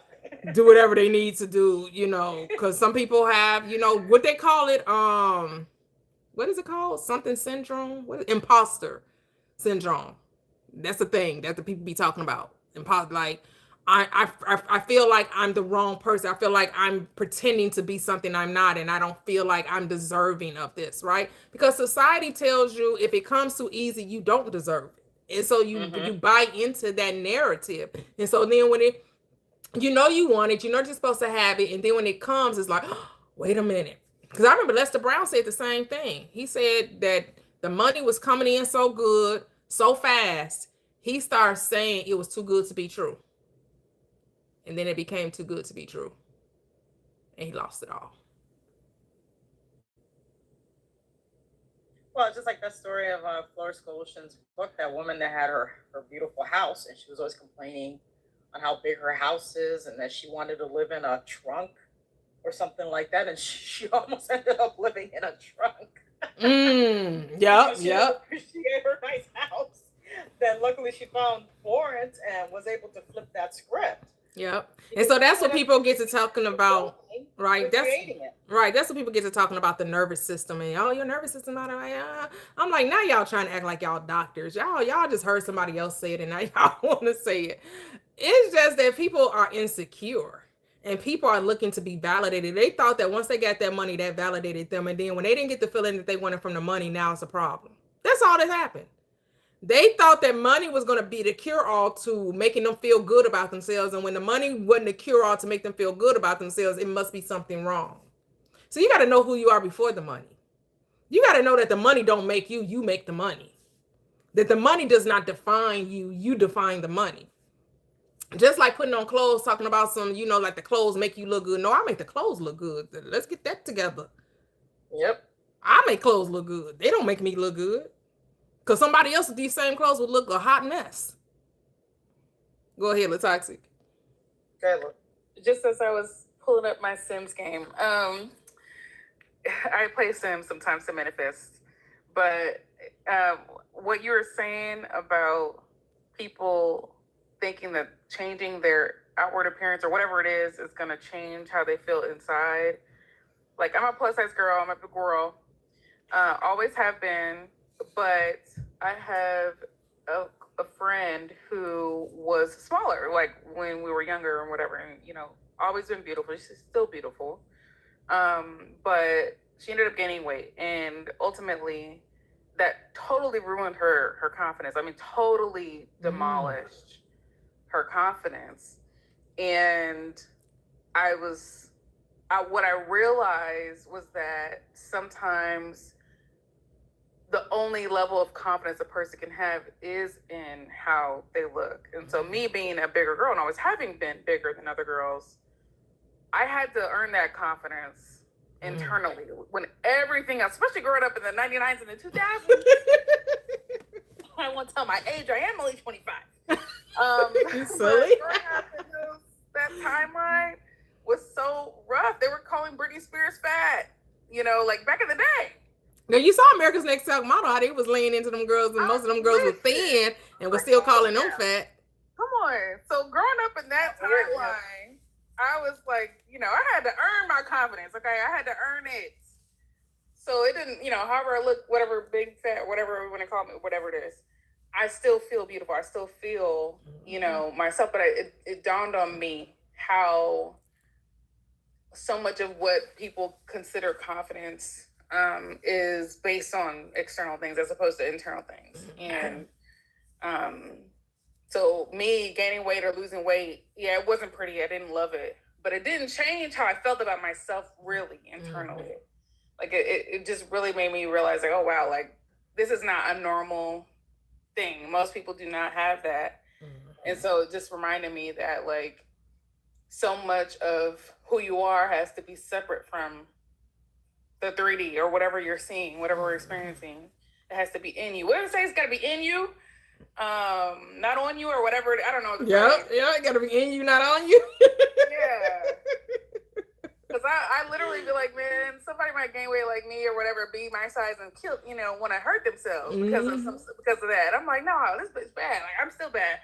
But like in my mind, I'm just like, it's so.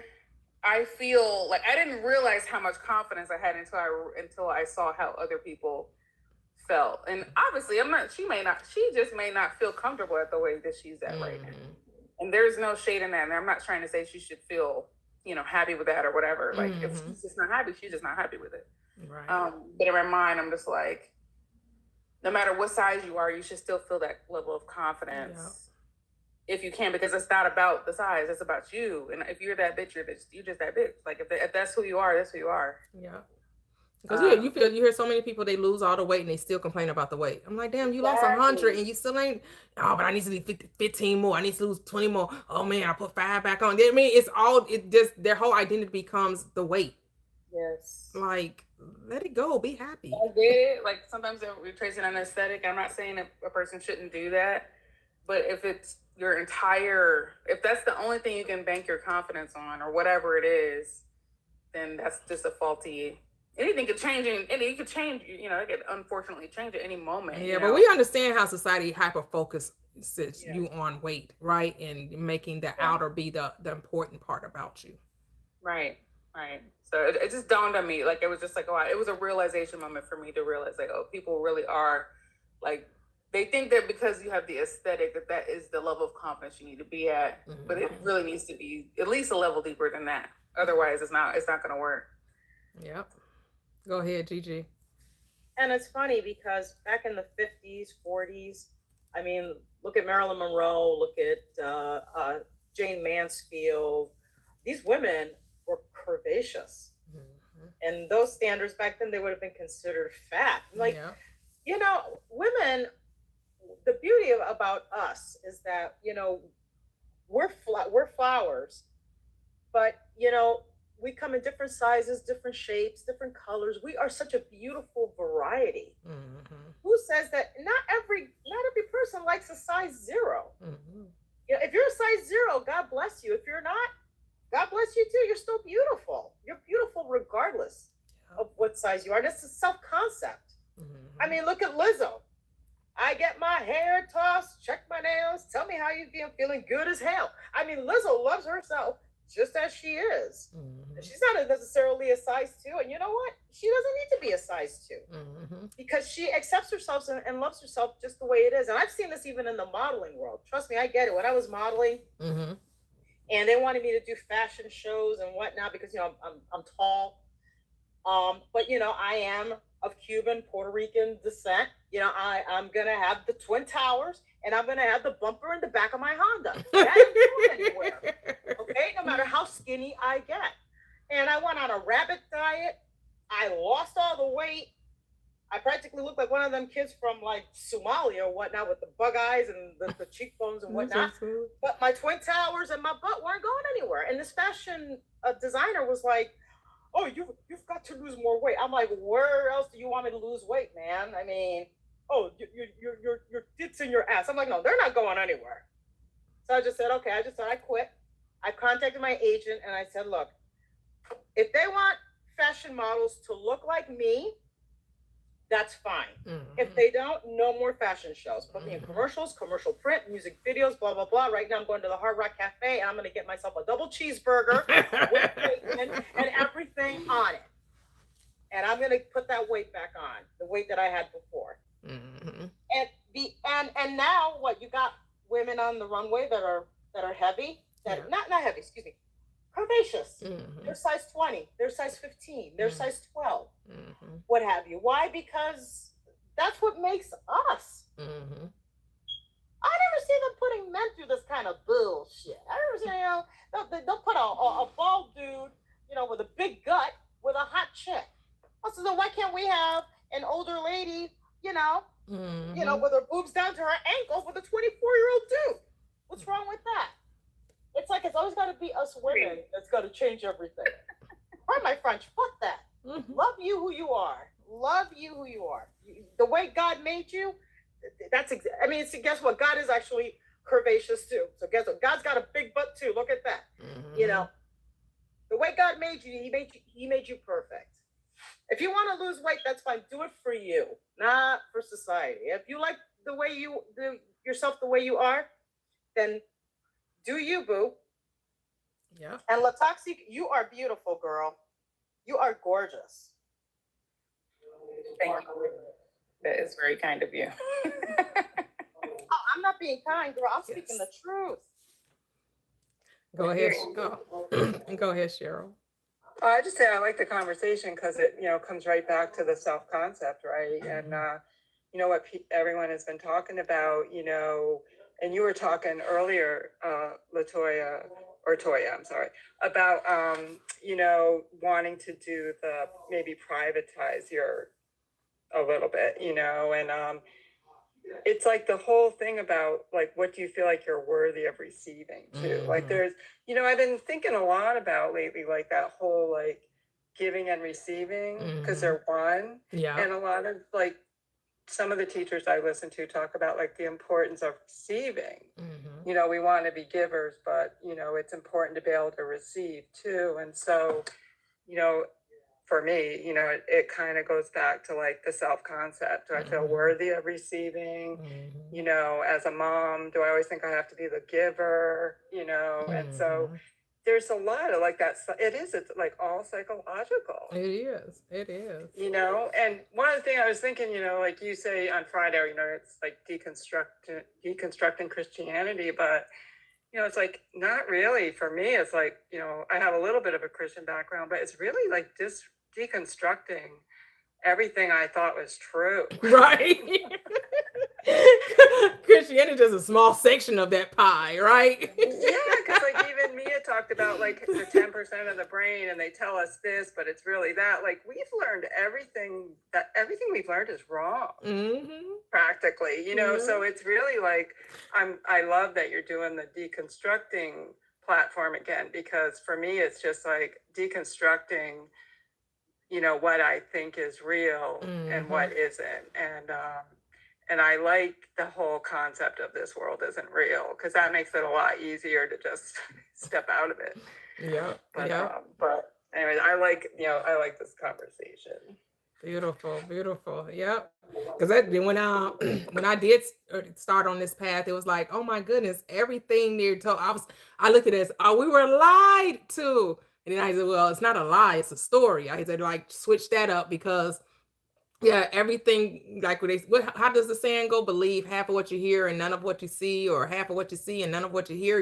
It's like your five senses play tricks on you, and those that are creator of film and TV know this, and they know that we have been conditioned to believe everything we hear and everything we see, when actually you can't really believe anything you see or anything you hear. Like, you have to be the creator of it. Like, it's not about what the world is giving you or what the world is telling you. It's about what are you giving you and what are you telling you. And I love that you reminded me that it's that the giver and the receiver are one. So that's what I'm saying.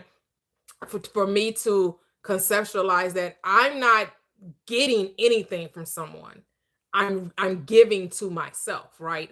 I'm receiving unto myself, right? It's all me. And to stop trying to separate my experience by saying, okay, it's all me here, but this isn't me over here, right? It has to be all around. It has to be full circle. I can't say that I'm the creator of my reality, except when it comes to doing one-on-ones. Now all of a sudden it's me charging somebody and then they're giving me their money.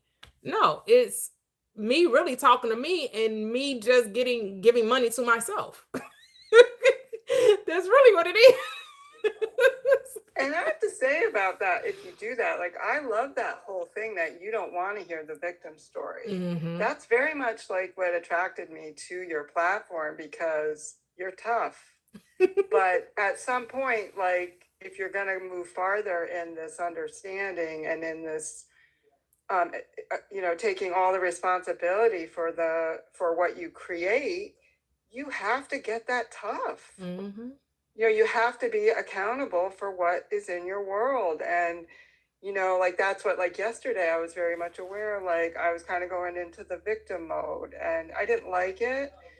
I wasn't comfortable there, but for a little while it was kind of tough, because I know that mindset very well, and so I can kind of get looped in there till I find my way back out. But I was grateful that I just had the awareness that that's what it was, because I'm not playing that game anymore. It doesn't serve me. And so I think that would be great, like, for some people, because I think, that's a great place to go, because I do think a lot of people coddle the wound, or the perceived wound. Because I wish my therapist told me like 30 years ago that I'm whole. There's nothing wrong with me, Right. Because I just kind of came to that like a few years ago through like listening to people like Neville, and that as a spiritual being, there's nothing wrong with me. I just need to change my perception. And I think, of course,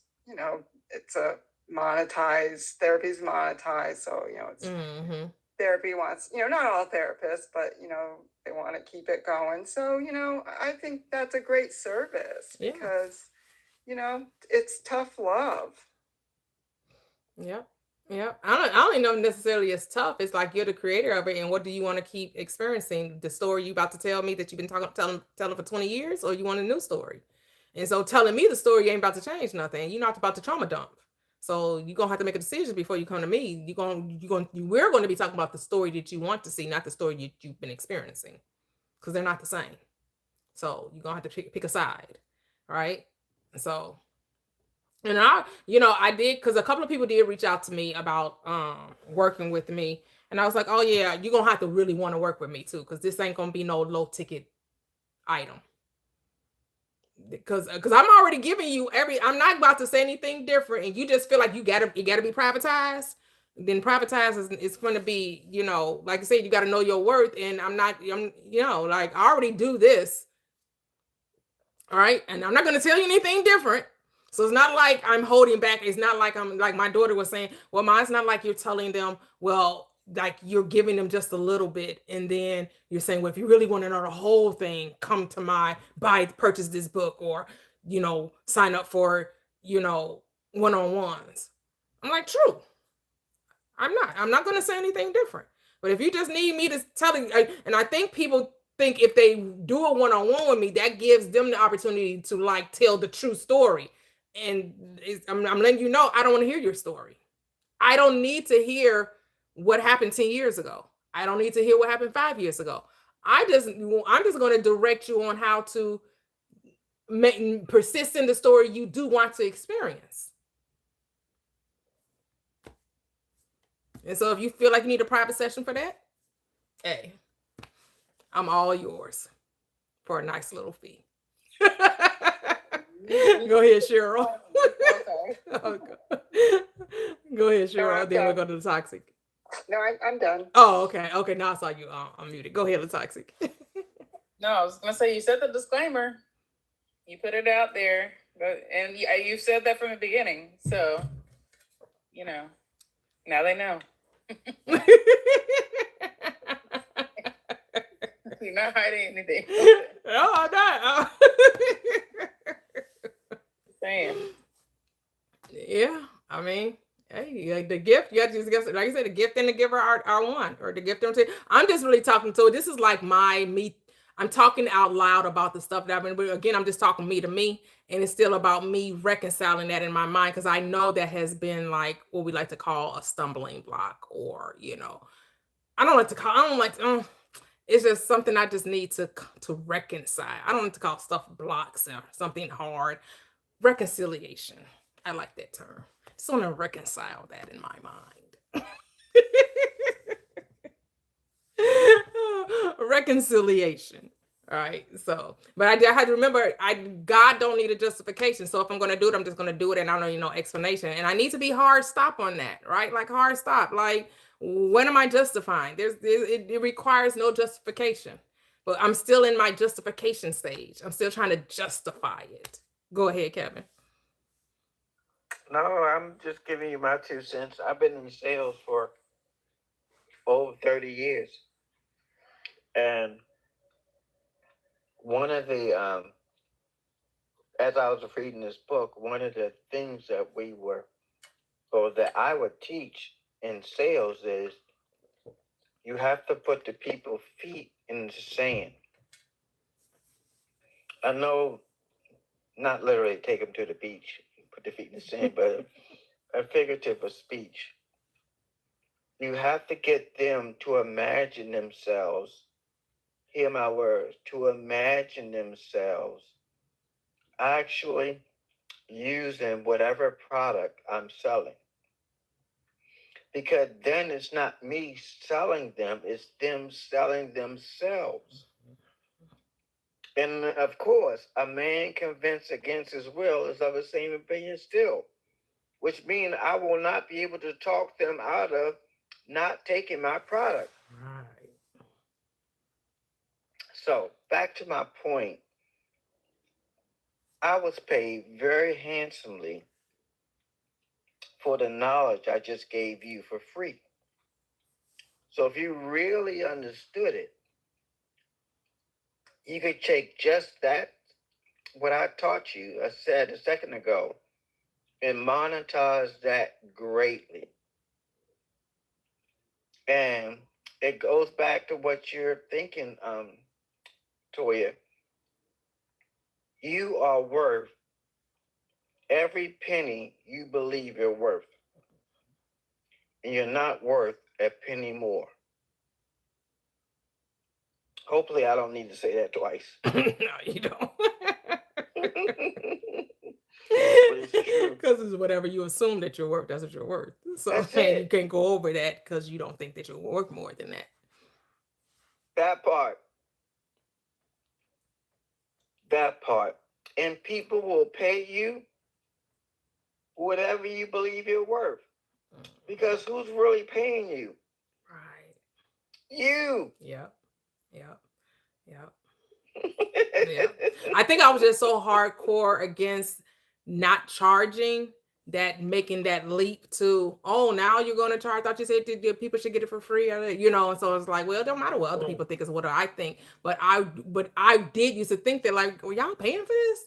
Y'all paying for somebody to tell y'all? But you know, so I'm like, so me saying that, you know, tens of thousands of people sat before Joe Olsen, whether it was true or not. Mm-hmm. And then I thought about Reverend Ike too, right? Reverend Ike was like, I just gave you my best, so now I'm gonna need your best. Like, I just gave you my best, so now I'm gonna need your best. I was like, he was like, you don't never have to worry about where your money going, because you see where your money going. Because I like to look good, and I like to live good. So you already know where some of your money going. I was like, damn, he was no shame in his game. Go ahead, Kevin. No, he was gangster with it. Gangster with it. Yes, when I was living in Houston, and I was a kid, and the church we would go to every Sunday, every offering time, they would sing, "You can't beat God's giving, no matter how hard you try." Mm-hmm. You probably know the song. So people in the congregation was trying to buy their blessing by giving to that church. As crazy and silly as that is, they bought into that ideology, that dogma, faithfully. It's all what you believe. Yep. And but here's the thing, is right. And so I guess my thing is like,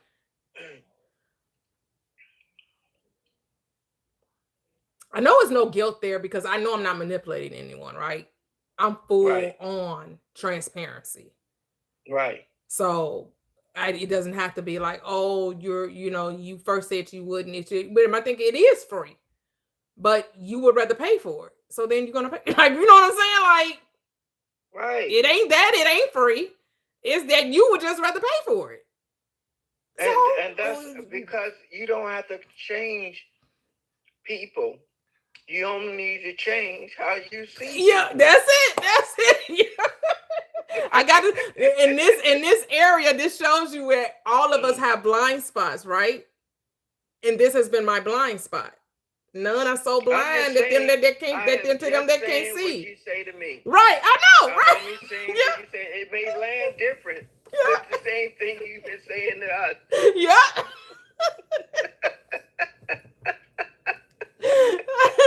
There is no they. There is no them. There is no they. There is no them. Money isn't real. Money isn't real. There is no them. There is no they. There is no spoon, as the Matrix says. Let's say knock on wood.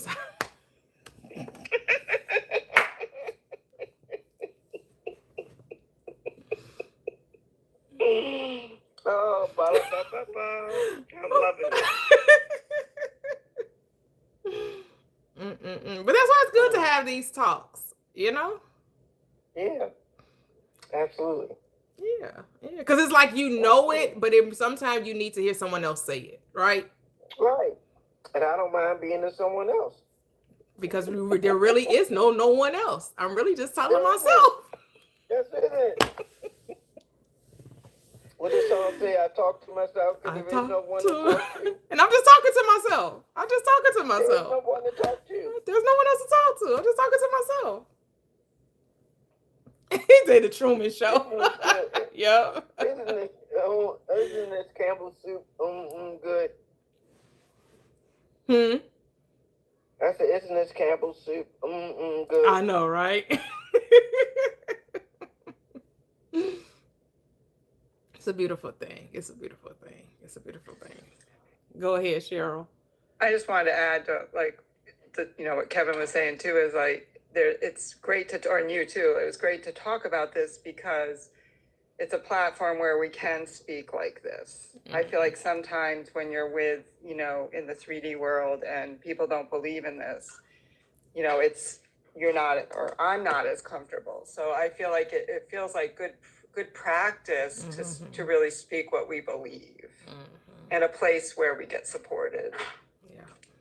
Yeah. So it's just all about me telling a different story. So my story changes now. Yeah, freak whatever everybody else believes. There is nobody else. Yep. It only matters what you believe. Yep.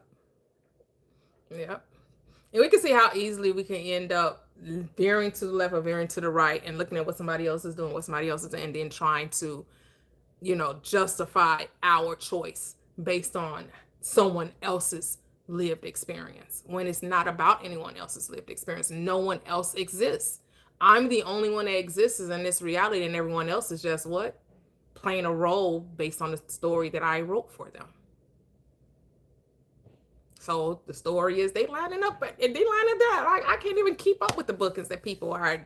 Everybody just pounding at the door like, Toya, here's my money, Toya, help me, Toya, help me. And they're only giving you what you already have. Yep, because I already have it. Listen, let me give you all this money that you already own. That part. That's it. And oh, this was good. This was good. Yeah, we ain't creating nothing. We ain't creating back. Yep. Like if I gave you $10 million, then you were like, thank you. I said, thank me for what? It was yours to begin with. Yep.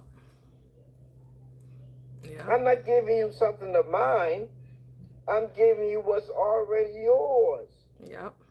I'm handing it back to you through your awareness. Yep. Through the power of your awareness. I think there's a book like that somewhere. Yeah. So the question isn't. So the question now isn't about being able to receive the money, right? Because it's not about the money. It's about do I really want to do one-on-ones? That's it. That's what it's about. Do I really want? Is that where I see this expanding to? Right. So that's what I got to meditate on. And whatever you decide, it'll be right for you. Yep. We jokingly mention a church and having people give you gifts, donations. But joking or not, the subconscious don't have a sense of humor. And you can laugh, I should start a church. Well, I'm going to be on the front row. Ain't no, the subconscious doesn't do a jokey joke. It's okay, as you wish.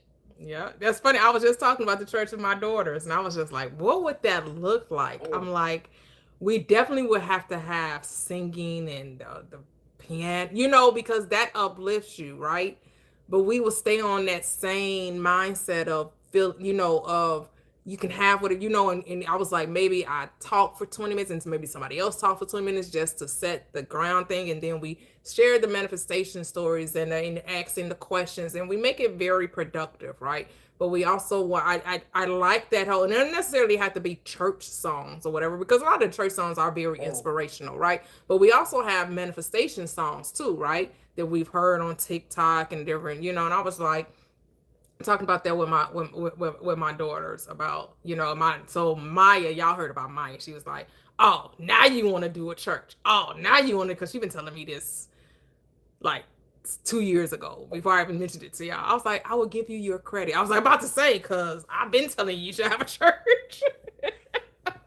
She wants her credit for being the one that edged me into getting to having a church. Well, I already got a song. All right, yeah, I know. Gigi will be our musician. Gigi with the bass, the guitar, the organ. You got Latoxi, she plays it. I think Aaron, he does it too. Like, hey, we got a lot of musicians here. Yes. I was just gonna say, who's to say we don't already have a church? Is this not already? There it is. Yes, it is. Well, we would just make it official. We get that 501c3. We have a church not made by hand. we That's a good point. We actually want that got a we want that church not made by 501c3. So I ain't gotta you gotta report nothing. You go ahead. You can always get donations. I mean, you get donations anyway.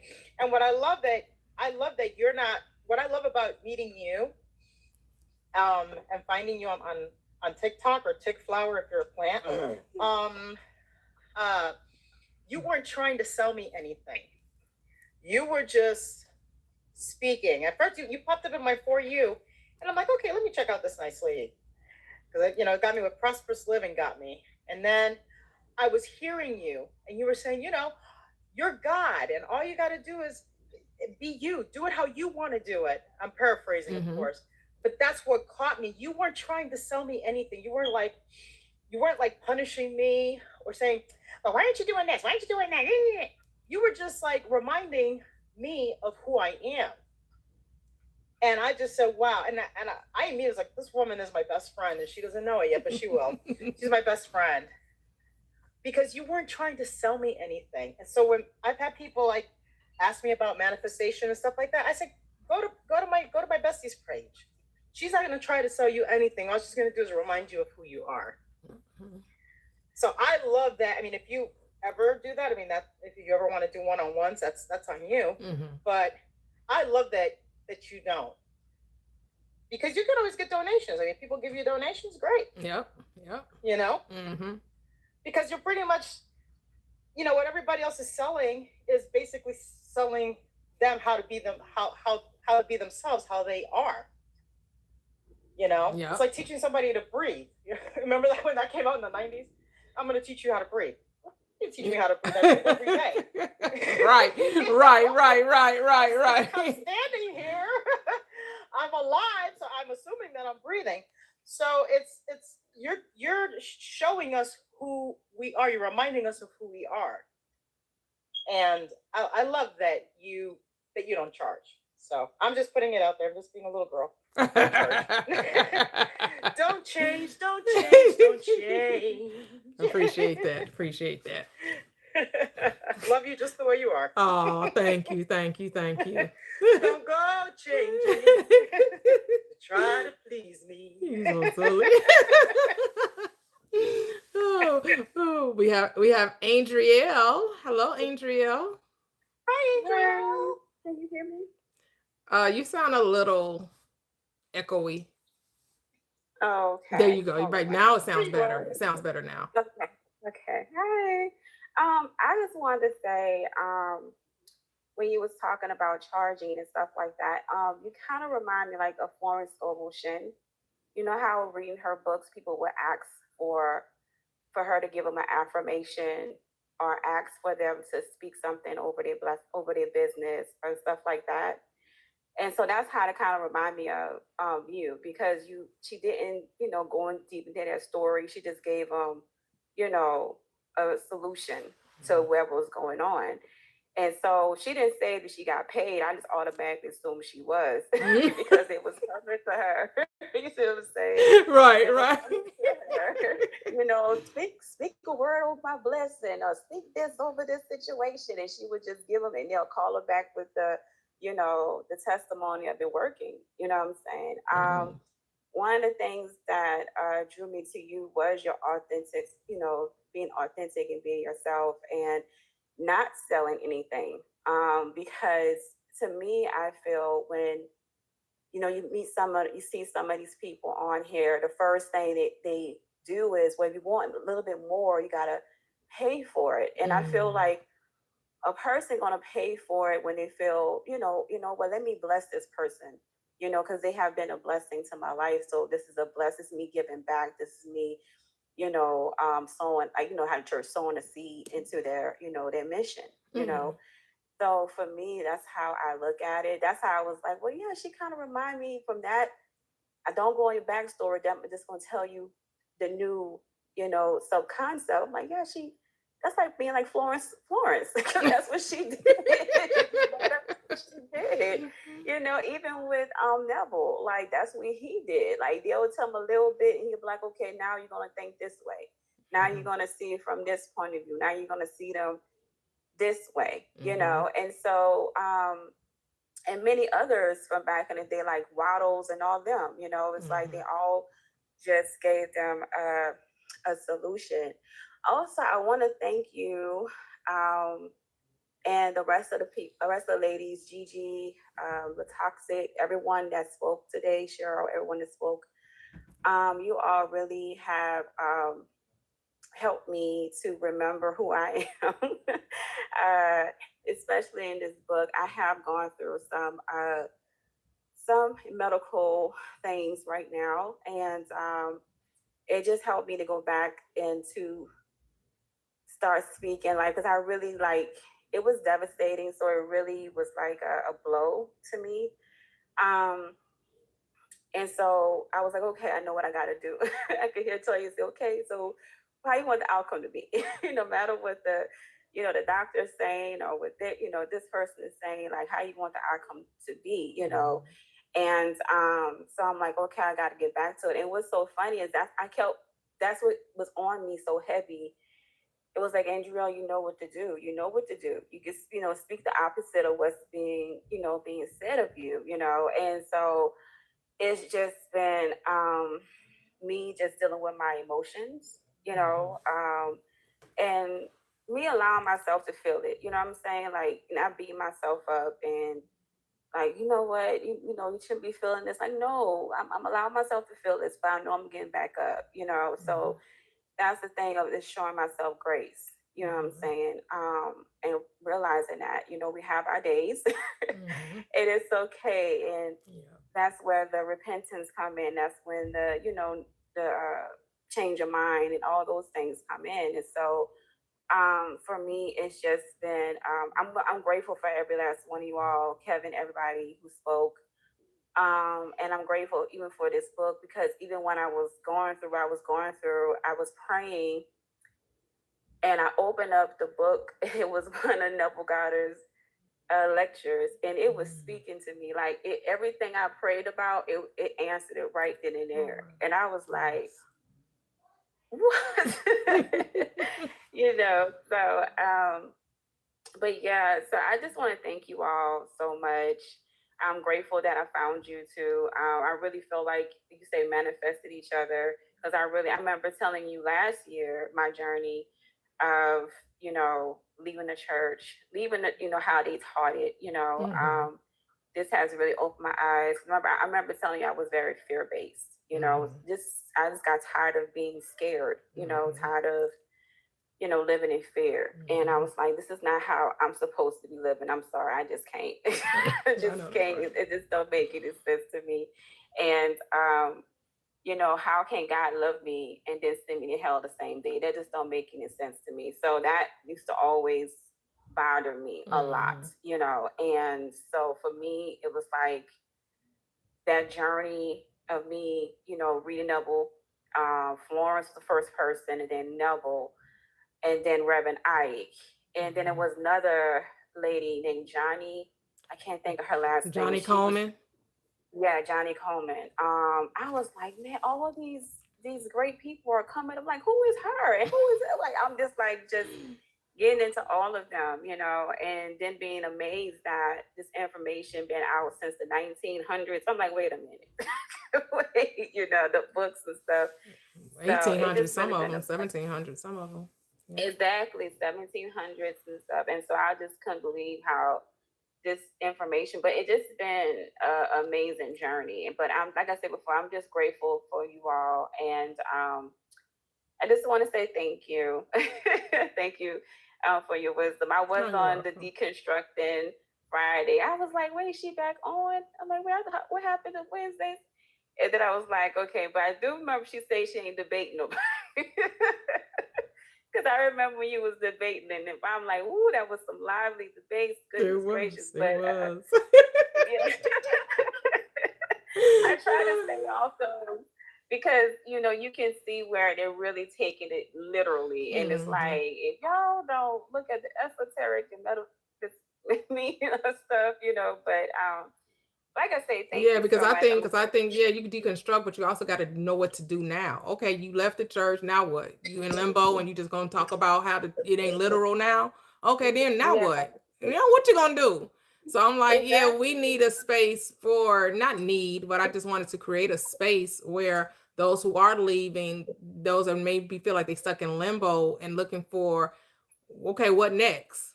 Empowerment. That's what's next. You ain't gotta be in limbo. You don't gotta be trying to right. Exactly. Because to me, I feel like, you know, and this is for me observing. You know, I look at stuff like this, or I say, I'm just observing it, so I won't react. You know what I'm saying? So I won't have a reaction to it.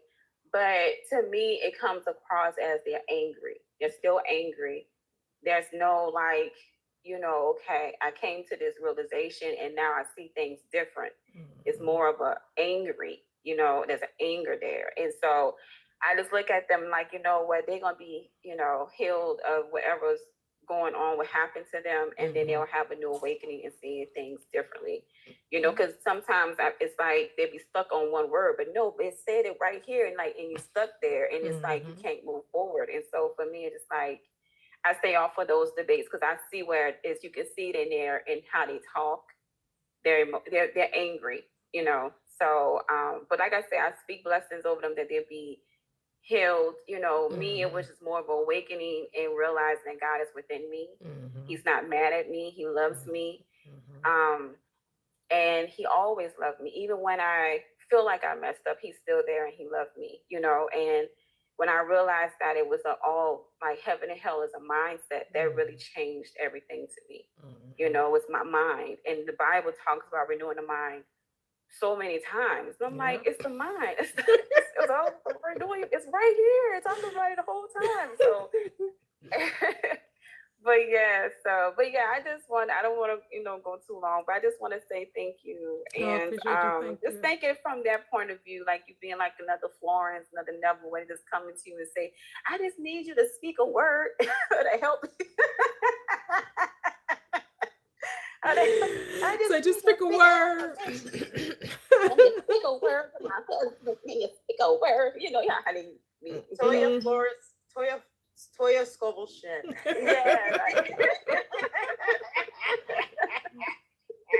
Yeah, she reminded me of Dr. Joseph Murphy. They like those affirmations. They give you these long old paragraphs. Okay, say this and say it, but whatever, however long, you know, in your meditation or whatever.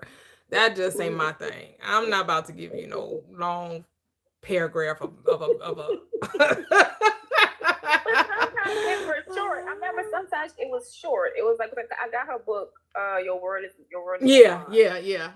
Some of them like really short. It wasn't like, you know, a long paragraph like Dr. Murphy, because I saw one and I was like, whoa, that is very detailed. Right. That's an essay. It has, you know, main points and got the subject, you know, all that going on, breaking it, you know, it's like, it's an essay.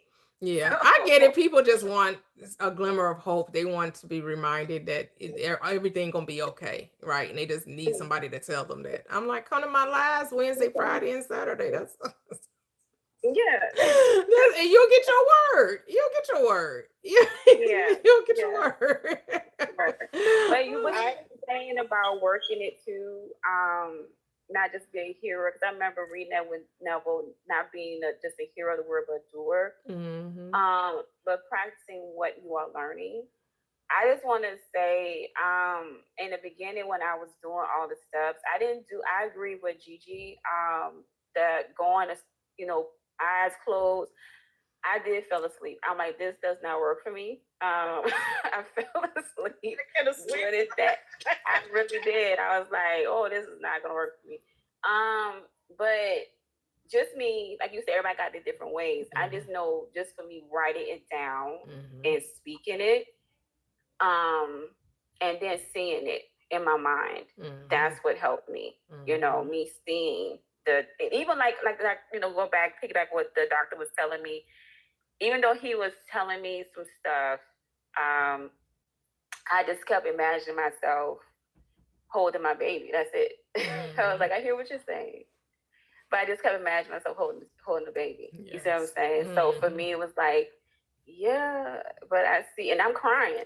I'm literally crying while he's telling me this. But in my mind, I'm imagining, no, I'm going to hold my baby, So I'm trying not to cry about it now. But that's, working it. And I started thinking about all the stuff I did. And I was like, yeah, all that work, it really do. It does, So yeah. But thanks again for everything. I really appreciate every last one of you. Oh, you're welcome. And thank you for sharing. Thank you. But yeah, like I said, it's just something I have to decide if there's something I want to do. So, the money part of it, I think I've come to I know I've come to a reconciliation with that. It's just, do I want to do one-on-ones?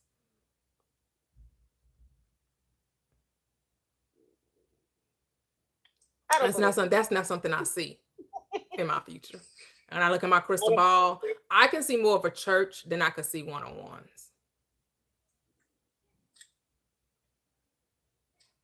Well, take me to church.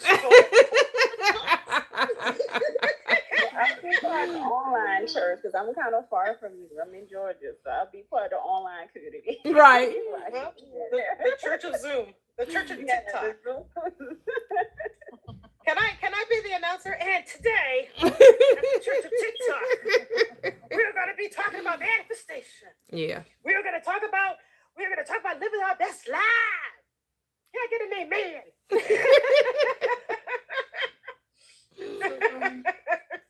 And Kevin said he'll be the usher. I know, right?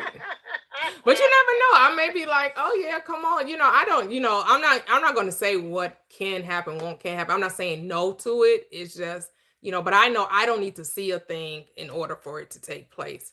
I just need to be okay with it. That's it. Yeah. Go ahead, Latoxic. Oh, no, sorry. Oh.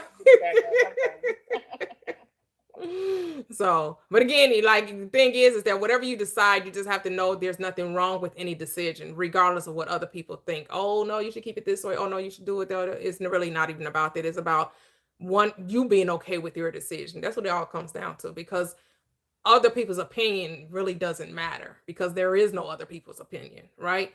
People are just, again, reflecting your thoughts back to you, your doubt back to you, your fears back to you. Because there is no other, there's only you. So, yep. Kevin said, same here. I think and decide is done. Yep. Say like a Bill Donahue church. No,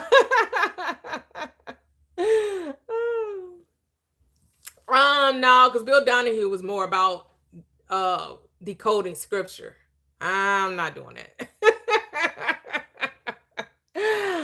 His whole thing was decoding the scripture. We're all about manifesting. He wasn't so much about manifesting. He was more to, let me tell you what the scripture is telling you. Let me tell you what, he talked about not just the Bible, but he talked about other texts, right? He would bring in the Emerald Tablets, the Upanishads, right? He went deep dive into decoding scripture. No, I'm not doing that. Because I know we don't need scripture to manifest. Mm-hmm. That it's not a necessary thing. You only need your decision to manifest. That's it. And then just remain faithful to that. You want to say something toxic? I was just, I was just thinking about the only scripture is the word. That's it. The word is God. That's it. Yep. Yep. All the rest is like helpful for me as a former Christian to connect to that mindset. Mm-hmm. It just gives me things to kind of think back to. Yep. But like I said, we come to church every time we come to this platform. This is our church, right? Period. This is our church. Yeah, but the logistics of having a church, I have no idea what that would, because of course, you want it not to look like the church that we came from, right? Churchianity, right? You don't want it to be from on that mindset, but of course it wouldn't, because we're not about fear mongering and trying to control and do all of that. You want people, it's about free thinkers, it's about sharing and caring and giving, and that's what that's what the mainstay of the church will be a place that we can come and commune with one another, and remind one another of our power and our purpose, whatever we decide that is, right? So, well, we already do that here. So I already do that here. And so I'll catch you guys next Wednesday. What do you want to say, Gigi? Oh, I just wanted to say thank you for doing this. And so I have to get going, but I will see you guys on next Saturday. So Okay. Chapter 23. Yes. Oh yes. Thank you. Thank you. Thank you. Thank you for everything you do, Gigi. Thank you. Thank you. Thank you. Thank you, sweetheart. Yes. Yes. So yes, I'll see you guys Wednesday, Friday, and Saturday. Saturday we're reading chapter 23. Talking about case histories. Wednesday is manifesting Wednesdays, and Friday deconstructing. We'll be deconstructing, reminding ourselves that we don't have to live in fear and doubt and negativity, and we can live the abundant life now. We don't have to wait, we don't have to beg, we don't have to plead, we don't have to bargain with life. We just have to decide what it is we want in life. That's it. So we got, is Nikki, you coming up? You want to say something? Or was that an accident? Was that an accident, Nikki? That might have been an accident. Oh, okay. Okay. Well, all right, guys. Thank you again, Kevin. Thank you again, Latoxic. Thank you again, everyone that joined the panel, everyone that was in the chat. Thank you, YouTube. Thank you, guys. I'm sorry, I didn't hear you, Kevin. Expressing gratitude. Thank you, thank you, thank you. Thank you, thank you, thank you, guys. Until next week, have a great, great weekend and great start of your week next week. Bye-bye.